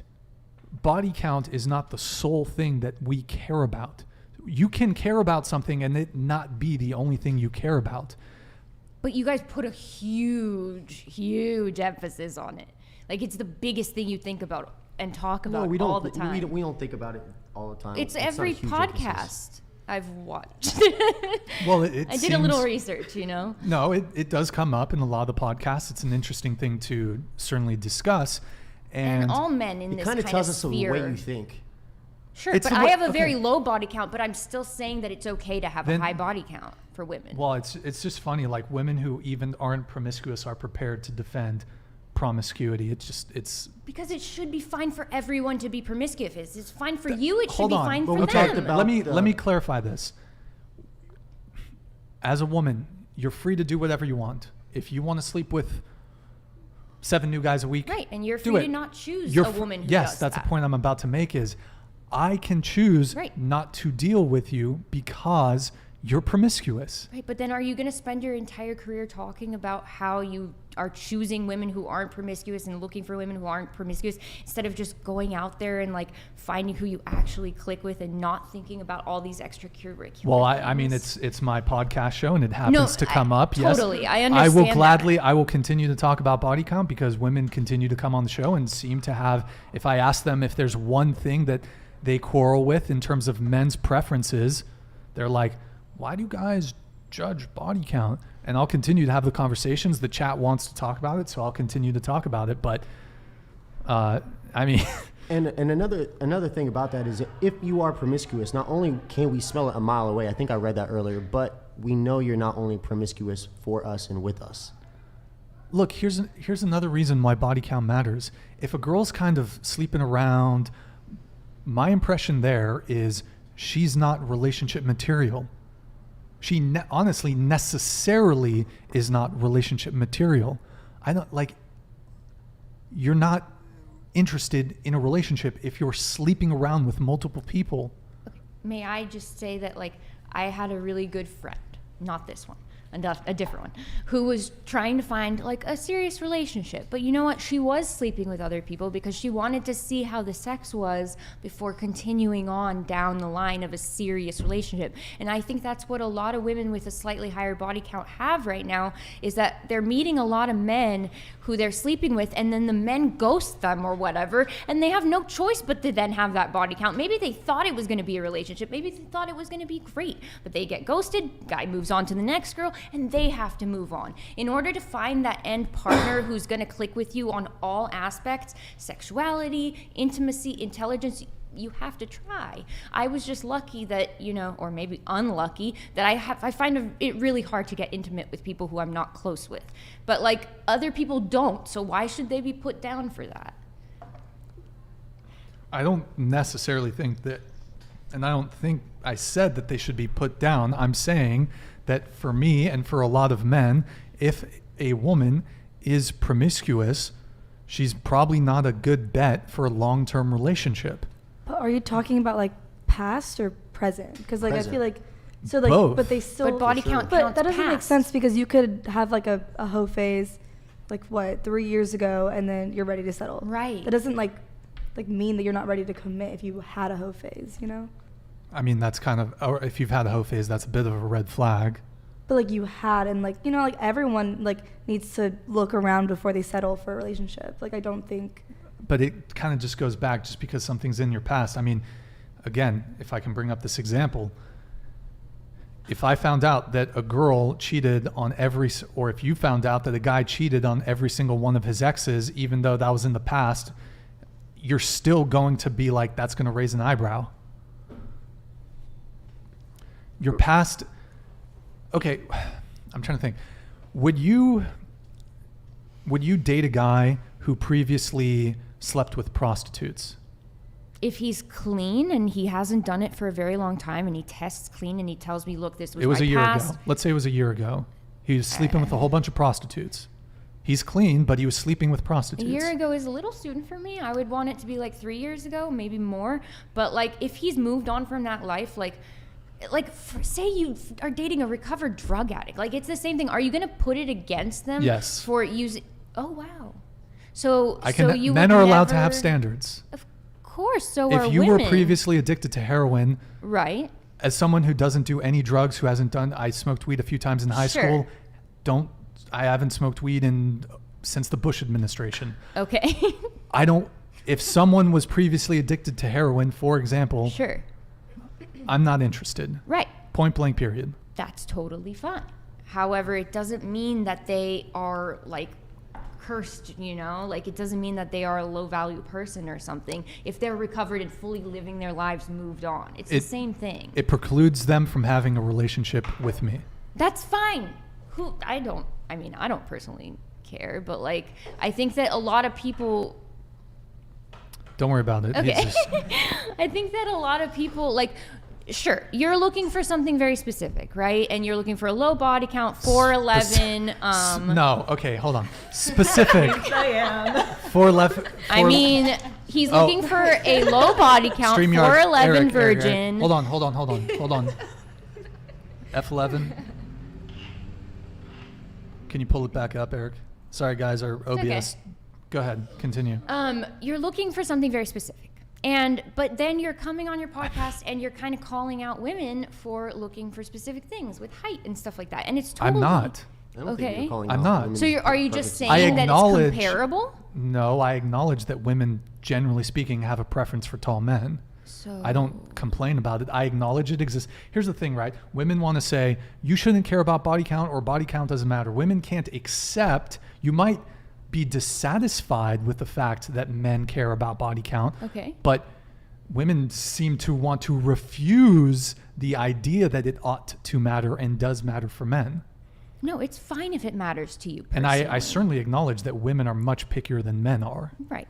And it's fine if it matters to you personally, but if it's a concept as a whole in the zeitgeist right now, body count, it's like constantly talked about, and I think that it's not as important as people make it. I think there's so much more to a relationship. Being a good mom is like the most important thing you should look for if you want to have don't kids. Date single moms. Oh. No, if you want to have kids, you should be looking for somebody who's going to be a good mom, and that should be your top priority. Who's going to be able to feed, take care, dress my kids and make them look perfect, have a happy family with me, make me happy at the end of the day when I come home from work. That's what you should look for, and it doesn't mean if she had 8 sexual partners before or something that she's going to be a bad mother. I don't disagree with you that you have to look at the totality of the person. It's not just one single metric, and that's either that's going to make them, for example. Right. I'm not saying that. I have a question. Okay, so let's say because you said girls are more picky than guys. They are. Pretty valid.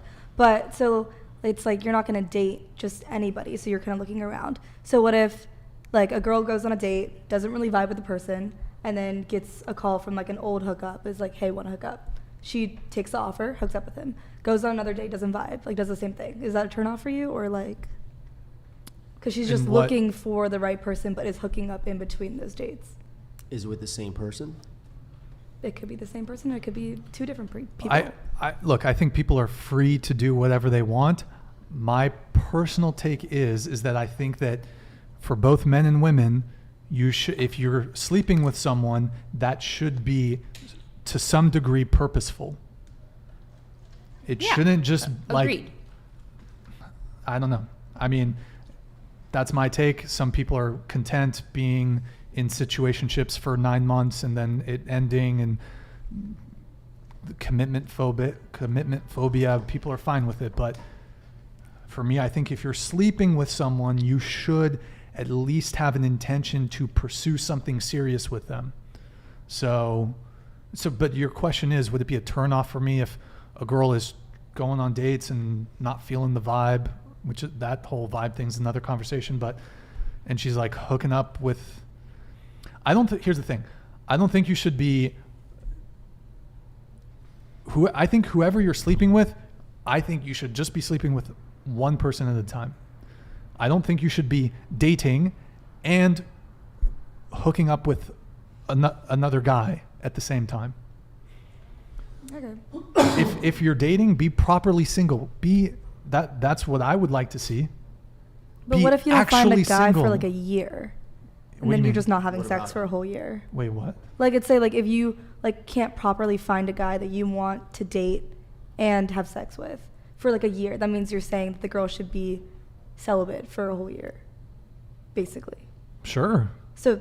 Okay. Sure. Really? Okay. I'll actually allow you. Go ahead, do what you want. I mean, I'd prefer you don't do it with 5, 6, 7, 8 men. If you had 1 or 2 in that 12-month period, okay, that's understandable. You have your needs.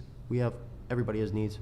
Oh. So, I mean, you're free to, if you want to do a hookup, you want to engage in hookup culture. I don't think it's particularly rewarding. I don't think people are particularly happy with it, but if you want to do it, if it satisfies a short-term pleasure-seeking thing in you, then you're free to do it. But I think people ought to, as far as who they have sex with, I think you should be angling to pursue something seriously with that person. If not, why have sex? Well, I can think of reasons why to have sex, but to me, I think you're just going to rack up your body count and, yeah. And men won't Look, like you. the woman should always be trying to. Oh, no! I think the woman should always, if they're getting sexual with somebody, they should always be trying to angle it into a relationship. Now, when that comes to a man, you could say that it's sexist to say opposite, but a man's going to sleep around and not care about the possibility of a relationship. But a woman, I think, always should. If she's going to be promiscuous and open her legs, it should be always in mind of a relationship. Ultimately, what I would like is, if I'm going on a first date with a girl,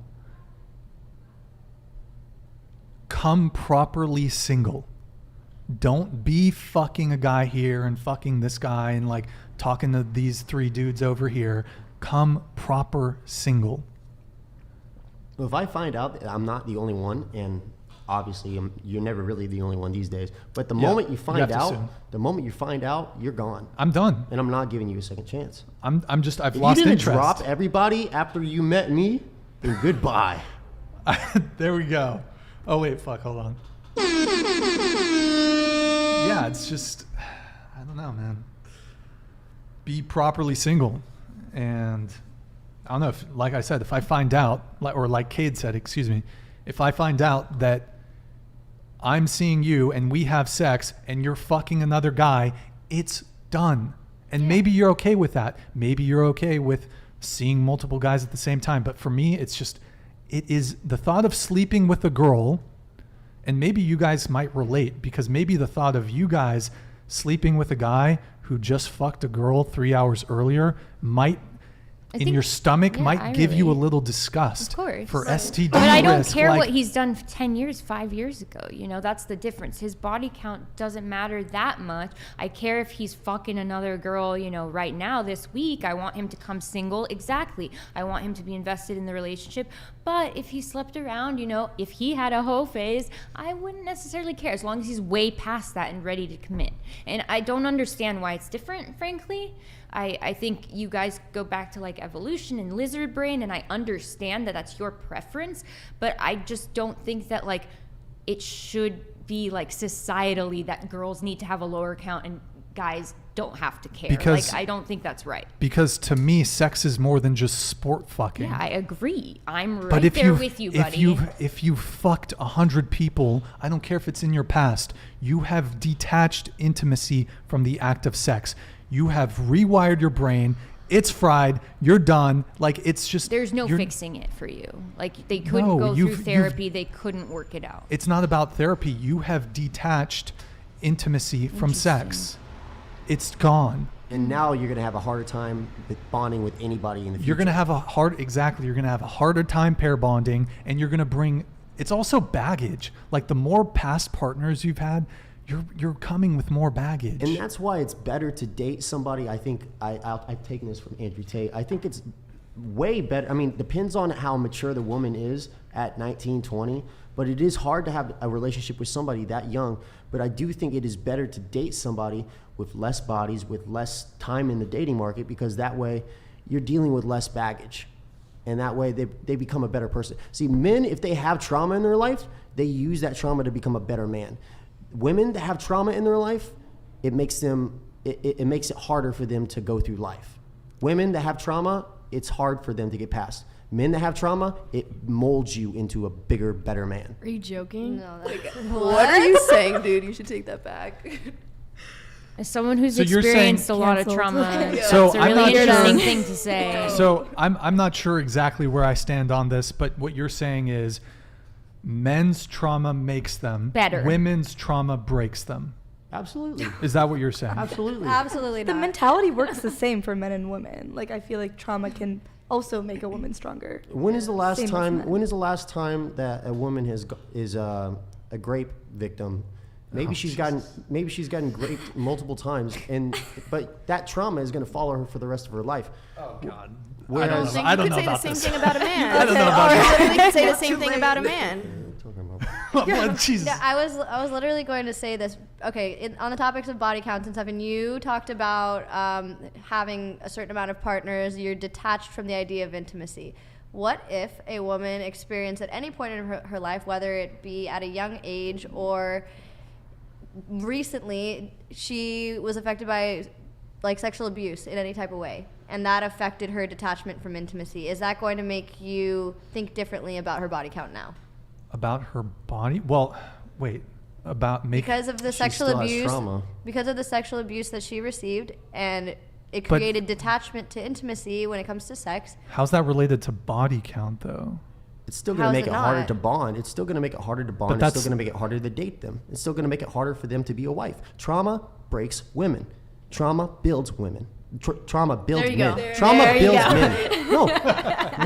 What is it? We don't have to go through and talk about trauma, each individual traumas, but who do you know in your life that as a female has gone through a lot of trauma and came out 10 times stronger from it? Are you serious? Me. I could list so many. What if a guy got raped? And then where do you stand in that? Then? Can we let's maybe move away from the grape topic, but Yeah, could I you will- be physically assaulted and then come out 10 times I stronger? will say buddy? this. I will say this. One thing I noticed about the whole trauma thing is that let's talk about within the context of breakups. When a dude gets, or when a guy gets either dumped or curved or rejected by a girl, he's like, I'm gonna fucking hit the gym. That's And what then- I do too. And then though. when a You're girl being gets so dumped, when a girl generalized. gets dumped by a guy or some shit, it's like, hoe phase, boom. Wow. I disagree. I disagree Like too. See, why would you disagree with that? So many Self-love women, now. so Because I many applied women to try grad to school, better I got into grad themselves. school. I focused on myself. I didn't sleep with anyone. I got a A great lot of- body. a I lot- glowed up. So like, a lot what are of you gonna women say? like to immediately change their hair after a breakup. We have a That is- glow So do up. men. That's what it's called. It's a called glow becoming a up. baddie. Hold on, guys. All right, we do have to get these super chats out of the way just so we can wrap up here pretty soon. Okay, so we have, let's see. Oh, really quick because this is what triggered this conversation once again. Alto clef. By the way, bass clef is better. Dork. Okay. Fucking any music majors in the chat? Hello. Okay, so At the stuff like table. virginity. Up until very recently, alto clef, TV, whatever the, okay. Men and women valued sexual purity. It's not until the 60s or so when that went out the window. So men throughout all human history have valued female innocence and female virginity. And also women have valued male virginity. As here in the West, which up until very recently has been a Christian, the West has been Christian. Virginity has been valued in both genders. So I don't know what you're on about. But okay, anyways. M. Martin with the $50 soup chat. Because of oxytocin and estrogen, the more partners you have adulterates your femininity. It makes you more jaded, disconnected, pessimistic. Trauma develops us. It scars you. That's how trauma acts through the filter of testosterone versus estrogen. Okay. This is all backed up by scientific studies in biology. 100% coming straight out of M. Martin's ass. Thank you, M. Martin, for the $50 soup chat. Yo, Zentians with the $50 soup chat, man. Thank you. Men focusing on body count is justifiably valid because we look at your lack of mental and moral fortitude. That indiscriminate behavior shows she will lack virtuous conviction when it comes to us and our children/family name. Women I think this came in as a TTS. Hey, Zentians, thank you, man. I don't know if you're still in the chat, but shout out to you, dude. You've been supporting us so much these past few shows. Really appreciate all these soup chats, man. You're fucking legends. Thank you, Z. Sean Jackson, $20 super chat. Ladies, you can be promiscuous. Just understand that men don't want to commit to women like that, mainly because we can't trust that the kids are ours, plus committing to a known 304 lowers our status amongst other men. I think one of the big things that men want out of life, I don't know if a lot of people, or I guess a lot of women know like what men want. And one of the big things men want is respect and status. And if our buddy knows that we're dating a girl that's slept with a lot of people, like that will lower our status. Just to add to one of the other things. So you're not enough to just be yourself. You have to have a woman like represent you. What do you mean? We're all seeking. We all want to align with people that will. Right, but if my man like fails and stuff, it doesn't make me feel like less of a woman. Let me tell you another reason why women care about height. It's not just an evolutionary biological thing because men who are taller or who are physically larger are more capable of protecting and providing for you. It's also a bit of there's a social component too. Women will perhaps be ridiculed. Oh, you're with a shorter guy? I don't think that's right, but they might be ridiculed by their female friends or they might be looked down upon. So women are just as much as men are going to look to align to men that will kind of bolster their status to a degree. If a man actually, here's another thing. Women typically need a cosign from their female friends. I don't know if you guys can agree with this. Women will seek advice from their female friends. They want a cosign on a guy. Whereas men, we don't need to go to our friends and be like, hey, what do you think of? How do you know so much about women? Women need. You say women will do this, women will do speaking that. Facts. Come on. Okay, you don't ask for any like advice. You don't be like, hey, this is my girl. Like, isn't she cute? Like, no, I don't talk. And that's another difference between men and women. You guys share a lot of intimate details with your girlfriends, whereas we don't share anything about our girl. Nothing. I would never, kid, I would never, Maybe like with any of my guy friends, I would never, like, girls will disclose to even casual acquaintances the size of the dude's penis. You guys will share fucking everything. You guys are picking the lowest, worst fucking women you've interacted with saying girls will do this. And I also that is disagree. not true. Women 100%, not 100%. Women. I've never mocked somebody's penis size. I didn't say mock. I'm saying women will disclose very, very, very intimate details about a new partner. And guys don't do that. Guys show each other girlfriends' nudes. Like, are you kidding I would never I think with maturity it's different, but like high school is so different. Immature man that would do that. Right, but it's a very mature woman that would do that too. The amount of men that even tell their women friends about the girls that they've slept with in full detail, what their insides feel like, how wet it was, all this stuff. I can count on more than 2 hands. We're not telling them because we want validation. Oh, so we're not telling them because we want validation. Then what do you want from telling other women or men about? We're not telling our friends for validation. Good for you. I've never told a girl. There's a saying. Go ahead. Do these pants make my butt look big? Because you want that validation. You need to know. That's not about men. It's not about men. It's about women. No, I can tell you right now, I can count on 2 hands, and I'm not exaggerating one bit, the amount of men that I've been friends with or that I've encountered in my life that have talked about their sex life in full detail and women that they've fucked and how they've fucked it and how it feels. We're not looking for approval out of it. And women are? Does it matter? If you talk to your girlfriends about... let's ask the chat. Hold on. How many do we have in the chat here? Okay, we have almost 700 people in the chat. Okay. I don't know how I'm going to frame this, but one in the chat, if you have never disclosed to a man or a woman. Hold on, let me think how I'm going to frame this. Okay, one in the chat, they're already going to probably start saying one. One in the chat, if you've never disclosed to a male friend intimate details. They're going to say whatever you say, buddy. This isn't a proper way to do this. I've had a man disclose to me intimate details about fucking a woman. Just because you won't doesn't mean that other guys don't. Just because I won't do it doesn't mean that other girls don't. That's what I'm saying. We are cherry picking the worst of the worst. But I think he has a good general point. The exception doesn't. In general, my guy friends don't chat with their guy friends like I chat with my girlfriends. Like in general, that's not the case with everybody. But I'd say that's a pretty valid point.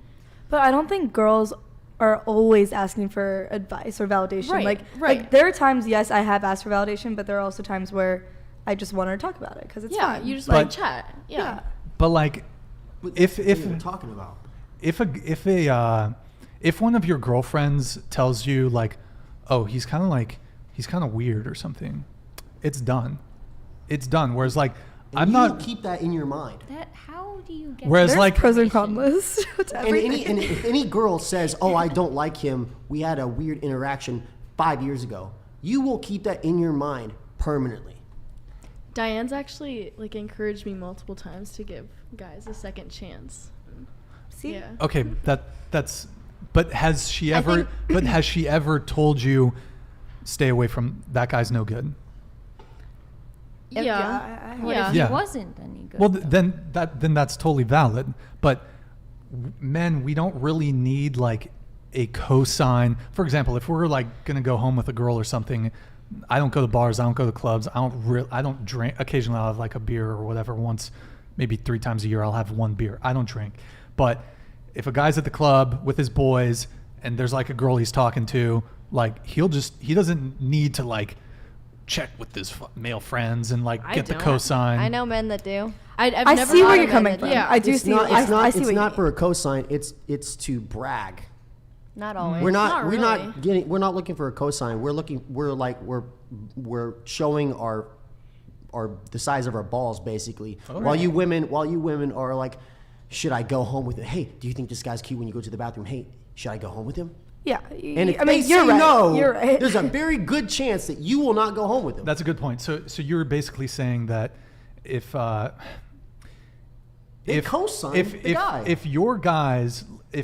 out with your guys and you're talking to a girl and you're feeling her, right, and you're gonna take her home, and the guys are like, oh man, I don't know if you should do that, Cade. You're gonna be like, dude, shut the fuck up. What the fuck are you talking about? But if the girlfriends say, I don't know, I think Becky. it also comes from a safety precaution on our end too, because I'm not going to let my friend go home with somebody that deems.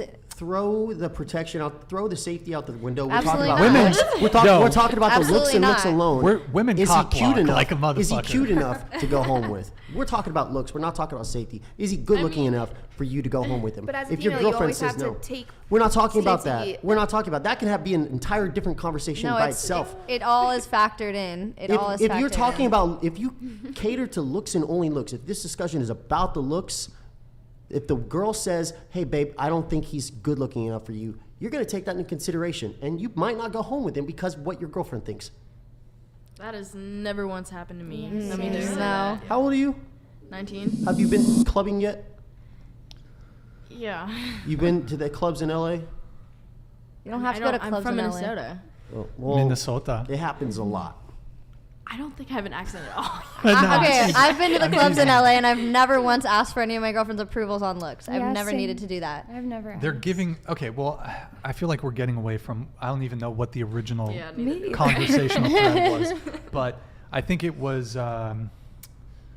something about the cosign, and I don't remember. Let's just continue with the super chats. Okay, let's see, did we do this one? Wait, did we do this one?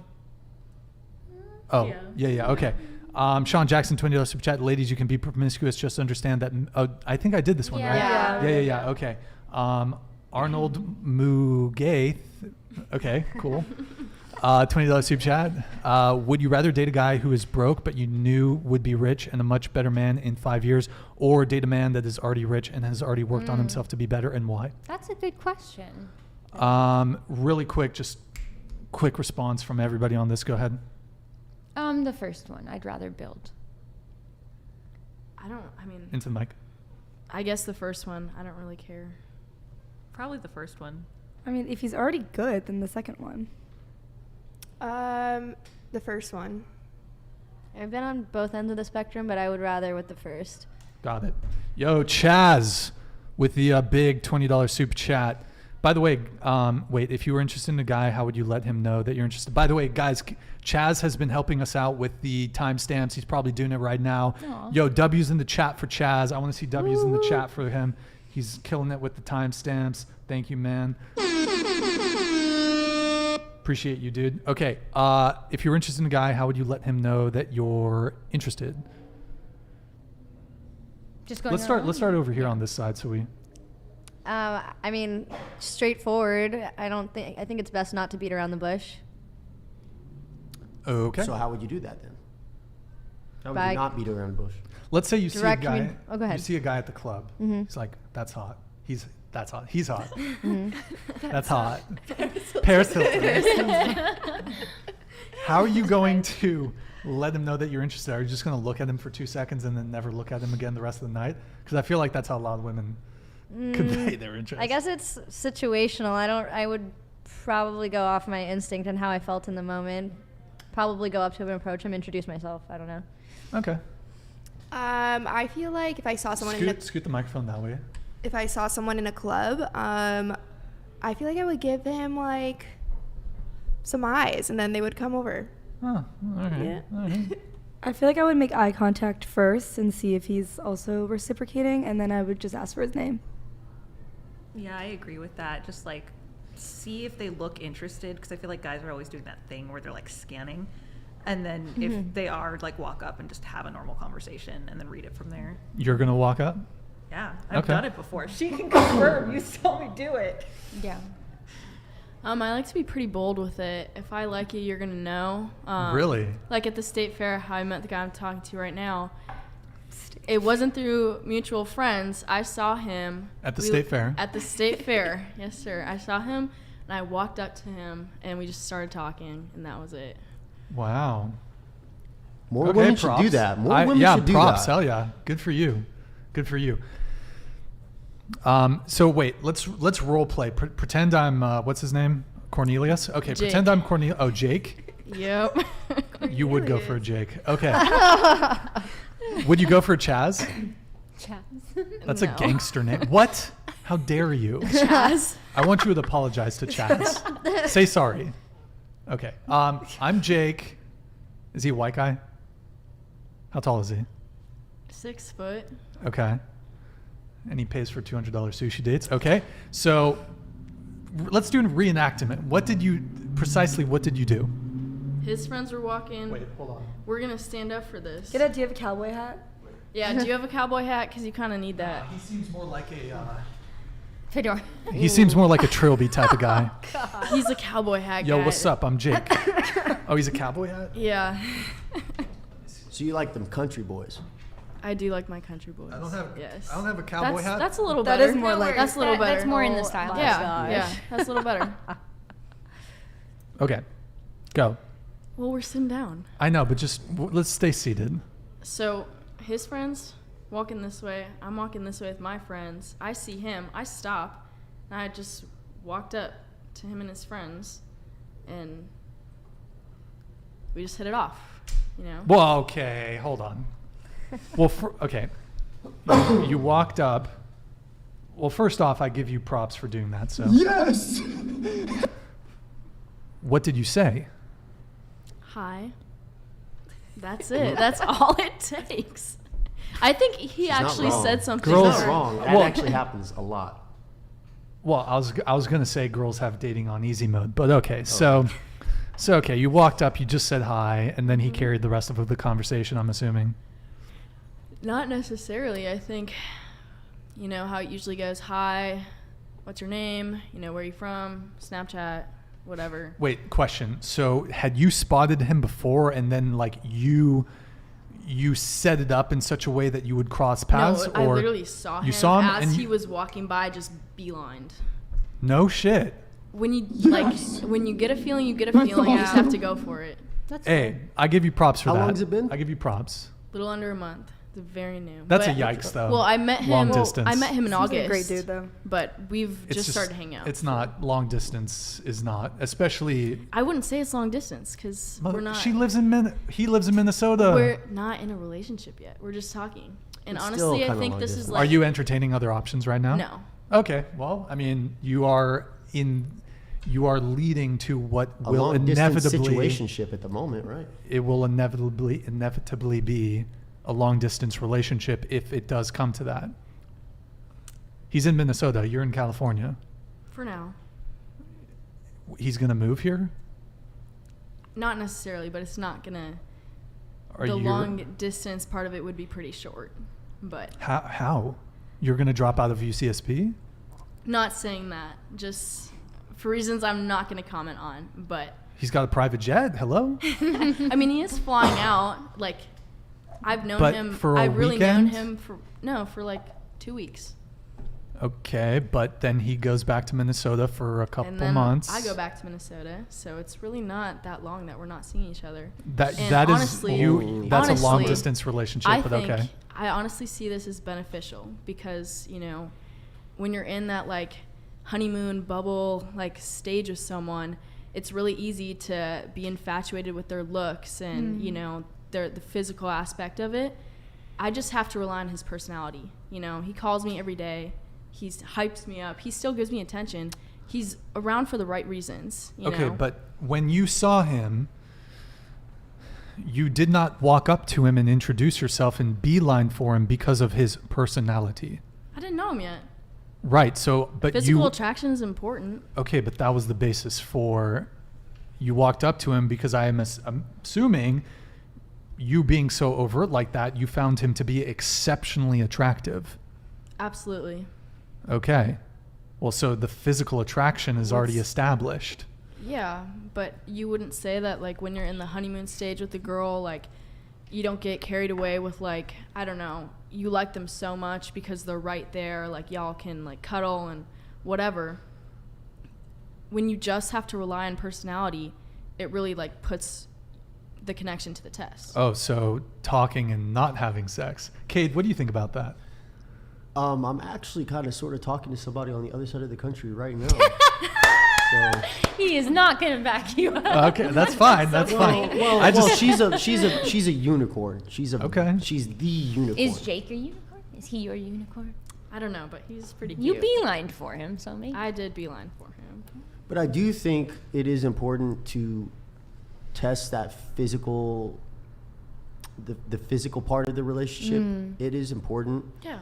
Like you might. How long did you hang out in person before you left? Like 2 weeks. Did you hook up? Have you guys had sex? No comment. That's a yes. That's important. That's a yes. So yeah, That's a yes. Yes. I mean, as long as you. I think it's see important. that works out. Yo, can we get some W's in the chat for Jake? Fucking good job, dude. Yeah, Jake is gonna be listening to this, and he's like, "Fuck yeah." He's watching, like. Yo, Jake the Chad. Okay, Jake's a legend. That's funny. Don't nobody go through her Instagram and find the Jake. Oh Jesus. Oh. Wait. So okay. Long distance relationships are L's, I think. Yeah, I agree, but you're in a long distance, not even. Sometimes it's worth it, My first relationship started long sucks. distance, and it ended up being 3.5 years. Right. Where is he now? Better off in the trash. Okay, well there you go. It's just like, so. But do you feel that you wasted time? Oh shit! They actually found him. No, I don't think. Did they find him already? Rip. R.I.P. in the chat. Wait, do you internet detectives? Did you tell him that you're going on this? Yeah, he's probably watching. Yo, W's in the chat. W's in the chat. Fast too. Oh my god. Under 60 seconds. Wow. Oh Jesus. Okay. You see why I don't give out personal information? Cybersecurity. The name we should have said. We should have said John. We should have said. We should have said. We should have said Chaz. Fake names. We should have said Chaz. Wait, so you guys committed to each other? Oh my God. I mean, I'm not talking to anybody else. He's not talking to anybody else. He told you that? That's an expectation, yeah. Well, did you overtly have that conversation? Mm-hmm. Oh. You guys are, I mean, that's a long distance relationship. But we're not in a relationship yet. You guys are know? committed to each other. Yeah, but when You I'm had a talking conversation. to someone, would you say talking to someone is in a relationship? I don't talk to multiple I mean, people I think, at once, I think, you know? but I think if you've had a conversation about exclusivity, there is, I feel like people are just unwilling to put labels on things nowadays because they want to keep their options open. That but will actually end a relationship if you want to put a label on it too fast. Yeah, I agree. Which and is I think, really like, sad. I think you have to feel the person out, get to know them first. So that's like, let's say you reason want, why. like, hey, I want to be exclusive with you. If you ask to be exclusive too quick, that will give the girl the ick. Oh God. Okay, so you just went up to Jake. You said hi. Wait, can I ask you guys a question? Semi-related to this. So, a lot of you said that you have initiated with guys. You've gone up to guys. You know, you made the first move, right? What was your success rate for when you initiated? We'll start over here and move this way. Wait, like what's like success? Like, yeah, so like let's say you go up to a guy, and I'm not saying it ends up in a marriage. Did you get turned down? Did you get turned down? Like, what was your success rate? Like, did you get the number? Did he get the like whatever? Did it lead? Basically, was it a you didn't get turned down? Like, you didn't get rejected? We'll start over here. Go ahead. I don't remember a time that somebody said no or anything like that, or been overtly like. Tilt the mic. I don't recall a time that I've overtly had an experience where it's been negative, or someone was like, "Oh, don't talk to me," or "Oh, I'm not interested." It doesn't have to be rude. Just like the guy, it could be a polite rejection. Never. Not that I can think of at the top of my head. But you have made the initiative. Mm-hmm. Okay. Yeah, absolutely. So 100% success rate. So far, yeah. Go ahead. I don't feel like I make the first move that often, but when I have, yeah, I've never been turned down. Never been rejected. What? My only rejection was a Spanish dude who had a girlfriend, and he didn't speak any English. I don't think that so counts. I'm talking like if the guy's single. Okay. Yeah. Just like, oh, sorry, I'm not into. Yeah, because of course, if you're gonna get it's not a given if he has a partner that you might get rejected, but you're gonna get rejected if he has a partner. What about you? I've only done it like twice, but I'm 2 for 2, like in terms of success. So. Okay. What about you? I've been rejected before. Wow, that's surprising. It was the 6th grade though. So. Okay. That doesn't count. I don't think that counts. I went for it though. I seriously went for it. And he was like, nah. I don't think that counts. But what about excluding that one? Have you ever been rejected? No, I guess. No, I don't think so. Okay. Cade, have you ever been rejected?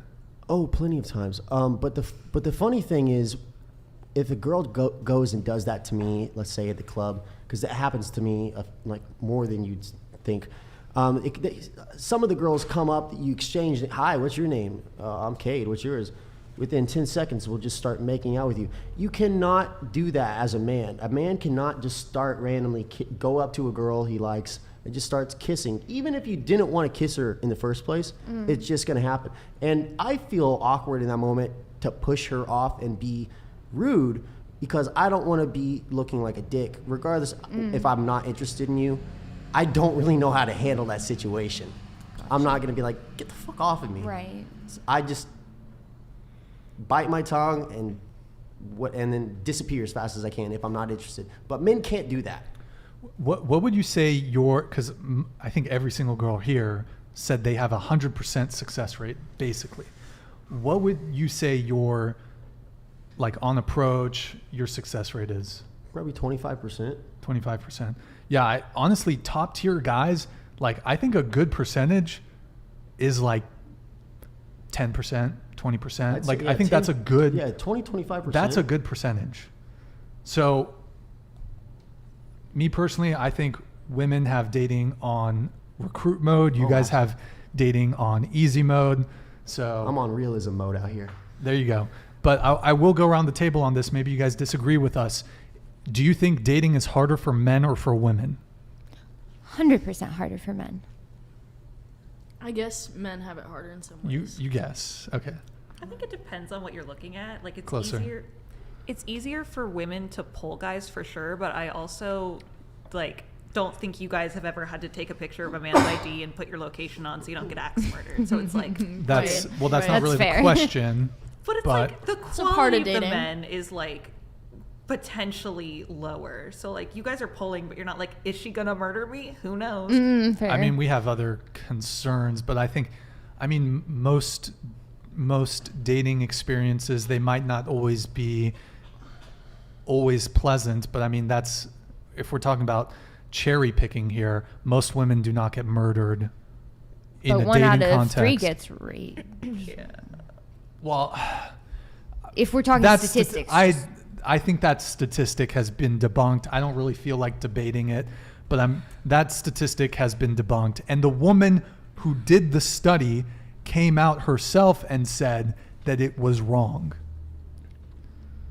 One in 3 women Okay, have well, been how about we raped. settle this right now? At the Out of table. like all of us, like the people in our lives, like most women I know have a story. So there's Most. technically, with that being said, there should be at least 1, 2, 3, 4, 5, 6. If it's there should 1 be in 2. 3 there should be 2 of you with with a situation. who've raped. See, what do you constitute as grape? Like inside We penetration. really Yeah. gonna.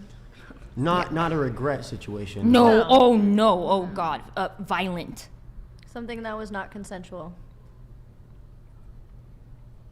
Okay.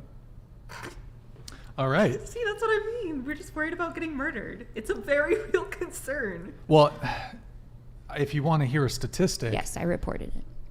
you reported. They're asking if we reported it, so Oh, just okay. letting them know. Yeah, I mean, you're talking about. I don't really want to go down the rabbit hole on this. Okay, so I guess the question was, do you think dating is easier for men or women? You say, It's easier for women to pull, but there's more concerns for women with the people that they do pull.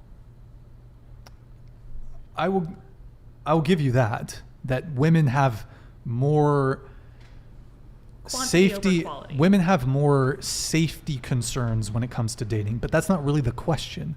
Because if the question was, is interacting with the Who opposite has dating sex easier? It's who has dating easier. Right. I think Women- that there's like different sides to it, you know. But also, like, what qualifies as dating? Like, just going on dates? Like, yeah, women can get more dates, but the quality of men that I want to be in a relationship with, I think that's less than. It's also the same problem for men too. Sounds What like do we have a you- lot of the same issues. What do you think? I think men have it harder. What about you? I definitely think I agree with both these two ladies. It is quality over quantity, and I think that there is a plethora of men to be able to go on dates with, but very few that are relationship quality from my personal perspective. Eric, can you pull up the cartoon really quick? Well, the sad thing is the guys that are good boyfriend quality are probably still stuck in your DMs and you don't give them a chance. And that kind But of are they worthy of chances? They Eric- probably are, but you'll never know because you won't open their DM. the comic book cartoon. Do you remember It's it? not- It's already in the window tab. It's not It what should you be. say, it's how you say it. That's what I always say. Yeah. So, I mean, this is kind of like what I think about. Like, I'm so lonely, but you have like all these dudes that would. See, I don't know the specific details on the situation, but there was a woman who started a dating profile on one of these big apps and pretended that she was a man, used man pictures, went for men just to see I how it saw was that. how it, It was was so hard. for the men. And she got ghosted, she got disrespected. She would Yeah. get extremely rude women just attacking her for no reason. And that's the reality as a man. Whether you're a low value man or a high value man, you will still get extremely disrespected. You will Yeah. still get ghosted. And it is extremely hard, even as somebody who considers himself a high value man, you don't even get your chance to show them whether you are high value or not. They'll just write you off. I fully agree with this. The men that I've talked to in my life that are trying to date right now, especially on dating apps, are having such low success rates. And it's like, actually, like, I'm seeing them like emotionally deteriorate because of it. Because they're just like, I want a partner. I want somebody solid in my life. And I can't find the right person. I'm swiping all day. Nobody is responding. I have no idea what I'm doing wrong. I'm updating my pictures. I'm working out. Like, and it is way harder for men, just how it's set up right now. I think it's really tough. Well, I don't even use dating apps, and I just use Instagram because Instagram is the greatest dating app in the world. Kind of like a dating app. Instagram is the greatest dating app in the world, and if you have your profile set up very well, and I mean, anybody in the chat can go take a look and see what they think about my account.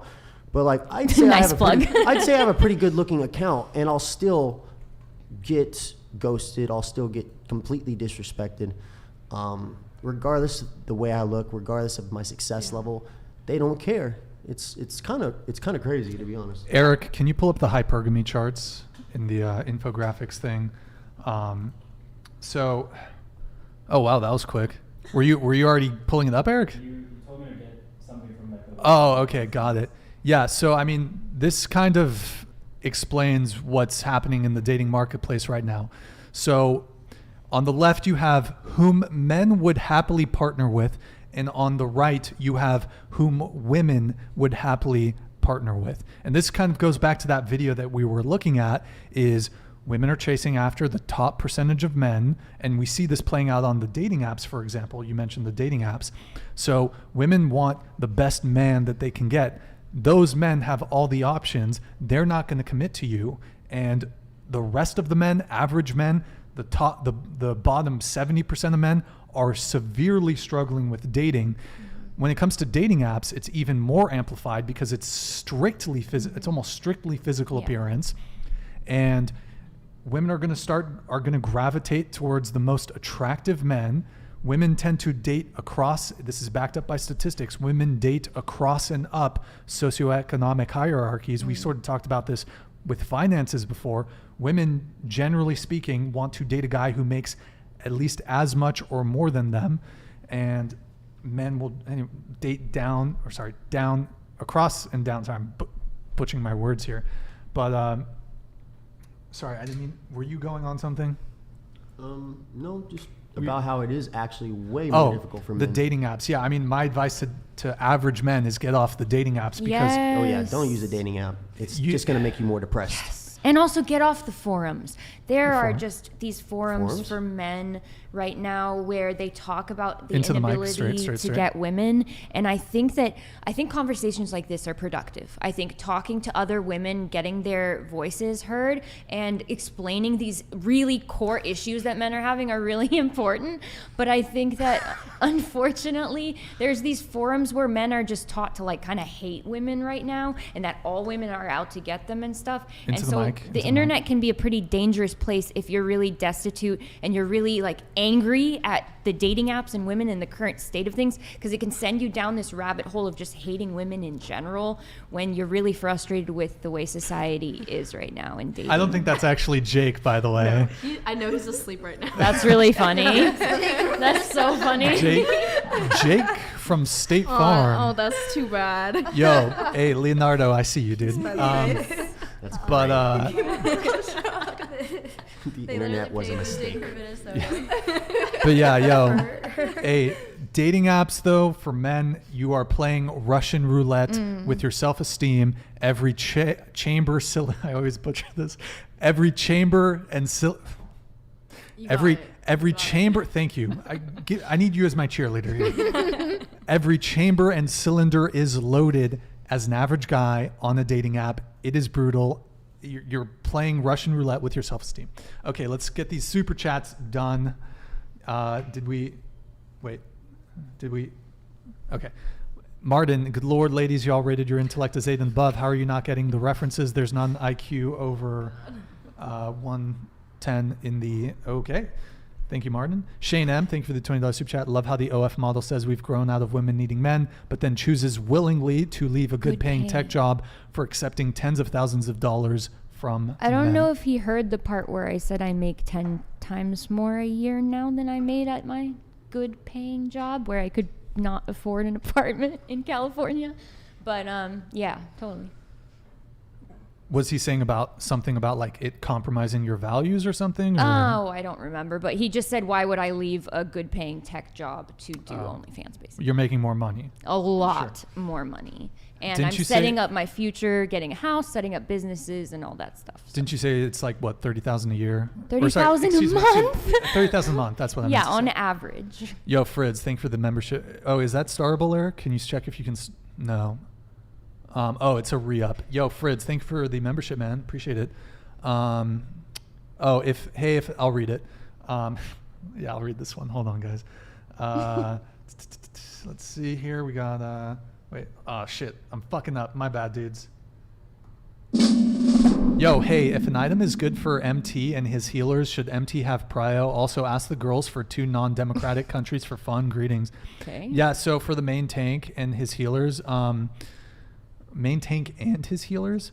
Oh, are you talking like, I think, didn't they patch that in World of Warcraft where like warriors with the diamond flask, like when they pop that trinket, right? Like it's healing, and the healing from the diamond flask was benefited by having plus healing or plus spell power. And so like main tanks would be rolling on healing plus healing items. So I don't think that main tank should have prio on healing items, but yeah, anyways. Would any of you guys like date a fucking Chad gamer? Like a DPS fucking pumper? Probably not. Wait, guys. Okay, let me put this to you quick. World of Warcraft. Yeah. Boom. Yeah.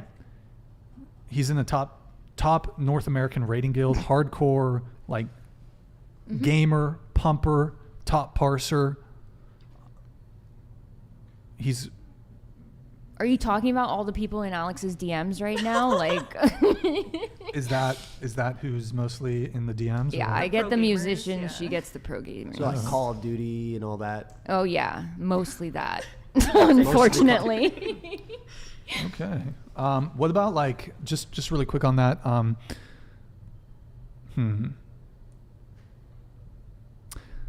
Would you date a guy who? Okay, let me frame it like this. Would you date a guy that played World of Warcraft 3 hours a day? No. If he still had his... No, you... Okay, She's never been on a date and she says no. She turned me down, bro. She turns the host of the podcast down. She says, I've never been on a date. No, you cannot be a gamer. The reason why is because my standards are so high. Like, you know? What's wrong with being a gamer? I play Call of Duty for 3 to 4 hours. Okay, fine. Someone's 3 hours is fine. I will give them that. If you drink gamer subs, use Kodami. I play on Twitch. I saw somebody comment. I stream video games on Twitch sometimes when I play. I'll go for 12 hours. 3 hours is okay. Wait, you have high standards? Yeah, I do. That's why. What are your high standards? Just like time-wise, like they have to match my level of like into the mic. Of like I feel like I'm pretty busy as well, so like I feel like they need to match that. They can't be clingy. They need to love me, but they don't need my 24/7 time to be with them all the time. You know what I mean? And I want them to be attractive and have a good style and, you know, like charismatic, funny, like things like that. I don't know, man. That sounds like a lot of work. Bro, you're asking for way too much. But that's the thing. I'm like, I feel like I have a good amount of self-love. So like, why would I settle for something that's not? But how many men are actually realistically below that? Then shit, I'll die single. I don't know. Bro, women would rather if they stay single because they want to wait for the best man. Yeah. She just listed all qualities of a good personality. That is all There's she's so many people in this world. Hold on. Single. You said let me ask you a question. You said charisma. Like, how many men do you think are charismatic? I want to say it's less than 10. Probably not that many people. Not a lot. You want a charismatic guy. First off, I don't think charisma is... Is it that hard to be charismatic?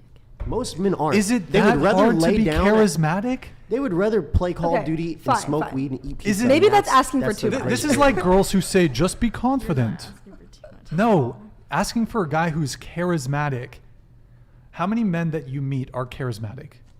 Probably none. That's why I'm still single. Well, how do you know if they even are charismatic? Okay, because you don't give them a Are you chance. charismatic? I feel like I'm pretty charismatic. I don't know. You've been kind of quiet tonight. Okay, fine. I take that back. I just take it back. Yeah. No. I think if those are your standards, then Right. like keep them. Who cares what they say? Thank you. Women supporting women. Love to hear it. I don't think you should settle just to date someone. Exactly. Right. What is the reason, you know? I mean, that's it's what not the whole about- point of this conversation has You're been, 19, not right? settling to I'm date 18. someone with a high 18. body count. You don't et think you've cetera. ever found a man that's worth your time yet? Not even close. I think by 18 you don't have to, and you shouldn't have to. You have Exactly. so much life ahead of you. Yo, here's some meow mix. There you go. Some cat No, food. it's so true though.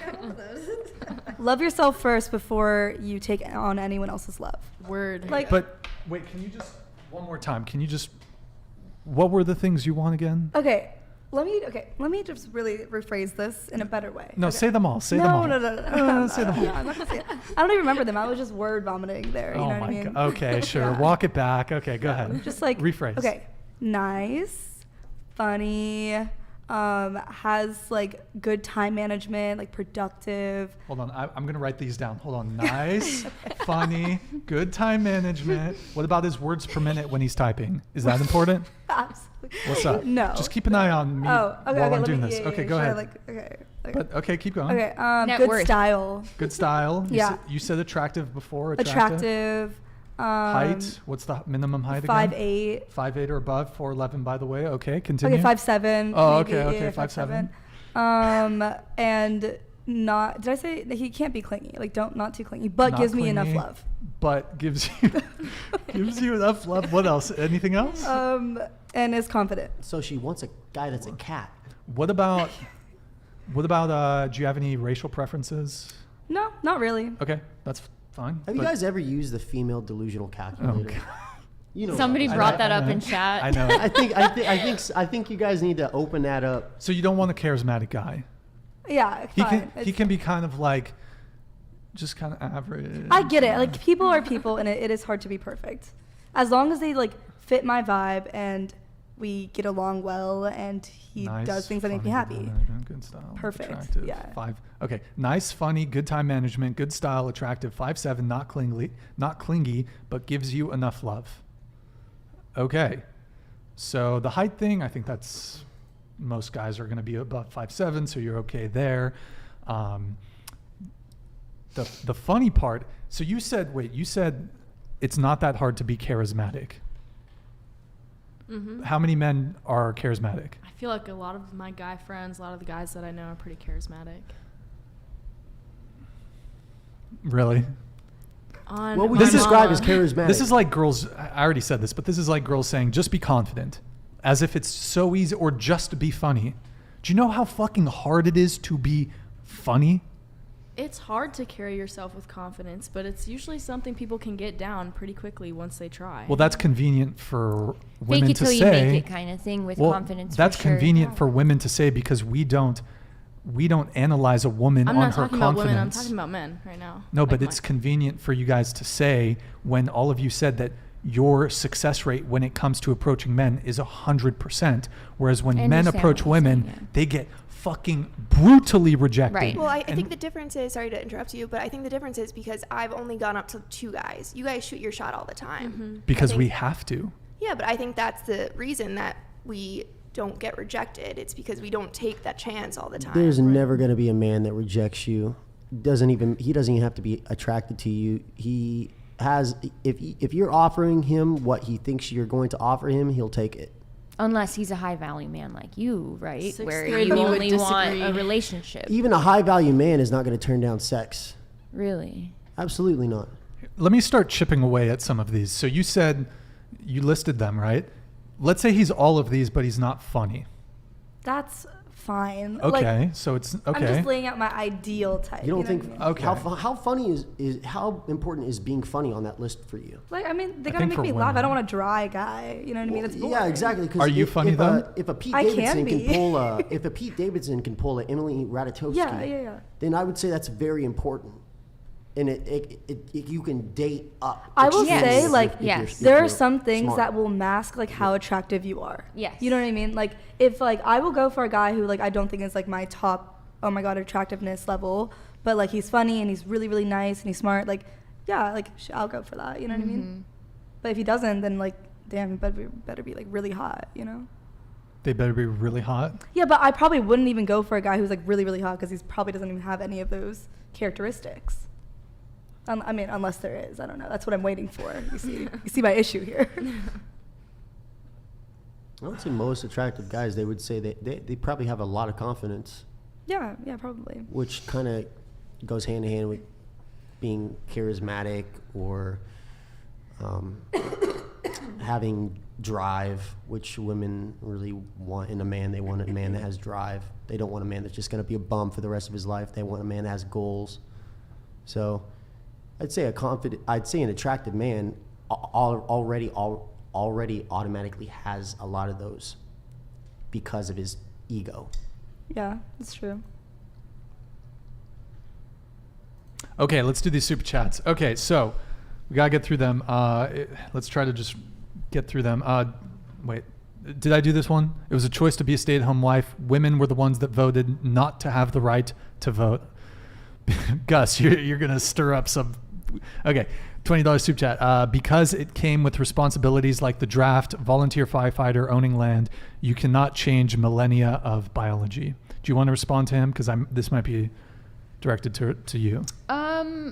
I think it's a very long response to that particular statement. But I think that biology and evolution definitely play a part in our current interactions with each other and communications. However, we have as a society have developed far past that. And in order for men and women to get along and for us to improve the current dating sphere where men are feeling horribly rejected and feeling like anything they do could be counted as SA and all this awful stuff. Like, in order for us to fix that, we need to fix it as a whole. So, yeah. Also on with this next super chat that's coming up, a study was done around 2010, for example, in the UK, where 30% of women self-declared that it is morally acceptable to commit paternity fraud, and feminists actively oppose mandatory paternity testing. That's a good point. I was born in France. I have dual citizenship. French was my first language.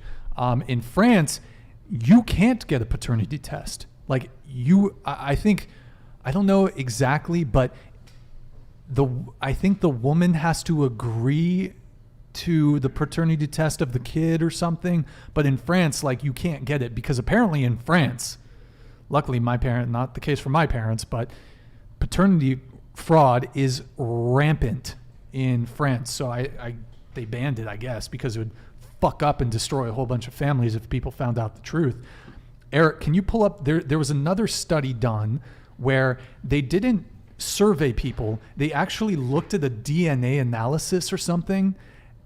I don't know if you'll be able to find it, but they did a DNA analysis and something, I don't know what it is, but they discovered that, like, there is a pretty shocking amount of paternity fraud going on. So I don't know if you're able to find that, and also the other thing I would add is they've sequenced DNA, and we can actually tell.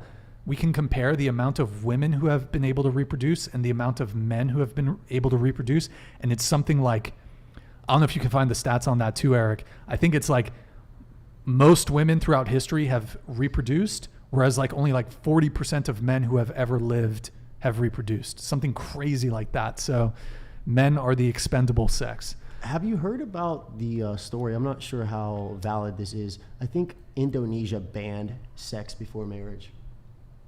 Have you heard about that? Yeah, they did. Oh, I saw recently. Like in Bali, I think. Well, Indonesia is a Muslim country, isn't it? Yeah, I saw that article. Eric, Muslim very recently. Yeah. Did you pull it up, Eric? Or could you find anything?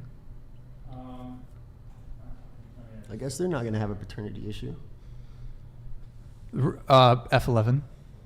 Yeah, in the United States, you can do it even if the woman doesn't agree. Some have also suggested the reason for the ongoing ban is to preserve the peace in French families, with many incidents of people taking the test and discovering information such as that one of their parents isn't actually theirs.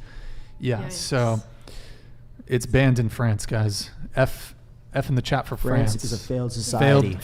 France is, as someone who has gone back to France a lot, I remember, here's the... I won't stick too long on this topic because it's absolutely not dating related. I remember going to the Eiffel Tower as a child. There was no security. There were no, I don't know if they're called gendarmeries, if there's any French people in the chat. I was in France in 2014. There are like soldiers or police officers with guns all over the Eiffel Tower, like all surrounding the Eiffel Tower.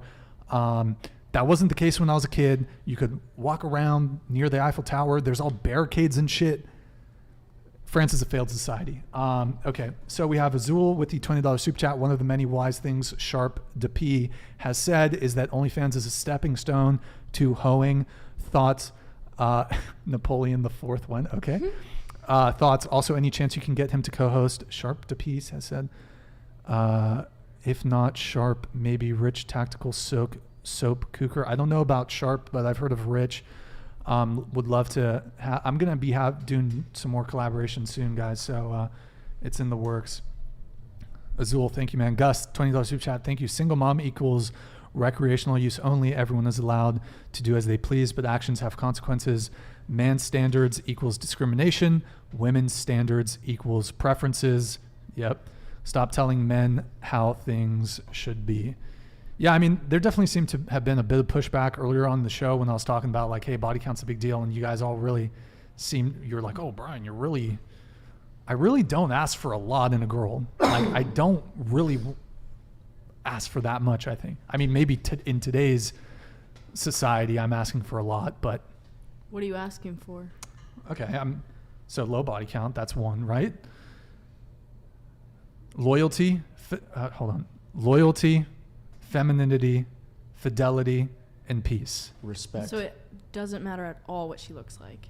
No, or how I mean, tall she is. Height, don't care. I'll date a dwarf. I'll date a woman who's 6'7". Height doesn't matter. Looks, like, not a huge, like, I care about looks, but it's not like small boobs, big boobs, don't care. Nice ass is nice, but like, I care. Looks is a factor, but it's kind of not super important to me. Like, it's not a huge thing. As long as you're just fit, like, you know, you're not obese, you're not overweight, like, don't really, not a major part of the calculus for me. Okay, let me put it to you like this. I would much rather date a woman who's, if we were using the 1 to 10 rating scale, give me a 5 who brings me peace, loyalty, and fidelity over a 10 that's going to be a fucking headache. I don't care if she's a fucking supermodel. I don't want to put up with drama and bullshit and conflict and someone who's combative. Mm-hmm. I will care far less about someone's physical appearance. Again, if she's a supermodel, but she's a fucking headache and stresses me out and is promiscuous, not interested. Okay, but what if she's all of the things that you want, but she has a bad history? What do you mean? Like, she's super peaceful. She gives you that peace. She makes you happy. She makes you dinner when you get home. Like, she has the house is taken care of. Your kids are going to be taken care of. But then, she has a past where she has like 10 bodies or something. Is her history known to the public or just known by me? Right. So you care more, like, if other people know about. Because it's a status, it's a status thing, yeah.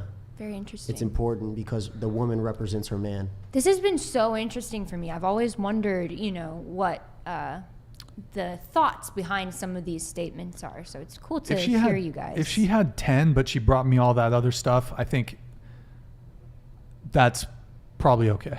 See, because I think you guys say like low body count, nothing else. But then when we talk about it and we really like discuss it, like she would be a great mom and this and that, and you'd love her, you're like, it's not that big of a deal. And that's why 10, when you go 10 into isn't dating, like so you guys are talking about for like California 20, 30, like insane really numbers. For California, you might as well 10, be a virgin and also I'm 33, right? So like I see. Most of the women that are within my age cohort are gonna be, more. Did I'm you not lucky. Just ask out an 18-year-old?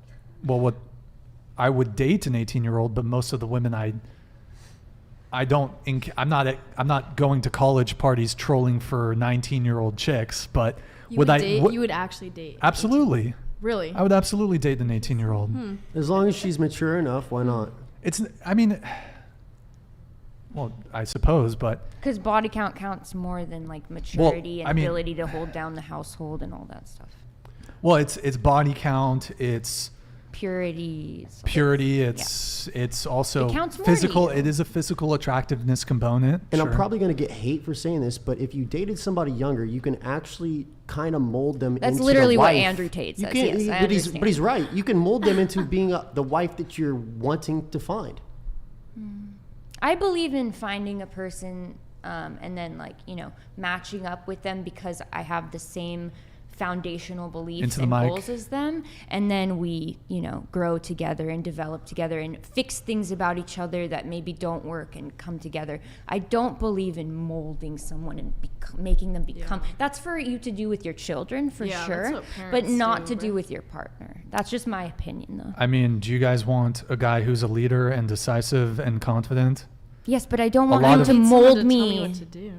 I want him to take care of his Let business. me ask you a question. And I hear this complaint a lot from women. It's a turnoff for women if the guy is indecisive about where he wants to eat, for example. And I often hear women say, I don't know where I want to eat. And I also hear women say, it's really, I see this it's almost ubiquitous on Hinge prompts.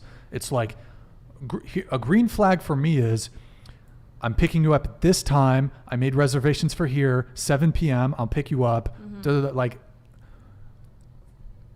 for me, if a girl is indecisive, unless it's impacting me because I know how to lead. So being decisive doesn't really mean leading though. It just means you know what you want. But you can lead them into a decision. A decision that doesn't matter that much. It's just dinner. They're not going to lead me into But, a decision of my career. But do you find it attractive when a man knows what he wants and what he wants for you and him? You find it attractive when the man takes lead. That's why most women love being submissive. It depends if it's like a relationship. Yeah, if he is a man that's like, yeah, I want a relationship, that's great, that's attractive. But if he's like, we are going to live here in this state, blah, blah, blah, that's not what I want. I don't find that attractive. Being decisive is not equal to being a leader. Okay, one thing, guys. I will finish the super chats and then we will wrap. Guys, $50 and up for the rest of the show. Just because I need to get, we've been going for a long time, so I gotta wrap up on the super chat. So if you want 50 and up from now, Eric, if you can just note that. Wait, so what was the original? What was the? I slipped my mind. Being decisive. Okay, let's move on with the super chats here. So. Yo, Eventide Fallacy, thank you for the $20 super chat. Damn, what an insanely attractive group of people this show, with Brian being on top of the attractiveness, of course. Thank you, dude. Appreciate it. But, okay, fun fact. I think Kiki, honestly, is the, I think she's probably... No! I think she's probably the most attractive man, but more men die from deleting themselves after a female-initiated divorce than women whom are murdered by men. Oh, I didn't know that. Okay. Wait, what? Let's continue with that. Asar with the $20 super chat. The mind knows only what lies near the heart. How true is your heart when it comes to relationships? As Tate says, they simply don't care. Men are invisible. It's so sad that you guys feel that way. I'm so sorry. That feel what way? It's not that men feel invisible. It's not just the fact that we feel invisible. It's not that we feel. We are invisible. We all have seen you and let you tell us exactly how you feel. Because he has a podcast. I have a podcast to talk. But like, we're talking more so within the context of dating. Like, a woman can never be truly lonely in the way that a man can, because a woman can go on a dating app and get some attention and might not be. Do you think that feels that loneliness?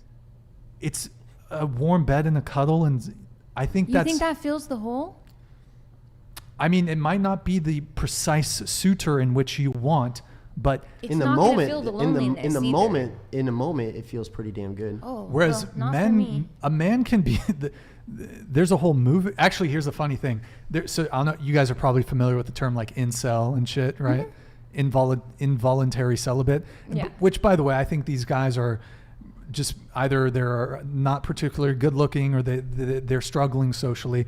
I think it's unfortunate that we shame them, because a lot of them are just they're struggling when it comes to dating, and I don't think shaming them is the solution. But there was a femcel movement. It was on Reddit. There was a femcel subreddit where women were complaining that they were involuntarily celibate, And what ended up happening is they had to private the community because guys were messaging the girls saying, "Hey, I'm lonely too. I want to get with you. I want to be with you. I'll get with you."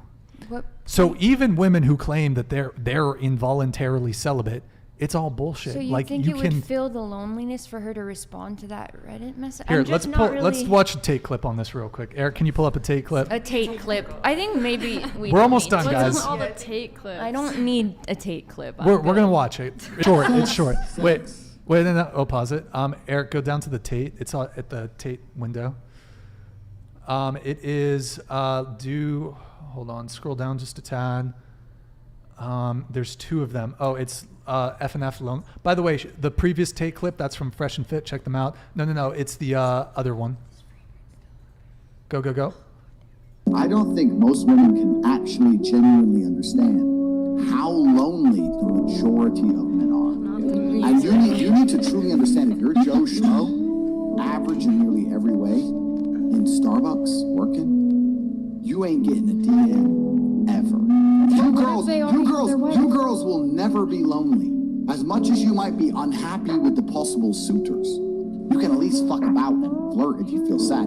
There are men out here in the world who have genuine loneliness. And I can prove this statistically. Why do you think it's all... He's going to say something about people deleting themselves, but shout out to Fresh and Fit for that's a clip from their podcast. So, yeah, men are genuinely lonely. That's not... We're not arguing against that. And the funniest thing sad. about that is the statistic that I brought up earlier, by 50% of women will be single by 2030. That's the woman's choice.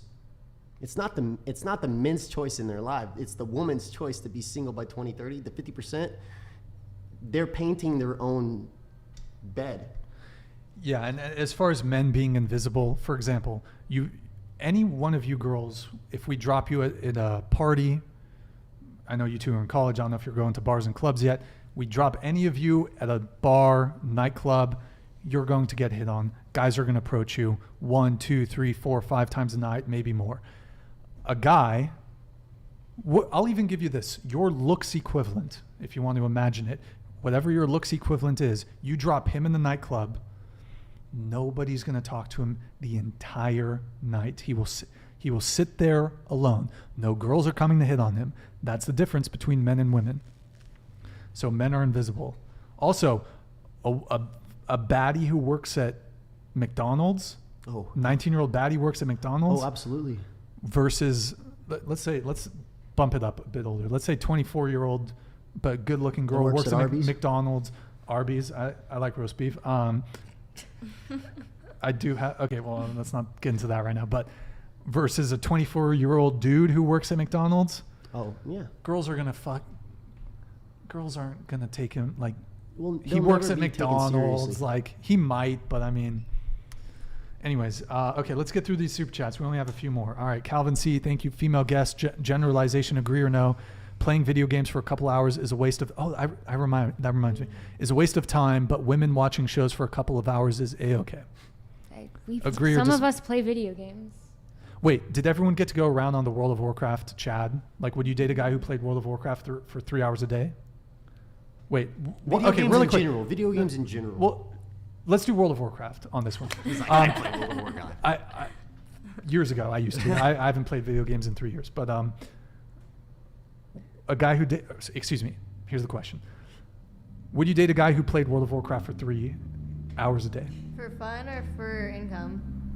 Wait, okay, hold on. Would you date a guy who played World of Warcraft? Jesus Christ.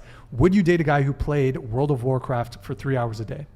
Not if it was something that consumed his life. Yeah, I wouldn't care as long as it doesn't interfere with our relationship. 3 hours a day? I mean, I'm a writer. I write for 8 hours a day. Okay. Sure. Wait, you said no before. I'm changing my answer. Oh my God. I got roasted by him, so I'm changing it. Don't capitulate. Okay, go ahead. I mean, if the rest of his shit's together, like, you do whatever you want to wind down. Like, we all have hobbies. What about like 6 hours a day? Anybody changing there? If he can make it a job. You'll be the only honest one on this one, I think. Go ahead. As long as it doesn't get in the way of our relationship and him being healthy, whatever. But if it's getting in the way, then it becomes a problem. hold on. Go ahead. We all have our vices. If he's addicted to it and it's hurting him, it shouldn't continue. But if he's doing it for fun, it's fine. Eric, can you pull up the, there's a Google image. Did I show you that with Henry? Can you pull that up? See, the sad thing, when we first asked Taylor... Wait, hold on. I'll let you go. But so Henry Cavill? Superman. Man crush. What was the Witcher that he... Okay. He plays World of Warcraft. He's a big gamer nerd. Okay, this is like funny as shit. Okay. I mean, He every built dude his I've own dated gaming computer. plays video games. Like it's So- something I just built my own accepted. But gaming see, that's the thing. computer. But that's the thing is he's very successful. But regardless, her first question was, is it for fun or is it for income? It shouldn't matter. If Okay. we have fun Well, with if it's it, his job, then he has a reason to spend 6 hours a day. if I want to spend 3 hours of my free time Yeah, a day, I think that's You didn't fine. say free time. You just said 3 hours a day. well, I'm assuming what You're is that not free? assuming. Is that That's the problem. is that You're not free assuming. time? It's not best to assume. Is that not free time? Everyone can choose what they do in their Do you free have time. 6 but hours of if free it's- time, like, to play video games over, like, You get off being at with work. the You get girl? off at work at 10 p.m. and you play till But 1 then- a.m. Not When are you Is that gonna a hang out with problem? your girl then? What if you don't have a girl? Well, that was the question. Would you so date that's the a question. guy that... Well, plays- the question is, he is single. He's Oh, single at si- that point in time. Okay, sure. He can do whatever he wants if he's... But you won't date it. But the main question, the main problem was, was he playing the game for fun or for money? It was only important to you and okay with you initially if he was playing for money. Was that really what you meant, or did you mean like if it's his job, then he has a very Yes. valid reason to spend 6 or I was 8 trying hours? to if it's for understand the fun- question better. I So if wasn't it's- saying... But so is it okay if he does it for fun and he's not making any money of it and it's not hurting his life? I'm going to reiterate my answer like I said last time. As long as it's not interfering with anything that he personally has going on, it's not detrimental to him or his mental health or our relationship, by all means, do whatever the fuck you want. Yeah. Okay. Last 3 super chats. Martin, $20 super chat. Sweet and Sour Delusion. Hey, Martin, thank you for all the support tonight, man. Appreciate it. Eventide Fallacy, $20 super chat. My bad. Meant self-deletion. All good, man. Don't even trip. Young men today need to get off apps. Stop following random IG girls. Start going to public places and learn to accept rejection, then talk to her friend. Okay. There you go. Do the little shimmy. Okay. Stop paying for OF. She won't bang you. This is facts. You guys should just focus on yourselves and improving yourselves and dating. Said from that's coming from a girl who does OnlyFans. Start Fact. walking. I up- literally tell my subs in the messages. Start just work going on to yourself. grocery stores more often. You'll find some very pretty girls at grocery stores. You'll get rejected, but you'll also find some nice women there too. All right, we have Nathaniel Glass here, $25 super chat, last super chat. What advice, I mean, if any other come in, we'll get it, but 50 and over, guys. What advice would the ladies give to a 42-year-old recently divorced, wanting to get back on the market? I mean, don't ask fish how to fish, but wait, did that make sense? You don't ask the, I don't know. Okay, if you guys have... Fisherman. You're never too old to get back into the dating scene. There's a lot of divorced people out there. Mm-hmm. Anybody else? Anyone want to give him advice? Focus Take on a yourself. chance. Yeah. And I Take a think the chance. 2 girls here would say subscribe to their OnlyFans. Yeah. You can chat with me. I'll give you some advice personally. Oh, gosh. Okay, so last few things here before we wrap up. I want to just say one comment about the money thing and kind of like why money doesn't care to me. So my thing is my plan is to make enough money where I can support both of us. Mm-hmm. My goal is to retire, well, fingers crossed, but to have us both retired at 40 so that neither of us have to work. We could just fucking travel and, life partner, all that shit. A guy who maybe has a standard job, because I'm a bit of an outlier in terms of my earning potential here, but a guy who has a normal job, it might be a bit more important to him as far as money goes because he's going to maybe want more of a 50-50, but the amount of money that I'm intending to make, my girl's not going to need to work. So if she wants to, she can, but I don't really see the point of her having slaving away at a $40,000 job when I could just be supporting the both of us. But anyways, I gotta subscribe. we talked this is one of our final things. We talked about body count quite substantially tonight.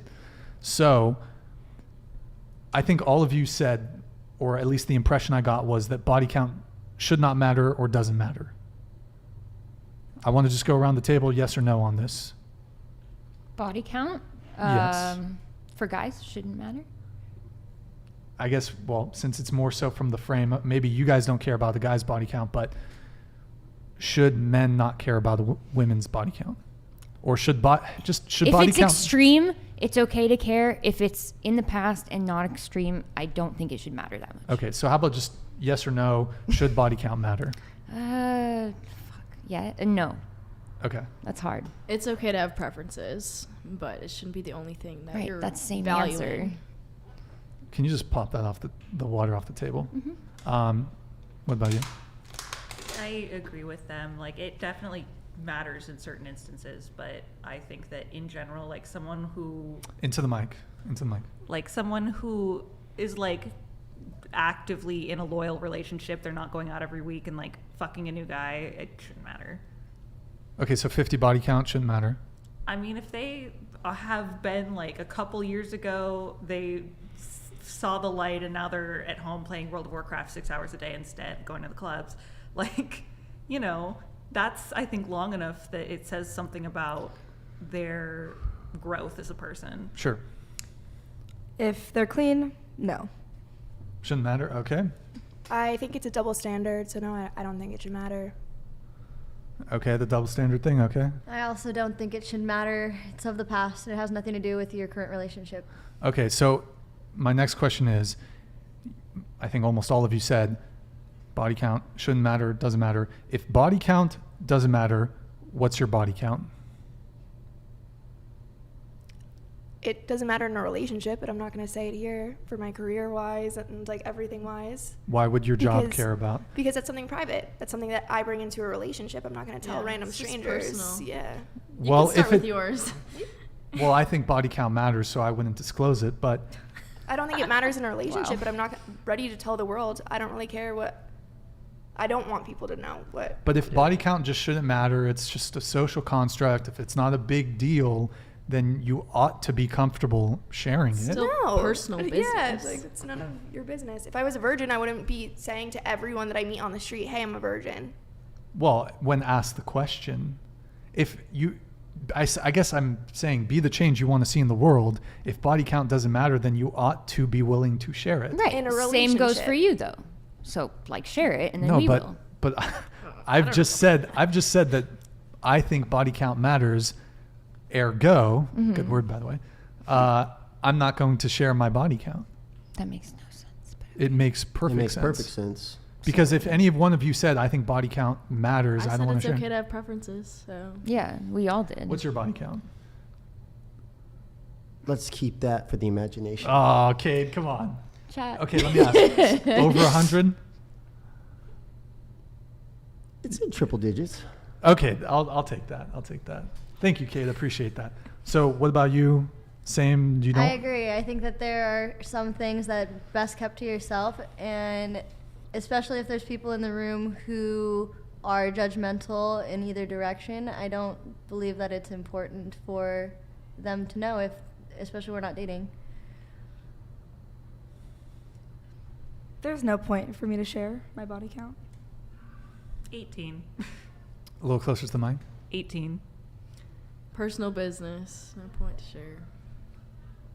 I've been with 6 people. Okay. Well, I mean, for those of you who refuse to share, I mean, I think, you say one thing about body count not being important and it doesn't matter yet. It's not in the same context. It's like in a relationship. Yet Over the deep internet down, with so many I think deep down, your refusal to answer the question would indicate to me this is on that this is live streamed. If I was talking to a guy one-on-one, tell you what, would you tell me after the show privately? If you're not going to share it. I'm not going to share it. Yeah. Okay. Yeah, all right, fair enough. They won't share. That's fine. And then very last thing here, you made a comment about the age thing, that I would be okay dating someone who's 18. So you take quarrel with that, or you take issue with that, or are you just curious, like, what's up? Love doesn't have a number. Like, do what you want. I think it's a little bit weird. Like, imagine going home to your parents' house, taking home an 18-year-old, and introducing Well, what if she's her to my a very parents? family-oriented woman and her priority is like 18? I know some young girls that are like, I want to get married, I want to be a mom. It's just like the different life experiences you've had. I feel like there's no possible way y'all will be on the same level in maturity. You know, you're just, okay. You know, you mentioned maturity, right? Like, as someone, okay, most of the women that I date are within a few years of me. So I'd say I'm 33, so I'm dating mostly like, I'd say women between 28, 29, 30, 31, 32, you know, around my age. The oldest I've dated is 45. So like, it's not like, oh, I'm hyper fixated on dating younger women. Do I find younger women the most fit, like a 21-year-old, the most physically attractive? Yes. Would it be my preference? Yes. Can I get it? That's another conversation to be had. But you talked about maturity, and I can tell you, having dated professional women, career women, bro, I deal with the same bullshit at all ages. Like, I know both of you are a bit young, but I guarantee you, if you guys don't have a partner when you're in your 30s, y'all are still going to be dealing with the same fucking bullshit. I guarantee you. Actually, I have a couple written down of some recent bullshitteries that I've had with women around my age. Okay, 28-year-old graduate student, 28 by the way, grad student, right? She flaked on me 10 minutes before we were supposed to meet, not even a legitimate excuse, as I was already driving to the date, by the way. 29-year-old registered nurse. She flaked on me 2 hours before we were supposed to meet because she had a last-minute realization that she wasn't ready to date again because she had just gone out of a long-term relationship. Maybe she should have figured that out before downloading a dating app, filling in a profile, matching with me, conversing with me, scheduling a date, and waiting until the last minute. 29, by the way. 31-year-old systems engineer, 3 months fresh out of a major trauma-filled relationship. We go on a date. She wants to meet up again. She texts me. She asked me when I'm free next, only to flake the day of and text me saying, been doing some thinking and realize I'm not ready for a relationship yet. And she's still trying to get over her ex. Okay. Shit. I can't say that. I'll skip that one. Okay, we have this. There was a 37-year-old chemistry professor. Oh shit, I shouldn't. There's a professor at a university. We matched on a dating app. We talked for a bit, planned a date. She flaked the day of because a lot of things have happened in my personal life recently, including a breakup 5 to 6 weeks ago, buying a house, and I really don't feel like dating. I haven't been clear at all about that. I don't really have time nor the headspace to date for the foreseeable future.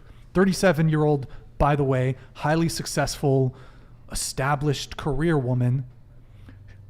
This is shit. This is basic shit you figure out before even fucking downloading a dating app. It's so funny you had that same situation. I just had that same situation less than a month ago with a 37-year-old woman. Professor?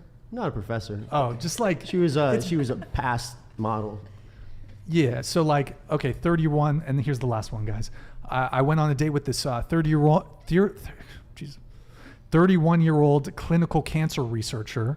She shows up 30 minutes late for the date. I arrived exactly on time because I'm punctual. When she finally shows up, by the way, she texts me like 5 minutes after the planned meet time saying she'll be there in 10 minutes, ends up being 30 minutes late.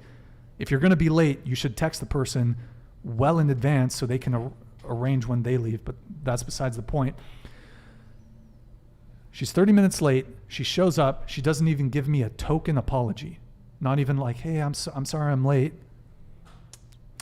Okay, I nosedived the date. I'm done. Like, I'm sorry. That's just so fucking disrespectful. So the point I'm trying to make is, if I'm going to be dealing with this bullshit with women my age, I'm just going to, why would I not just get a woman who's more attractive, lower body count, less likely to have an STD? So if I'm dealing with, like you talk about, Brian, you should date women your own age because they're more mature. They're not. Okay, those are bad experiences, yeah, but no matter what age you are, you're going to have bad experiences on some dates. So that's just inevitable. I have an ex-fiance, and she's 32 years old, and I've dated 19-year-olds that have far more maturity than my ex-fiance, so. And actually, what I would say is, a lot of these women, their objection was, I just got out of a relationship. Mm-hmm. Now that could happen with a younger girl, but Why are you going on dates with girls that just got out of a relationship? why are they on the dating apps scheduling dates? Why aren't those red flags for you, but body count is? Well, maybe they didn't tell you until... They didn't tell me straight up. That's what we're saying. Dating as a man is much harder. We don't even know this is going to come into play until the last second. Everyone has bad experiences. If you don't think we all have lists No, of but reasons the- too, it's Right. like This is a rebuttal to you saying you don't have anything in common with a girl who's 19 or 21. I'm not saying that, but like The maturity. Let's say you want to get married to this girl, you know, she's not going to be able to drink at your wedding. I don't really drink, so I don't She care. doesn't know what it's like to hold a real job or have a college education, you know, or know anything about like doing real world things. Like I don't think you should get married at 18, 19. You can date her for 2-3 years, but I mean, and it could turn into something extremely serious. And by that point, she might be a mom. He might make her a mom by that point. By the time she's 22. Whatever floats your boat. I just think it's a little weird. Why? Articulate why is it weird? I've been telling you because there's no commonality. What do men and women have in common to begin with? Who's the oldest woman here? Who's the looking for something in common with my partner personally. Like when I look for someone, I try to have a lot of commonalities with them, at least in terms of goals in future. Like I want them to want to have a family and raise it wholesomely. Like there's lots of things that a lot of men right now don't want, and it's kind of hard to find that type of person, you know? So it's important to have similar things in common. But so why is it weird? It's not. No, she said it's weird. Why is it weird? So it's not inherently weird. I'm not asking you. I'm not asking you. I'm asking her. Okay. I feel like I've already said, just because you can say like, oh, you're going to run into immature people everywhere. But when you look at a 33-year-old versus an 18-year-old, who's going to be more mature? I mean, come on. Like the 18-year-old just, there's no chance. As I just said, my ex-fiance is 32, and I've found significantly more mature 19-year-olds than my ex-fiance 32, which is when I realized she could never be a mother to my children, which is when I checked out. Here, let me ask you a question. What advantages are there to dating a woman who is 31 versus 21? I mean, I don't know. That's for you to decide. Less trauma. Less trauma, which is very important. Not necessarily. Less baggage, less baggage, less trauma. It's also like midnight. Like trauma. Yeah, we're gonna wrap. But life experience of a 33-year-old in comparison to an 18-year-old is night and day. Right. Thank you. I mean. Somebody who possibly just got out of living with their parents, never lived on their own, never paid a single bill on their own, never knows what it's like to struggle, in comparison to a 33-year-old that has gone through most of that stuff already. I have sex in common with a 21-year-old. Okay, but you said you only have sex with people that you fall in love with. Exactly. I did not say that. You did. He says he has sex with women that he sees potential in. No, he says he's had sex with. He has sex with people he only has sex with girls that he loves. You said 18 versus 33-year-old. No, hold on. I never said that. He never said that. I never said that. Andrew Tate said something about women should only sleep with men they love. I never said anything about needing to love a girl to sleep with her. You mentioned that you only have sex with girls that you love. I never those words. I heard you say it multiple times. You never said that. You also said you could have sex for sport. Mm-hmm. Did you not? He said sport and recreation, and then he retracted it. No. Okay, you guys are putting some words into my mouth here. I never said that I need to be in love with a girl to sleep with her. How can you reconcile that statement with me saying that of the long-term relationships I've had, of which there's been 3 or 4 of them that have been over a year, I said I slept with them on the 2nd or 3rd date. Do you think I was in love with them on the 2nd or 3rd date? No, you said, from my recollection, you said something about sleeping with girls that you love or have. You must. I never said that. I think you're taking it wrong. I think you're misunderstanding. He said you should sleep with people who you love, not sleeping. Maybe if I misunderstood, then I apologize. But I do feel like you are contradicting yourself. How am I contradicting myself?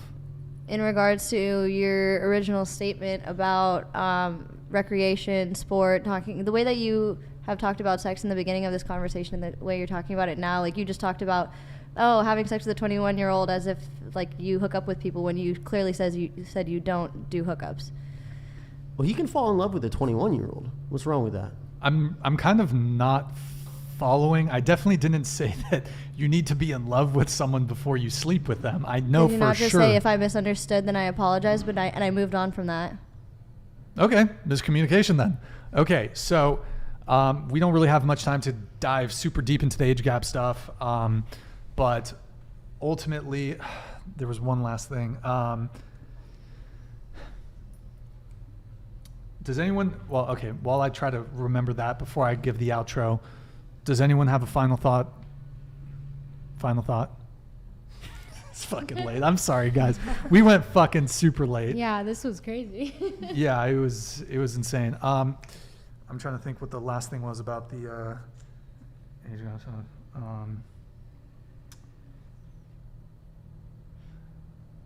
Whatever. Okay. We'll wrap there, guys. It's been a long fucking show. Thank you guys for tuning in tonight. We went super long. It was crazy. You could be doing anything else, but you're here with me. I appreciate that. I want to give a big thank you to the panel. We went way late, so thank you, and also sorry that we did go a bit late here. Just all the super chats and the conversation was spicy. Thanks to everyone who super chatted and supports the show. I really appreciate you. Thank you to our chat mods, Zach, Candace, Nemesis, Urameshi, Cadigan. Thank you for the becoming a member. Eric, you might be able to pull that one up in StreamYard. And thank you to Eric, the top producer. Once again, big thank you to the panel. Thank you guys for your patience here while we went super late. I need to be wrapping these at 10 p.m. Like, it's just, I maybe the chat, you can give me feedback. How do I manage all the super chats? Because I want to read your guys' super chats, but obviously the super chats are pretty, they're a big factor in the conversation continuing. So did it pop up on StreamYard? Kat, again, thank you for the membership, man. Guys, we will be live again Sunday. There you go. You can pull it up. Thank you, man. Appreciate the support. Guys, we'll be live again Sunday at 7 p.m. Today's Tuesday. Is today Tuesday? Yeah, we'll be live again Sunday at 7 p.m. Pacific. Thank you guys for tuning in. We will see you guys next time. Have a good night, guys. And we will